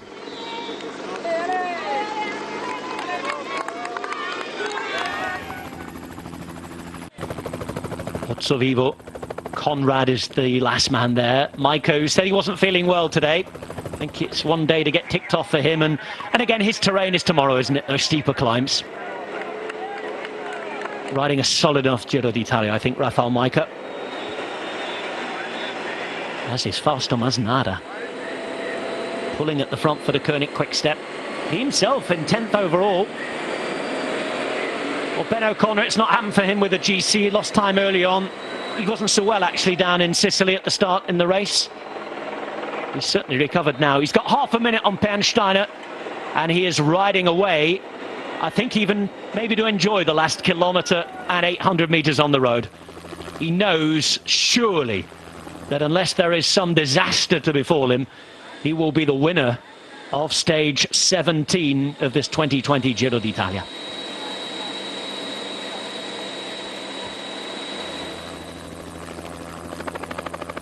Messages flood in from those of you staying up into the evening watching in Australia. It's WA's big man at the front, Ben O'Connor. An NTT. He'll be getting some good vibes in the earpiece, will Pozzovivo. Looks as though they're going to take a stage in the race. It's been a while since they took a stage in the Giro d'Italia to memory. Fighting for their future. Is Ben O'Connor about to give them a lifeline?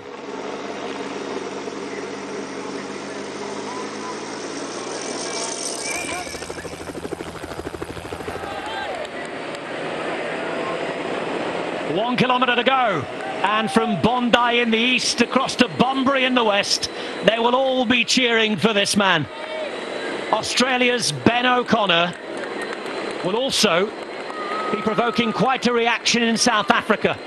NTT desperate to continue, searching for PR, and they're going to get the very best of it right here, because Ben O'Connor is going to be the latest of the legion of young riders making a name in 2020. Yesterday went out and fought up against a rider from Bahrain McLaren. He was done like a kipper in the last couple of kilometres tactically, but today he's gone out there once more. He's fought yet again, and from a break of 19, O'Connor, classy and very, very strong to the line. The finish in Madonna di Campiglio awaits Marco Pantani, Mikel Landa, Ben O'Connor. And from a breakaway, NTT looking for salvation. If at first you don't succeed, try again. Second 24 hours ago, on top of the world today, and on top of Madonna di Campiglio, Ben O'Connor is the winner of stage 17 of the Giro d'Italia from the breakaway.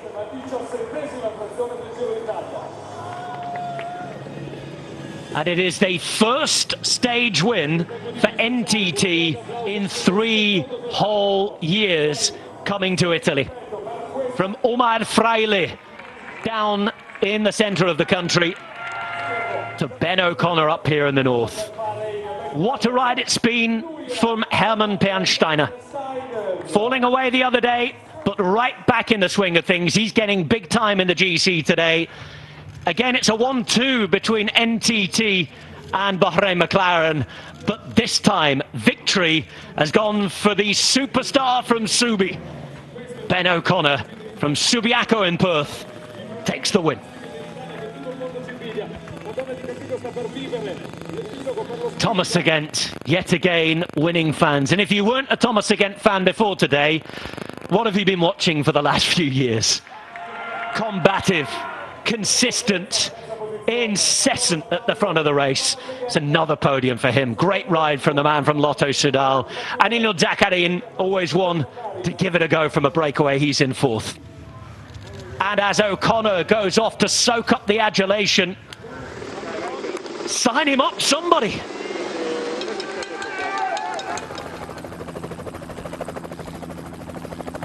And now the attention turns to his teammate Pozzovivo and the rest in the fight for the GC. Approaching the final kilometres.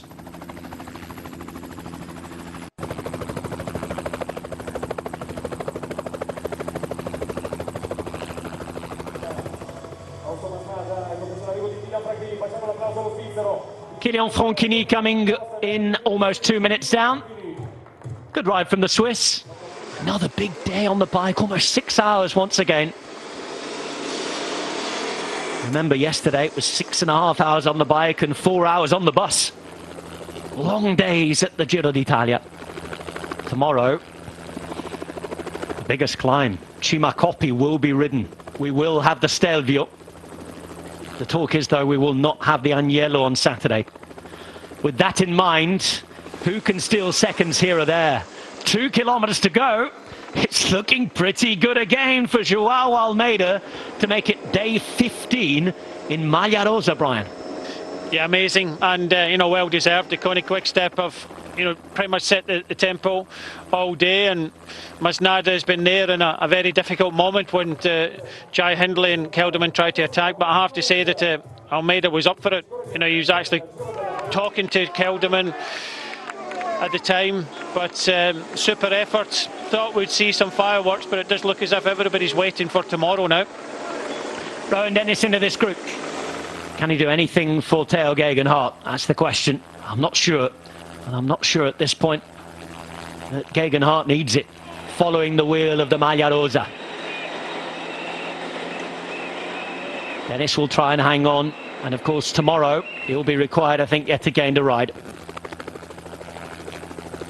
Went in search of a stage here. Movi started, didn't they? Oh, 4 riders in the break.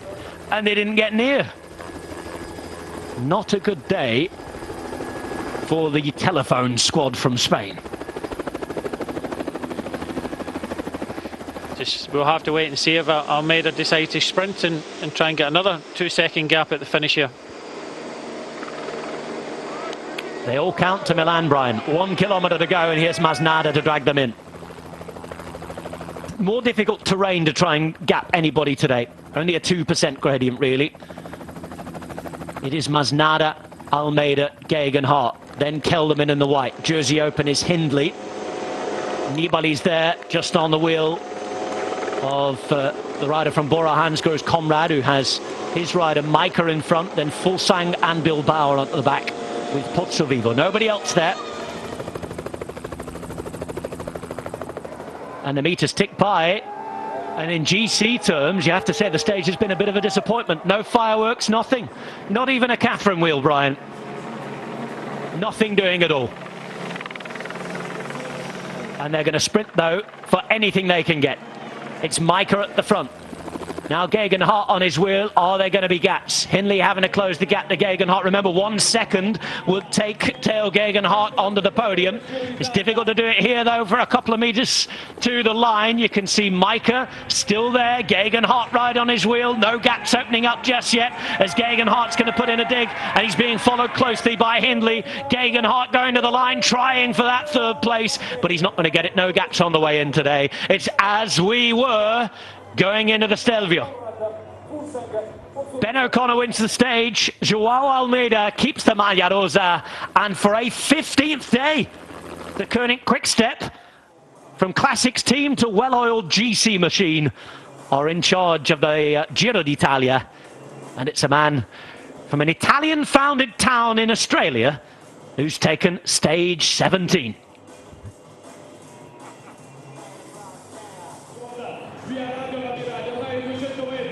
Brilliant Ben O'Connor. Is it enough to save NTT? We don't know. My oh my, it should be enough to save his own career. This is a talented rider, and he's shown it on the slopes of some of the most mighty mountains in Italy.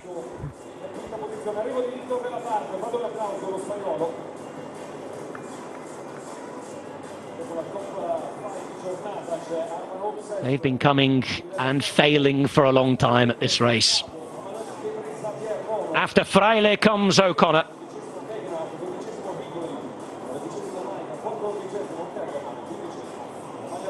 And he would have enjoyed that.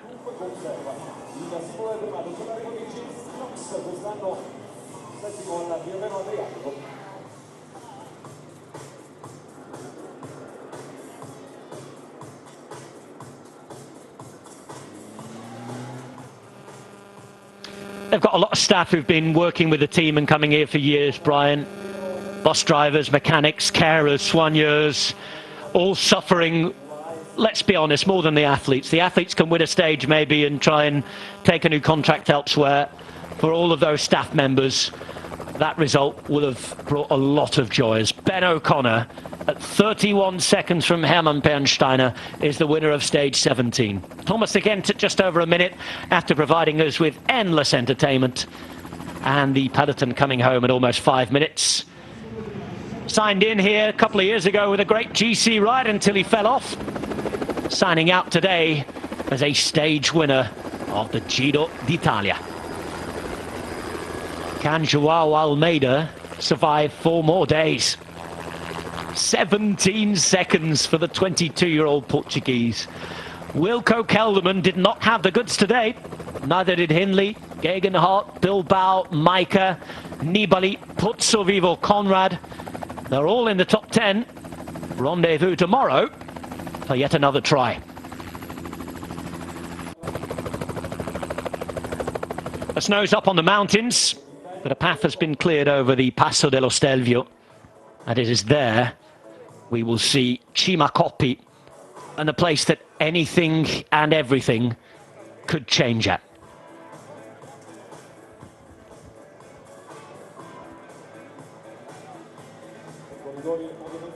And we had Aussie, Aussie, Aussie, and Viva Portugal at the top of the same mountain.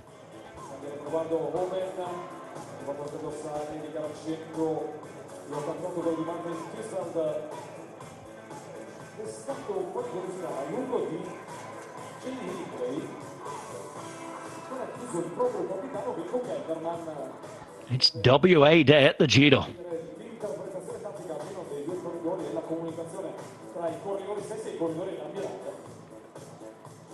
And I think a nice moment that he could actually enjoy it and believe it. No, it was nice to see him getting the win. I've still got a lot of friends on the team, you know, riders that I brought to the, you know, not just riders, but staff members I brought to the team. It was nice to see him hugging one of those staff members, the Croatian Daniel Bassano, and he's been with the team since, you know, I was there in 2014, and yeah, it's sad if this team was to disappear, especially for me personally, because I feel a little bit part of it and a lot of friends still there. But that was a huge win, not only for the team, but also for the for Ben O'Connor himself. I still think he should be signed up for a team somewhere if this team doesn't stay. But yeah, it was a good performance. I think he rode it absolutely perfectly. Big efforts he made yesterday, he paid for in the end, but I think the tactics of NTT, they got it spot on. 2 riders in the breakaway, 2 riders in the 6, 2 riders in the 10, still 2 riders there when he came onto the climb with 15. And Ben O'Connor just played the patient game instead of chasing it like he did yesterday. Played it patiently and delivered a huge win, and you can see the emotion. You can see the emotion of the Swan. You're the helper at the end as well. It means so much, and that was the same staff member. It was there in 2015 to greet Steve Cummings when he won the first stage for the team in the Tour de France, and he's still there. So I'm just hoping that if the team doesn't continue, that you know, all the staff members will get a place somewhere else.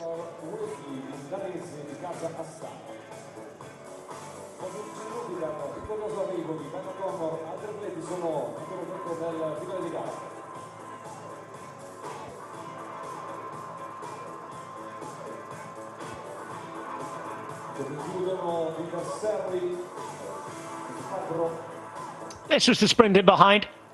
Gegenhardt doing his best to just try and gap Hindley there. 1 second was all he needed.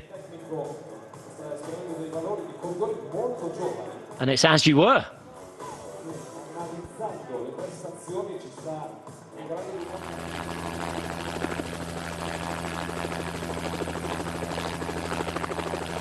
So we'll go to Laghi di Cancano tomorrow. It's had a stage finish on the Giro Rosa before, never in the Giro d'Italia. Do you realize you just won your first Grand Tour stage? Yeah, yesterday was so close, and to pull it off today in the mountains that I dream of, it's yeah, maybe it hasn't sunk in yet, but when I crossed the line I was full gas crying, so it means a lot. 8.5 kilometers to go. Was that a plan to attack there? No, but I could see everyone was really struggling at the time. There was no real pace between the guys and everyone was kind of looking at each other, and I felt good again, so I thought, why not? If someone joins me, then we swap, and then I would try and go again, but the aim was just to win today, and I just can't believe I've done it. At some stage, have you decided that your team was going for stage wins instead of just looking after Pozzo Vivo? Yeah, I mean, yesterday wasn't the plan to be in a break at all, but when there's 30 guys, you have to be there.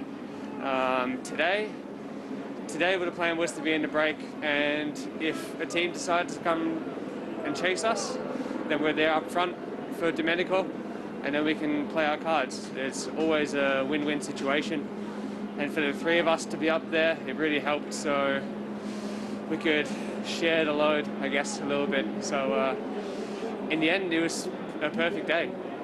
Well done, mate. Thanks, man.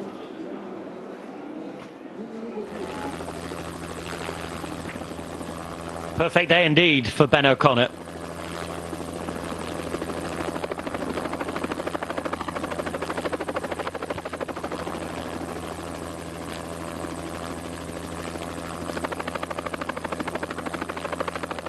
Huge ski resort in winter, Madonna di Campiglio. The season about to start. Unfortunately, I think it'll be a rather quiet one in terms of international tourism. I'm sure there'll be plenty of Italians doing their best to try and escape the current situation at the weekends, however.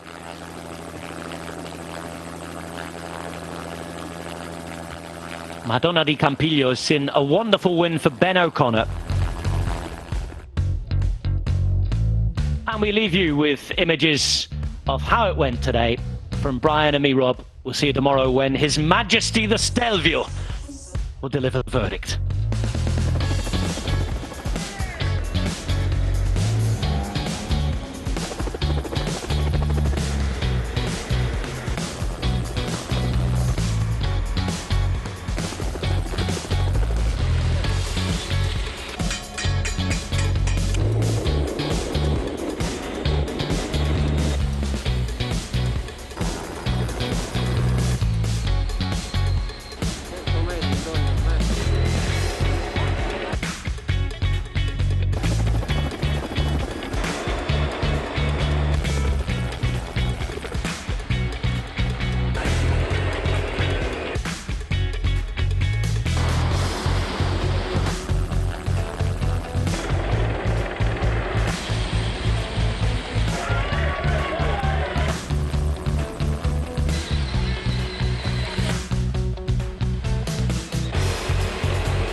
l'assegnazione ufficiale di questa 17ª frazione del Giro d'Italia, un giro che ha entusiasmato sia dai primissimi metri quest'anno, sia dalla prima frazione in assoluto, quella in terra siciliana. 4 sono state le tappe isolane. La prima vittoria di Filippo Ganna, una media incredibile, ad oltre 48 ore. La cronometro di apertura da Ore alla Palermo.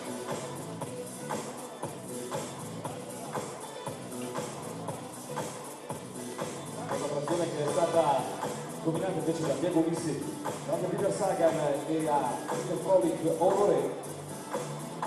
Terza, prima linea di salita sull'Etna, che vedete appassionati con la vittoria di Madonna.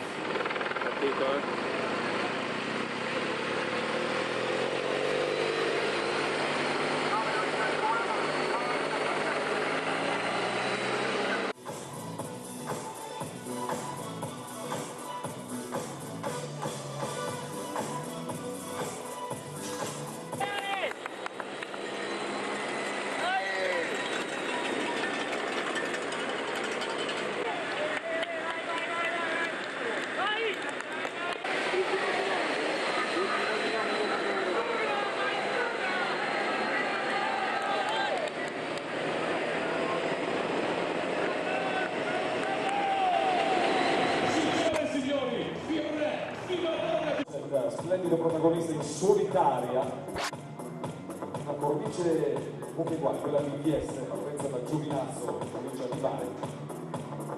A caso la vittoria ha registrato il nome di Ruben Guerrero della IEF.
one more day in the pink. Yeah, today was hard, a lot of climbing. I had a perfect team with me. I'm really happy for them, really thankful, and yeah, we keep another day in pink. And how did your mental game go with Sunweb when they started to attack you? Yeah, today they tried Chapeo. My feeling was good. I was feeling good today again. You know, tomorrow is another day. I can have a bad day and lose everything just like that. And yeah, I'll join for sure this night in this jersey. Tomorrow's Stelvio, but you are looking better and better. Thank you. Thank you. Signore e signori, è ora il momento della cerimonia di premiazione della 17ª tappa del Giro d'Italia, la Bassano del Grappa, Madonna di Campiglio di 230 km.